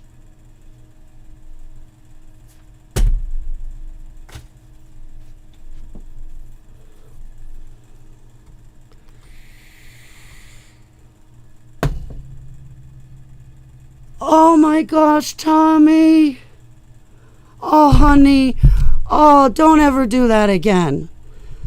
Oh, thank you, Heavenly Abba, for having Tommy with us today. Thank you for not letting the forces of evil win. I am so honored and happy I get to meet my brother Tommy. Don't ever do that. If you ever feel like that, you call one of us. You call Brooke, you call me. You don't. I just met you, Tommy. You can't go nowhere. I'm so sorry. Yeshua's warnings are meat. Rapture is candy. Selah. The Left Behind series. Oh my God. I got into, when I was 18, I was at a Baptist church, and when they told me about the rapture, I was like, oh, so all you guys are going to get raptured out of here while the rest of humanity is to sit on earth and rot? It doesn't make sense. You should have heard the pastor, my boyfriend, his father, and their mother, who is a preschool teacher. Oh, they about fell over and had a heart attack. Then they tried to tell me how I don't know, but this is what the Baptists said. There's some point when we're up in heaven. This is what the Baptist church taught me. There's some point, Pastor Pendel said, oh, well, we'll be up in heaven and we're going to look down and we're going to see people in hell. But it's okay, because after some time passes, those people will end up in heaven. Well, that's kind of strange, because it says in the Bible, everywhere I read, that while we're alive here and now, we have the choice to accept him. And if we don't accept him, we're not going to spend eternity with him. And you're telling me that, that doesn't matter. Even if you land in hell, eventually you'll get out and go to heaven. That's not what Abba tells me in the Bible when I read it. Andres! I love you. I love you. I want to call you. I want to talk to you. I love you. You're like my favorite. Huntress! You look very pretty today, Huntress. I love you.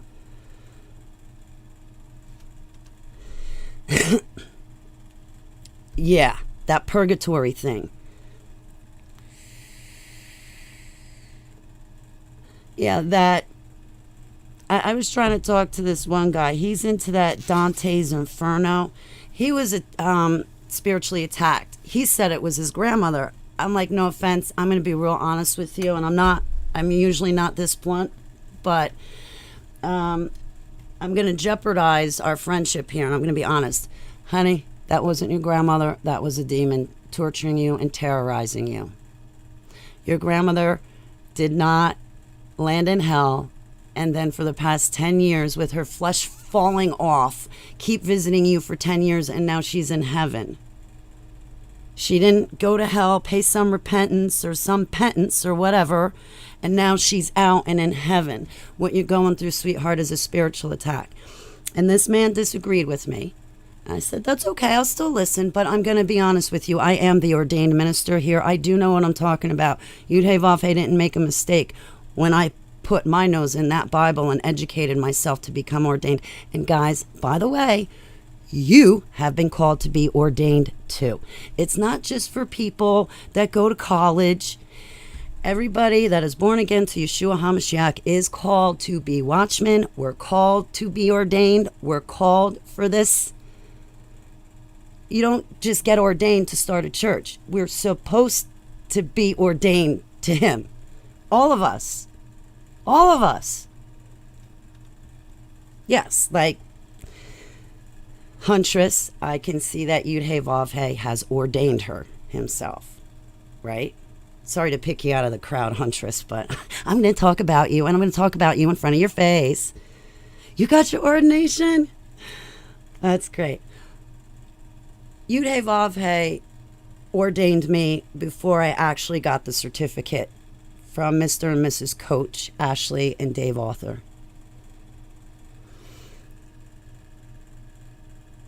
So I can see Yud-Hey Vav-Hey's hand over you, Huntress, and he's got you ordained. So like if you were to get the piece of paper, you're already ordained. It's just that piece of paper is like credentials to show your peers. You know what I mean? Like, it's just manifested in this real world. That was another reason why I wanted to get ordained. I wanted my spiritual gifts recognized because I believe I get dreams and visions from Heavenly Abba. I wanted them recognized and realized. I want to serve him. But also because I feel that it put power in my testimony. I mean, Aaron, I'm not going to finish that thought.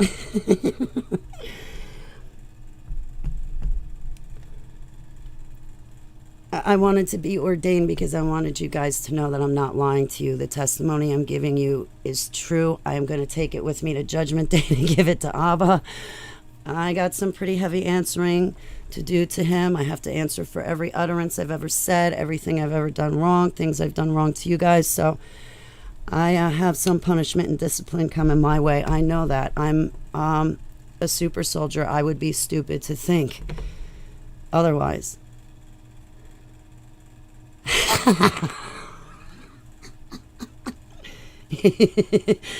If you get to be ordained as a court jester, I get to Heavenly Abba, I'll ordain you. I'll ordain you right now. Oh, I love you, Creative. It is so great to see you, sweetheart. So great to see you.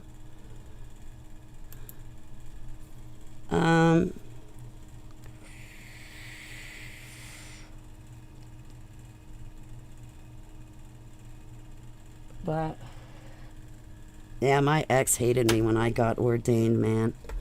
I was like, what do you think I do behind my computer? Play games like you and your kid? No, I use it as a tool to educate myself. I don't have to go to college. I don't have to worry about paying some college to dumb me down. I was sitting behind the computer educating myself. He used to get on me all the time. Behind the computer again. Who are you talking to? Well, you stopped educating yourself when you finished high school, and it shows in your work. Me, I never stopped educating myself just because school ended. Oh, I'm glad you're here too, Creative. Realize? I don't know. I don't. Thank you, Victoria. I don't. Phone can. No. I don't know about that. Honestly, I see you guys do stuff, and I'm like, oh, but if they can do it, can I do it?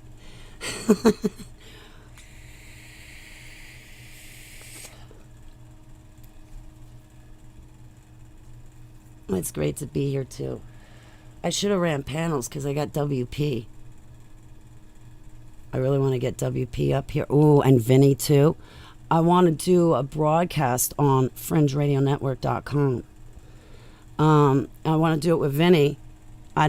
He might have other ideas in his head, so I really need to talk with him first. But I'd like to get Vinny and WP on fringeradionetwork.com. That's why I'm up your wazoo, WP. Make sure you get my number from Vinny. I'm about to give it to you now, and it's like, oh no, don't dox yourself, Holly. I give you guys my cell phone number. I got to change it immediately. I can tell you my old cell phone number, 908-381-2324. 381. 3 words, 8 letters, 1 meaning, I love you. And then 2324, add those numbers together, it equals 11. I love you, 11. New Jersey, 908, New Jersey, 381, I love you, 11. That was my old phone number.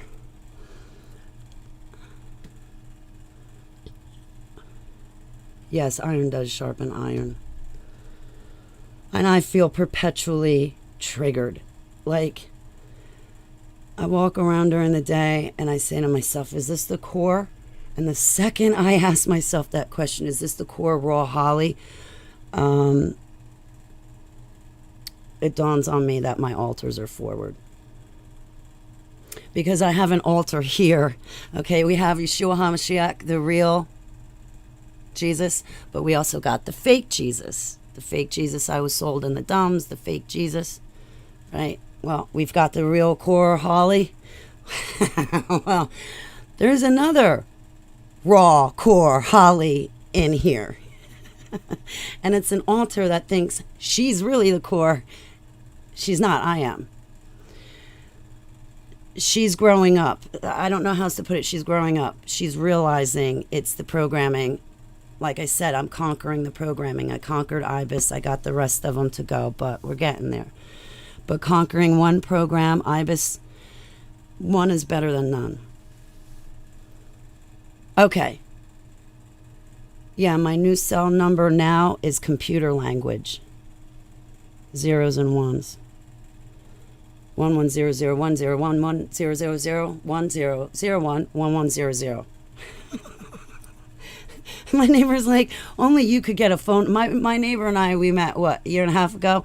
But just in that short time, yeah, Holly, only you. It would only happen to you. Like that. No, I don't think so, Tommy. I never saw. No, I don't think the fake Jesus has scars or nail wounds. If he does, I never saw him.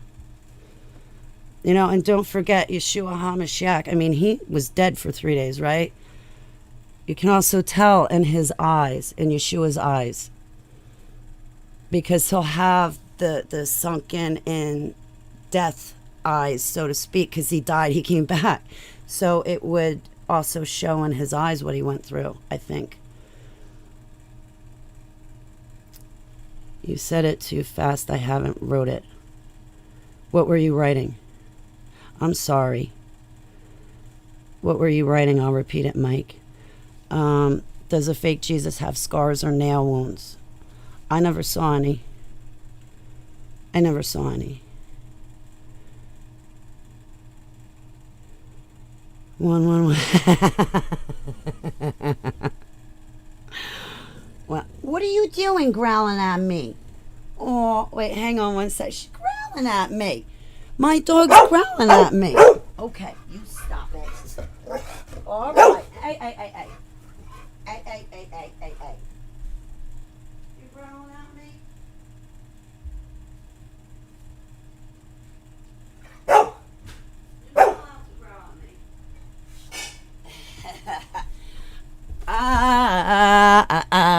Gotta walk my dog. Hooked on a feeling. Boop.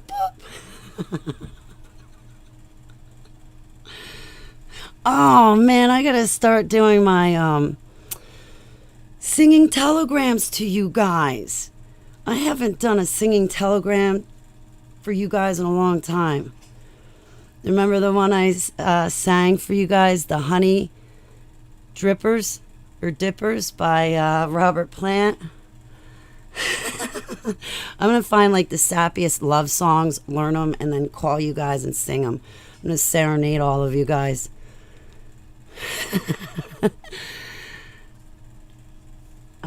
I want to do a video with Dark Skywatcher 74 on Fringe. I really got to get my nose back to work. I haven't been doing anything for the past 3 weeks because I haven't had money to be able to do anything. I got to get stuff to social services. I got to get stuff to Social Security. I got to actually go see him. There's some cute guy that works in the office. I make up an excuse to go visit. I'm kidding. I'm joking, guys. I'm actually totally joking. I'm celibate, okay? I just don't. I mean, I might pay a man a compliment and say you're attractive, you're handsome, you're good looking. I do pay compliments, but then I just drop and stop it right there. I don't flirt really ever at all.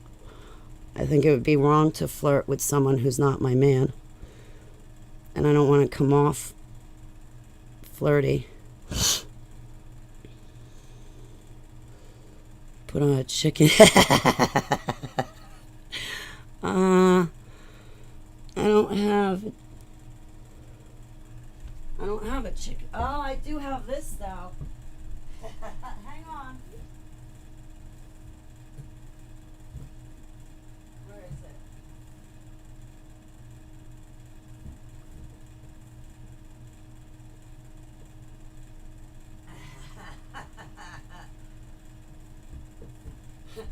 Hang on, Dory. Hang on. I don't exactly have a chicken soup, but hang on.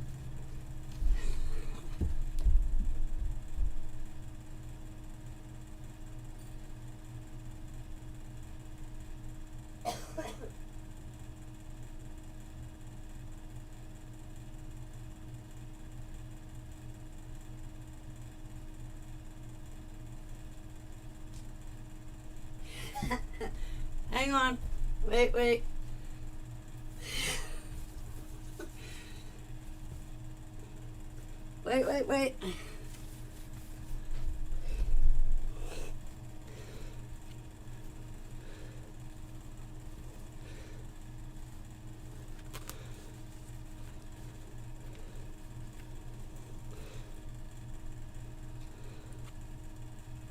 My neighbor bought this for me. She's like, I got one too, Holly. All right. Get my little ears up. I'm going to be a cub for you.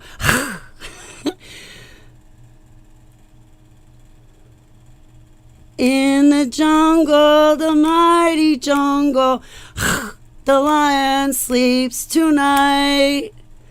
Oh, weema wop. Come on, Dory. I'm giving you a singing telegram.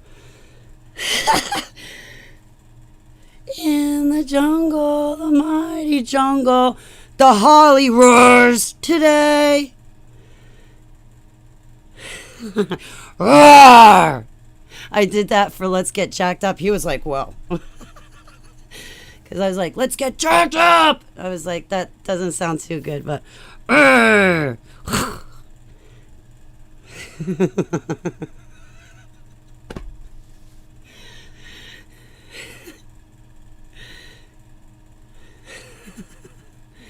used to have a dragon, like the onesies. I used to have a dragon. I'm a big kid, man.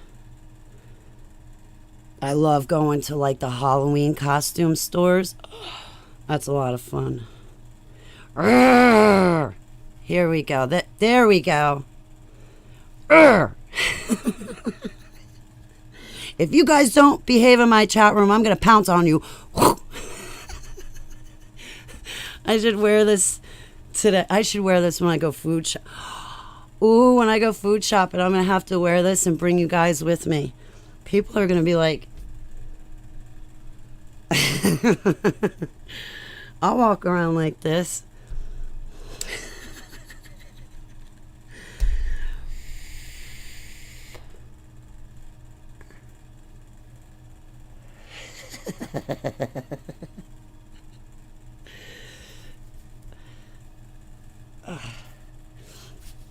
It's cute, right? Simba. Oh. He's got a like little soft patch right there for his belly. Hakuna Matata. Oh man, I used to love the pig. What song was that they used to do? He's a big pig. Big pig. He's a big pig. When the pig and Simba. Big pig. Song from Lion King. If I can find it, I'm going to play it for you guys. Stitch. You know that one? Stitch.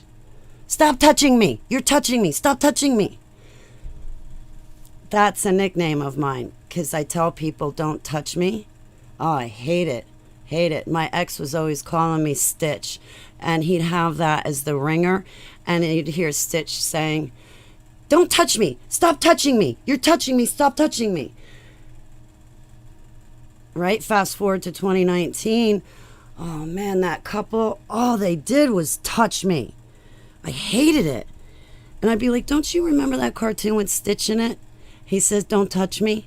Okay, when you look at me, think of that cartoon, Stitch. Don't touch me.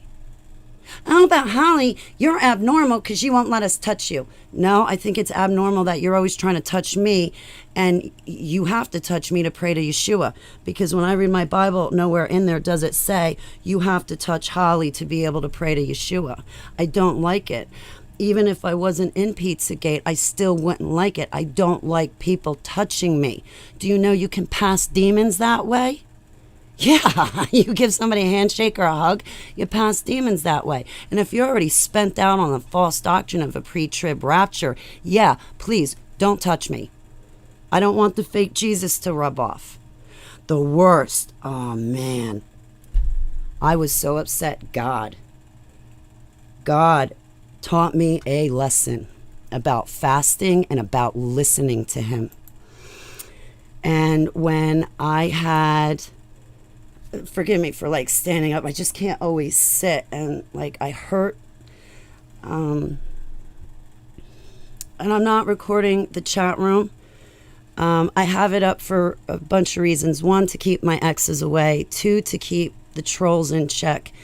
And 3, to record the conversation because there was somebody from my past that had done something very vile to me, which you guys know about.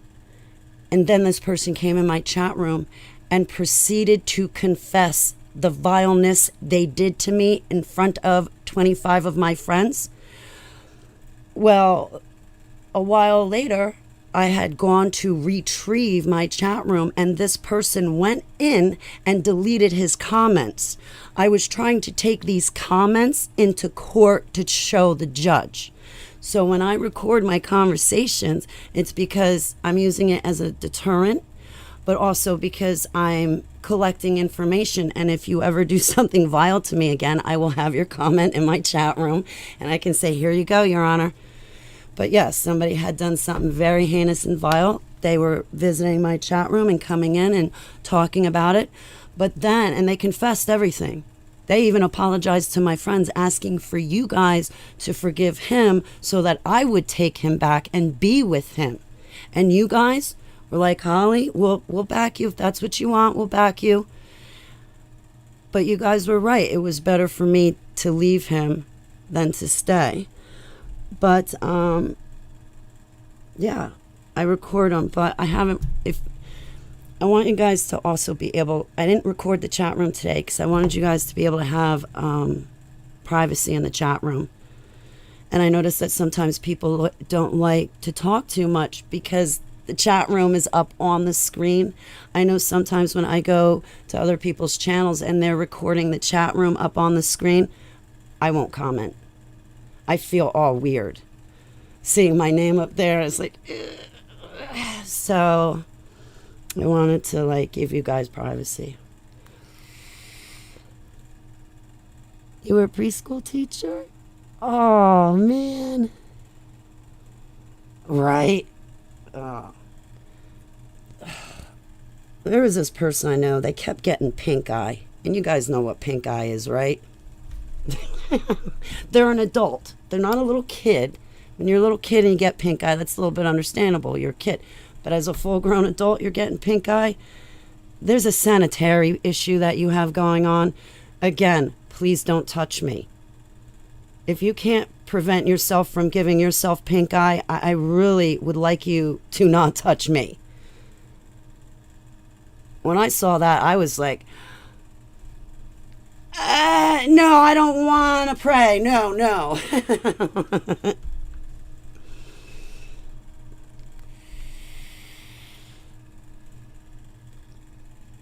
I've never had pink eye. I remember like in school, like kids getting it. But I never knew adults got it. I found that out recently. I was like, ew. Doesn't that mean you're touching poo-poo and not washing your hands after touching said poo-poo? So you're touching poo-poo and touching your eye. Yeah, please don't touch me to pray. Please don't.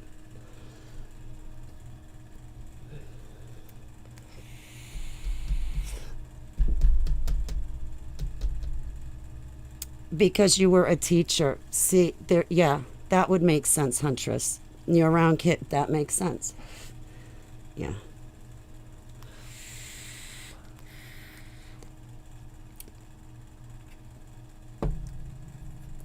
But that bothered me. I was like, pink eye is contagious.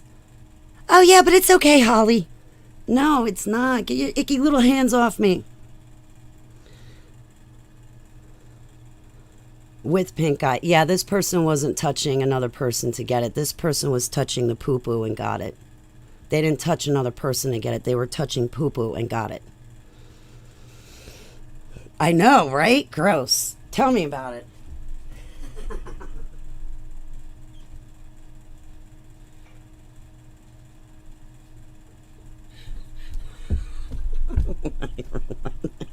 It's very contagious. It is. Yeah. Yeah, it is contagious. It is. And it's like, okay, you know you got that. What are you doing trying to hug me and touch me? Have you no consideration? Oh my God. That was another thing. I said to this person, I was like, you're putting me in a very bad predicament. I am fully disabled. I have bad health. I have a ton of autoimmune problems. I have heart problems, blood pressure problems, IBS, fibromyalgia, endometriosis, rheumatoid arthritis, migraines, Baker's cyst behind each kneecap and in my spine. I have a bulging disc in my spine, fractures and breaks all over. I got really bad health. I am on full disability. I can't work. This person kept getting sick. I said to this person, I said, listen, you know I'm on full disability because I have bad health. So when you get sick, you have to stay away from me. There is no choice. You have to have enough self-respect to show me respect and put yourself away when you're sick and don't come around me. You know I have bronchial asthma. You know my health is crap. This person got sick and I said, please don't touch me. Please don't touch my food. They didn't listen. And of course, you know, where two Christians are gathered, Jesus is automatically on their side. And that means Holly's automatically wrong because these two people are agreeing with each other, which means Holly's wrong. These two agree, so Jesus is with them, but Holly's by herself. She disagrees. She's wrong. I said to the person, I said, put your arms out. So she puts her arms out. I put my arms out. And I left a foot of space between our fingertips, right? So her fingers are here and mine are here. I said, from now on, you got the flu? You just got me sick for 4 days. Oh, Holly, you weren't that sick. You could still get up and walk your dog. I mean, if you were just so sick, you would have had Cam walk your dog. No, Keeper is my dog. I walk my dog. I don't take my dog's leash and hand it over to you. That would be like handing my keys to my bedroom over to you. That would be like giving you the steering wheel to my car. No, you are not getting the leash to my dog. You're not getting the keys to my bedroom and you're not. No, she's my dog. Whether I'm sick or not, I am to take care of her. It doesn't matter if I'm vomiting. I got to take care of my dog. It's not for you. It's for me. I got the dog. She's my dog. I'll take care of her. Oh, but you can still walk your dog. I dragged my ass for 4 days. I couldn't get out of bed for 4 days because you gave me COVID. And it wasn't enough that you did that. She kept touching my food. And then she's wanting to touch me to pray. And she's running a fever. She's got snot and sweat and all this stuff coming out of her. I mean, you could just stand a couple feet away and I could smell the virus. When someone's sick, you can smell it. I could smell it on her. She gets sick a second time. I said, that's it. You got to stay away from me. I can't afford to get your flu, your COVID again. You already put me in bed for a week. Stop touching me. Stop touching my food. Stay away from me when you're sick. I mean, you tell me that you're a nurse, but you're not using any common sense. These people were handlers. Their money was black. And the reason why I say that is because Yud-Heh-Vav-Heh gave me a dream. And in the dream, these people, when they would open up their wallets or hand money, their money was black. Black money. I'm from black operations, black funded operations. Black funds, black money, same thing. It's meant for bad. So, anyway, second time, she gets sick. I don't get sick. So now she's real ticked off at me because now I proved my point. Well, Holly just can't be right. Well, Holly is right. How do you think I stay healthy? How do you think I stayed healthy in a house filled with teenagers? They're getting sick and I'm not. Because I know how to handle myself so I don't get sick. And if you don't touch me and you don't touch my food, then I won't get sick. Guys, I think I already had the COVID. Because when I came back up to New Jersey for Christmas and New Year's Eve, my friend and I got sent to jail on New Year's Eve when we were watching the ball drop. So I call up this plastic Christian couple. I was like, yeah, me and Dave, we got arrested. We were just watching the ball drop. You got arrested? I was like, yeah, don't worry about it. On the next throw, I got out. What do you mean on the next throw? I'm like, I'm sitting here playing a game of Monopoly. Thank you so much for thinking that I'm going to go out on New Year's and get arrested. Jeez, now I know why you think you're always right and I'm always wrong. I thought that was a funny little joke. But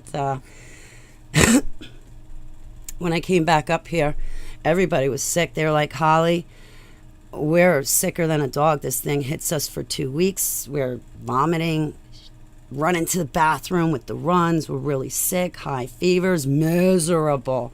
I was hanging out in Clifton and Passaic with my friends, and they were miserable. When I got back home,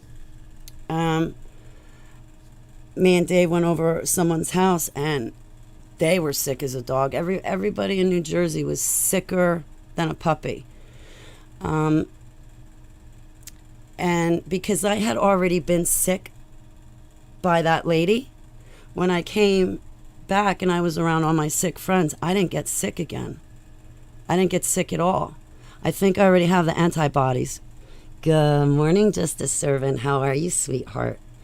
Justice Servant, I may have gotten you confused with my friend Andrew. And if I did, I'm really sorry. I get people confused. I'm sorry. But I think I already got it. Most of my friends got it. My neighbor, he's got the antibodies. My friend Dave has the antibodies. I think I got the antibodies. There's no reason to get a in the arm. And guys, what happened to the flu? I mean, for the past 2 years, nobody's gotten the flu. It's only COVID.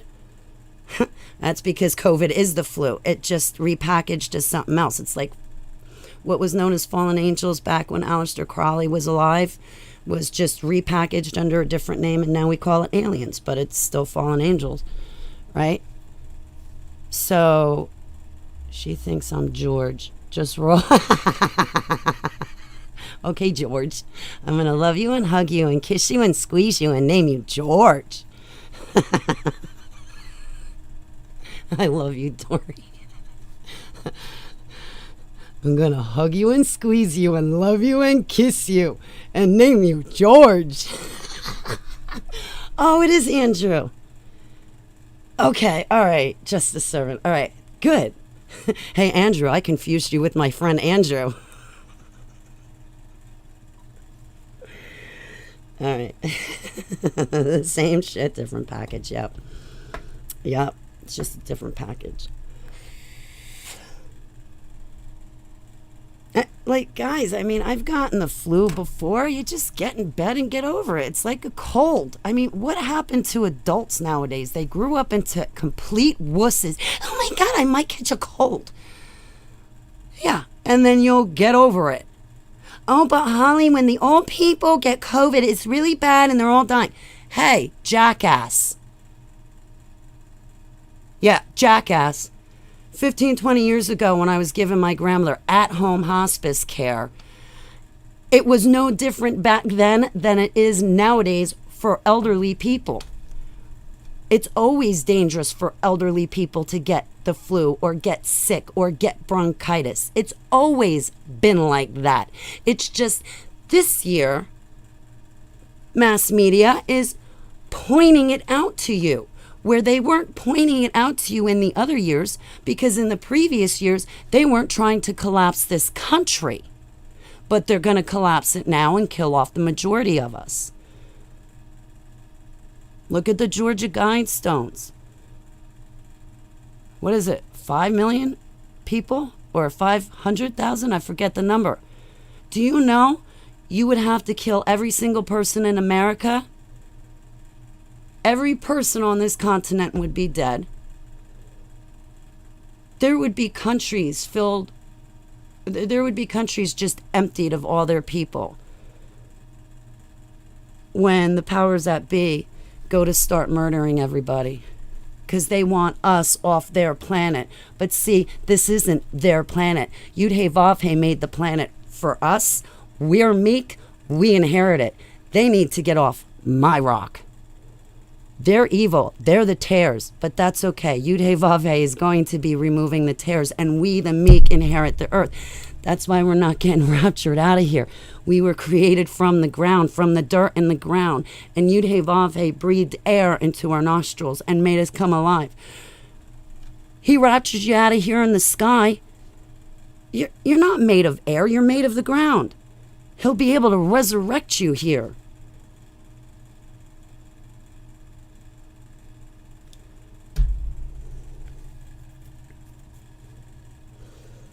Right? You're the same. You're not a schmuck, Andrew. Don't belittle yourself like that. You're not a schmuck.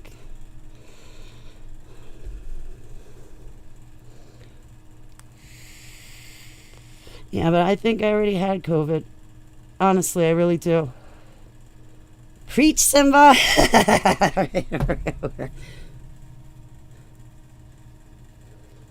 I love the little mohawk.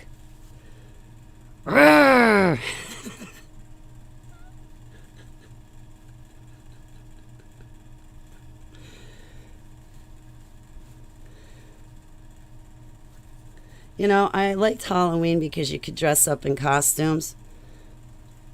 But now I realize we don't need Halloween to goof off. We can just come here on HTV.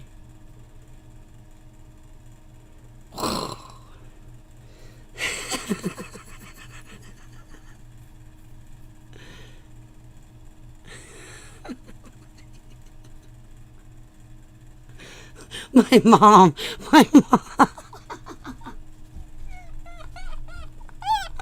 I should send my mom a copy of this video and be like, hurry up, Mom, look, I'm making an idiot out of myself on Holly television. Look, Mom.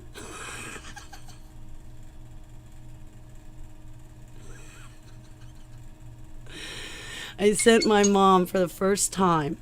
I sent my mom a video yesterday from my channel. I sent her, I call for Biden's resignation. I was like, Mom, that's my channel. Shh. Hey. Straight talk. Hey.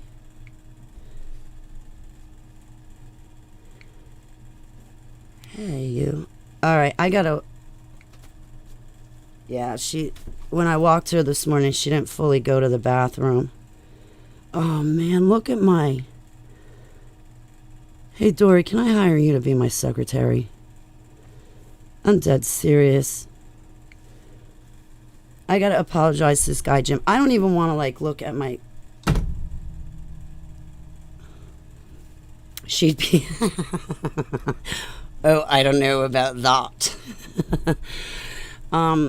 I do know that I cannot tell my mom my whole testimony. If I tell my mom everything that you guys know about me, it would break her. it'd break her. It'd crush her. She wouldn't be able to process it. It would be too much. It would hurt her. I've touched on Pizzagate. I left it alone. I left it alone. I just told, basically, I told my mom, I said, you know, it's kind of a long story, but I led a double life. And I didn't mean to live that double life. It wasn't that I intentionally had set out to do bad, Mom, but the waves of the ocean caught me and took me along with them. But I told my mom I lived a double life, and the things that happened to me are not pretty. I was abused by politicians. I exposed the Rothschild family. I don't talk about the other Illuminati families. I don't know why.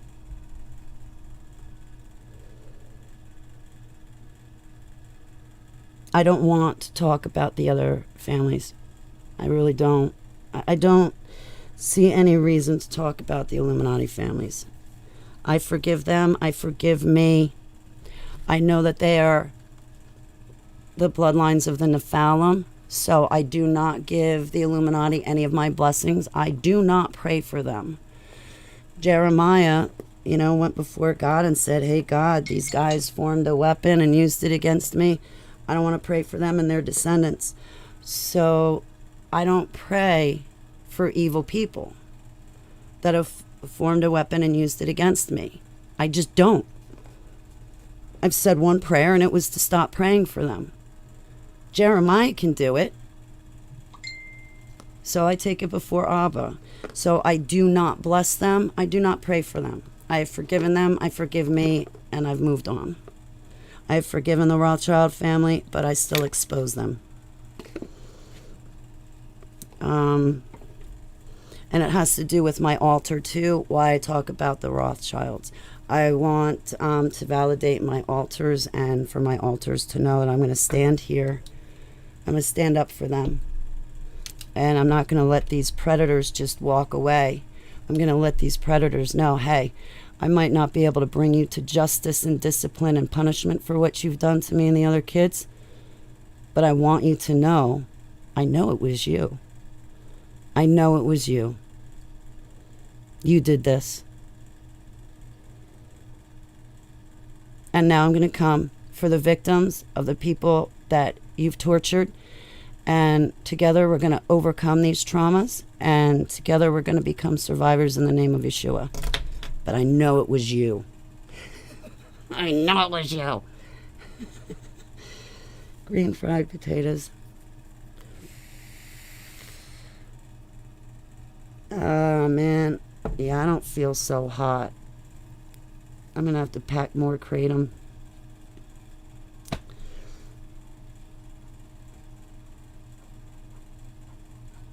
I wish I had a couple of bucks. Because I don't want to pack kratom. I like to concentrate. Plus, I only have a couple capsules left.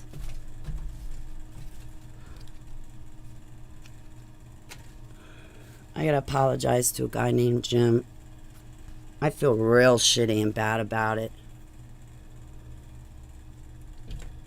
But it has to do with my altars, and I got paranoid, and my altar thought that he was messing with me or lying to me, and I snapped.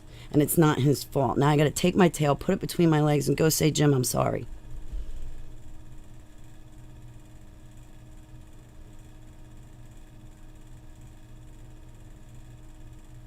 I have to say I'm sorry. Fred is passing me and my bones ache. Is that what's happening?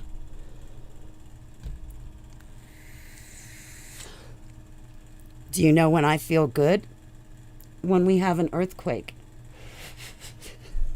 I think it was back in 2012, 2011 or something like that. We had a mild earthquake in Jersey. And, man, it just so happened to be the same day I was going to the doctor.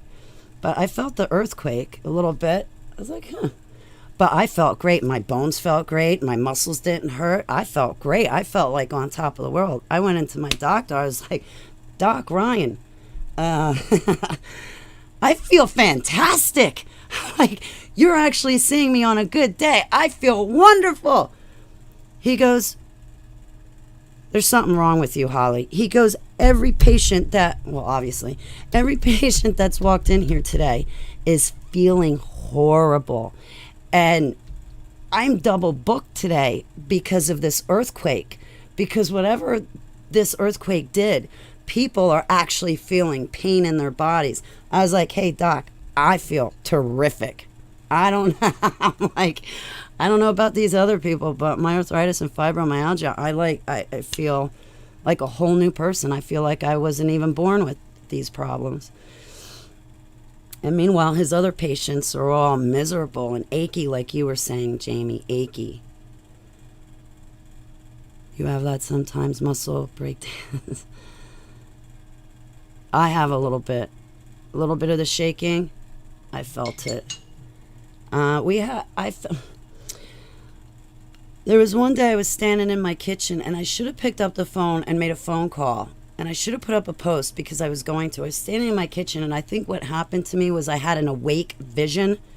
But I thought it was an earthquake. I was standing in my kitchen and I feel the house shaking.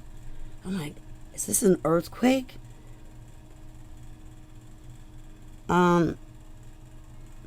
No, none of my other neighbors felt it. Following day, I wake up and Mary Greeley does a video and she says how Jersey just got an earthquake that morning or something like that, or like through the night. And I was like, no way. I thought we had an earthquake yesterday afternoon. I should have mentioned something about it. Mild, only a mild quake.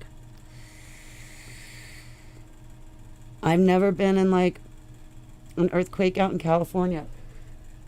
I've only slightly felt the ground shake. Like when they'd be mining at the quarry and they'd blow things up in the quarry, you'd kind of feel the school shake. I mean, I felt stuff like that, but it was very mild. I don't know. When earthquakes happen, the pressure and pain in my body releases.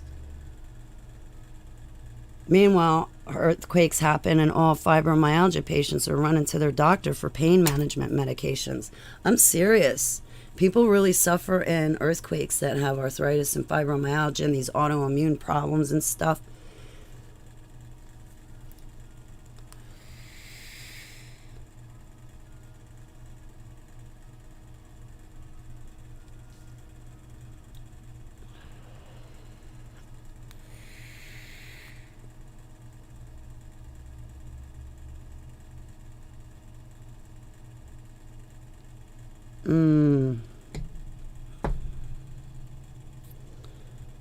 I had to call my neighbor. She gave me money I need to donate to Haiti. Guys, do you know of a family in Haiti? Come on, guys. You got connections. You guys are smart. Do you know of an actual family over in Haiti? I have money. My neighbor gave me money to donate on her behalf for Haiti. I want to give it directly to a family or person over there. I do not want to send it to some organization or some ministry who's going to take it and pocket the money for themselves. I want to literally give this money to a person over in Haiti. Do you guys know anybody who's in Haiti? If you do, if you come across it, let me know, because I got to do this for her today or tomorrow. Yeah. Yeah. I feel so bad for the people in Haiti. I feel bad for the people in Afghanistan. Man.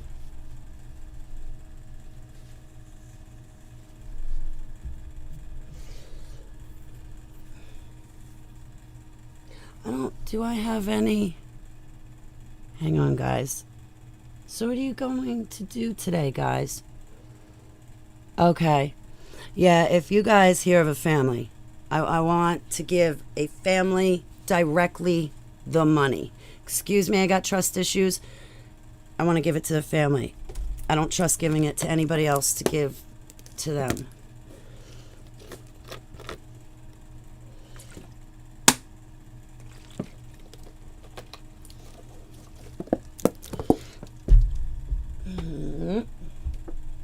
I know, sweet pig. I know. Hachi's mad at me because I didn't pick up the phone for him last night. This is what I wanted to show you before. This song, Dory. I better not. I'm going to get in trouble if I play it.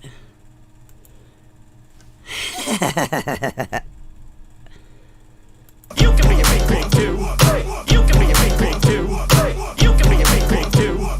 You can be a big pig too. You can.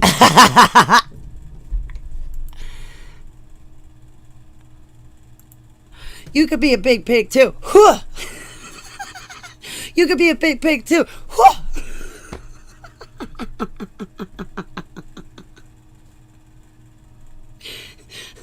Dory's gonna go, okay, not only do I want the costume and the singing Holly, but I want the little dance skit too. You gotta incorporate the dancing into it. Oh my God, this is what I want to do. Dory, I want to get like those pipe cleaners, you know, the little twisty thing. I want to get pipe cleaners. I want to get my sweatpants. I want to pull my sweatpants like all the way up really high. I want to take my hair and I want to put it straight up in the air. You know that guy Martin Short? Martin Short, when he walks around with like his hair in a point. He walks around with a hair in a point, pants hiked up, and he's walking around. Stop! He's walking around like this. All right. So I should do that and do a little skit for for you, Dory. I was gonna play the song "Lazing on a Sunday Afternoon" by Queen, and dance around like that, like Martin Short, but dance around to the song "Lazing on a Sunday Afternoon." Doo-doo-doo. Yeah. All right. So.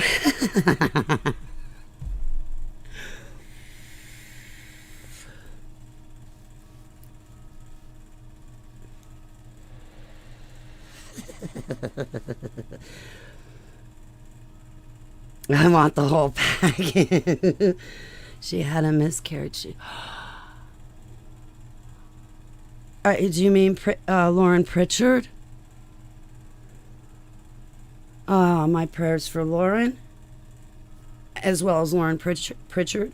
My prayers for anybody that has experienced a miscarriage in Yeshua's name. Gone through it. Oh, I'm so sorry.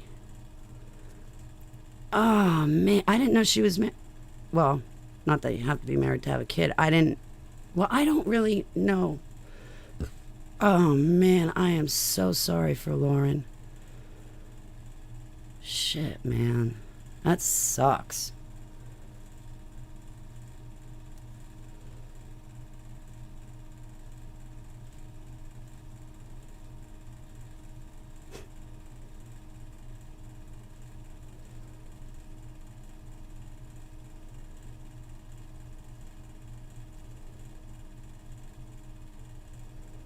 You know, the last time I was intimate, I was sexually assaulted.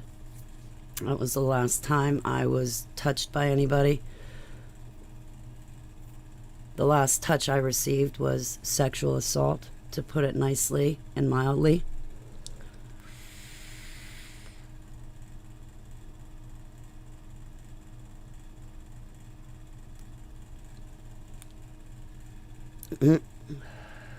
Immaculate conception.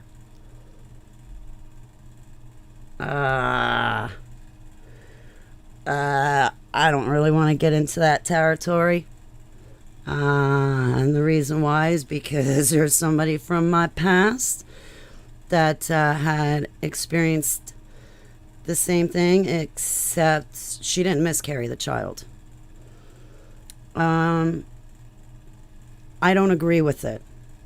I'll be point blank. I don't agree with it. I think it is of the fake Jesus. An immaculate conception right now? Come on. It doesn't talk about immaculate conceptions happening at any point in the Holy Bible except for Yeshua being born. And the people that, I can't get into it. I can't even talk about it. You know, there's people out there that try to get pregnant and try to summon in these powers and principalities and deities. Do you know that these people get so far into it that apparently there's women out there that are considered to have wombs that are stargates? So if their womb is a stargate, then that acts as a portal for the powers and principalities to come in and possess that child before it's born out.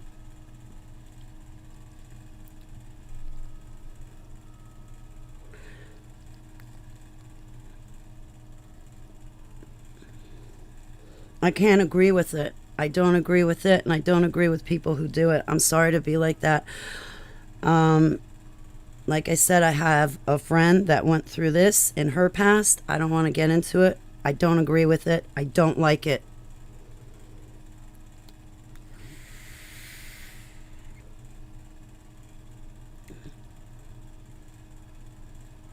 Stop tampering with forces of darkness. God is not going to have another immaculate conception. If there is some sort of immaculate conception, I am testing all spirits and all people, because I don't think that's the real deal, McCoy. And if it is, then it's satanic. It's absolutely satanic. It's satanic. I can't touch this subject. I gotta change the topic. It's upsetting. I'm upset.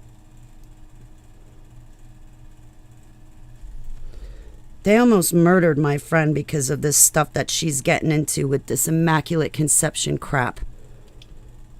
They almost murdered her over it. These people are tampering with that crap.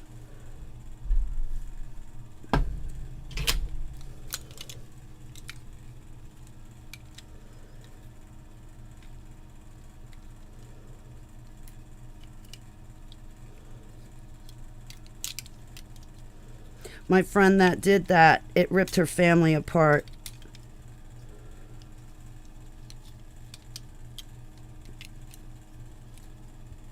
And her family is hurt from it. Because of this whole immaculate conception crap. People tampering with stuff. Hey, Hachi, I gotta call you. He's not car sick. He's not in a car. He's sitting at his computer. Car sick. Dramamine, anyone? Yeah, Hachi's the one that told me to take Dramamine for when I have anxiety and panic attacks. Guys, I don't mean to be rude. I gotta go walk my dog. She was barking at me before. Hey, Andrew, I'm not trying to, give you a hard time. I give my prayers to Lauren. It's just, I got thinking about the topic.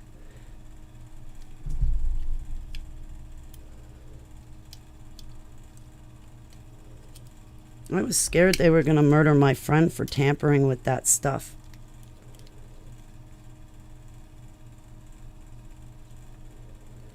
All right, on that note, some people get car sick without the car.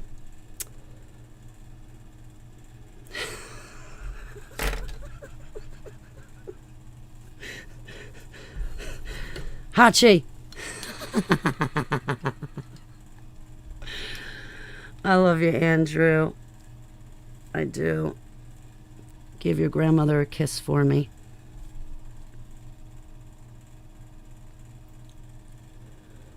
All right, I gotta go. Take my dog for a walk. I don't know what I'm gonna do with this video. I'm probably gonna put it on private. Holly, why did you do that? Why? Because it's us hanging out. It's not like a real good video. It's not like I had one topic to talk about. I mean, I like ran this to hang out with you guys. Seriously. And I want to run panels too. So if I come back on, ooh, well, that's tomorrow morning. Yo, you want to run panels tomorrow morning? Definite. So I'll wake up, I'll hop on tomorrow morning.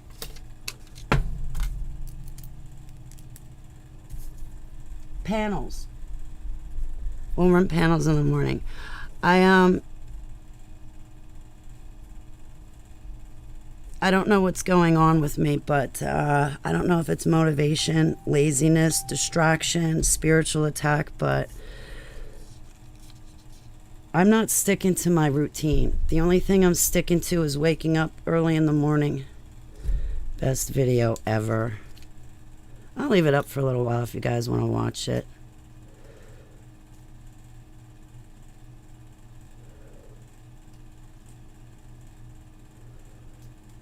But I mean, it just, I don't know. I'll probably end up coming back on later tonight. Unless I work on something.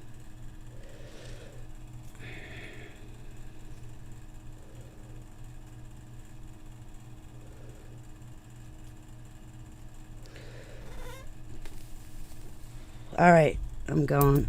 I'm going to give you a ring, Hachi. Okay, guys, I love you very much. Yeah, I guess I'll be back. I may as well just, like, take care of some of my errands and then, like, come back and sit online with you guys and hang out. Just hang out. Make myself accessible and do panels. Ooh, we can run a Holly marathon. You want to do that? I haven't really run Holly marathons in like a year and a half. Well, this is kind of a marathon. I've been 4.5 hours. What the hell could Holly talk about for 4.5 hours? A lot. Cool. All right, Dory. I'm going to take care of my dog.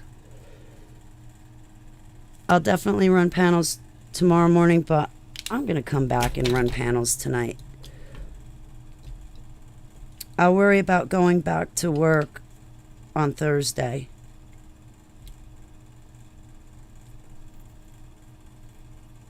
All right, I'm going to go. I love you. I'll be back. I don't know when, but I'll be back.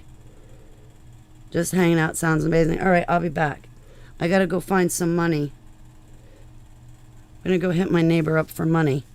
And then I'll be back.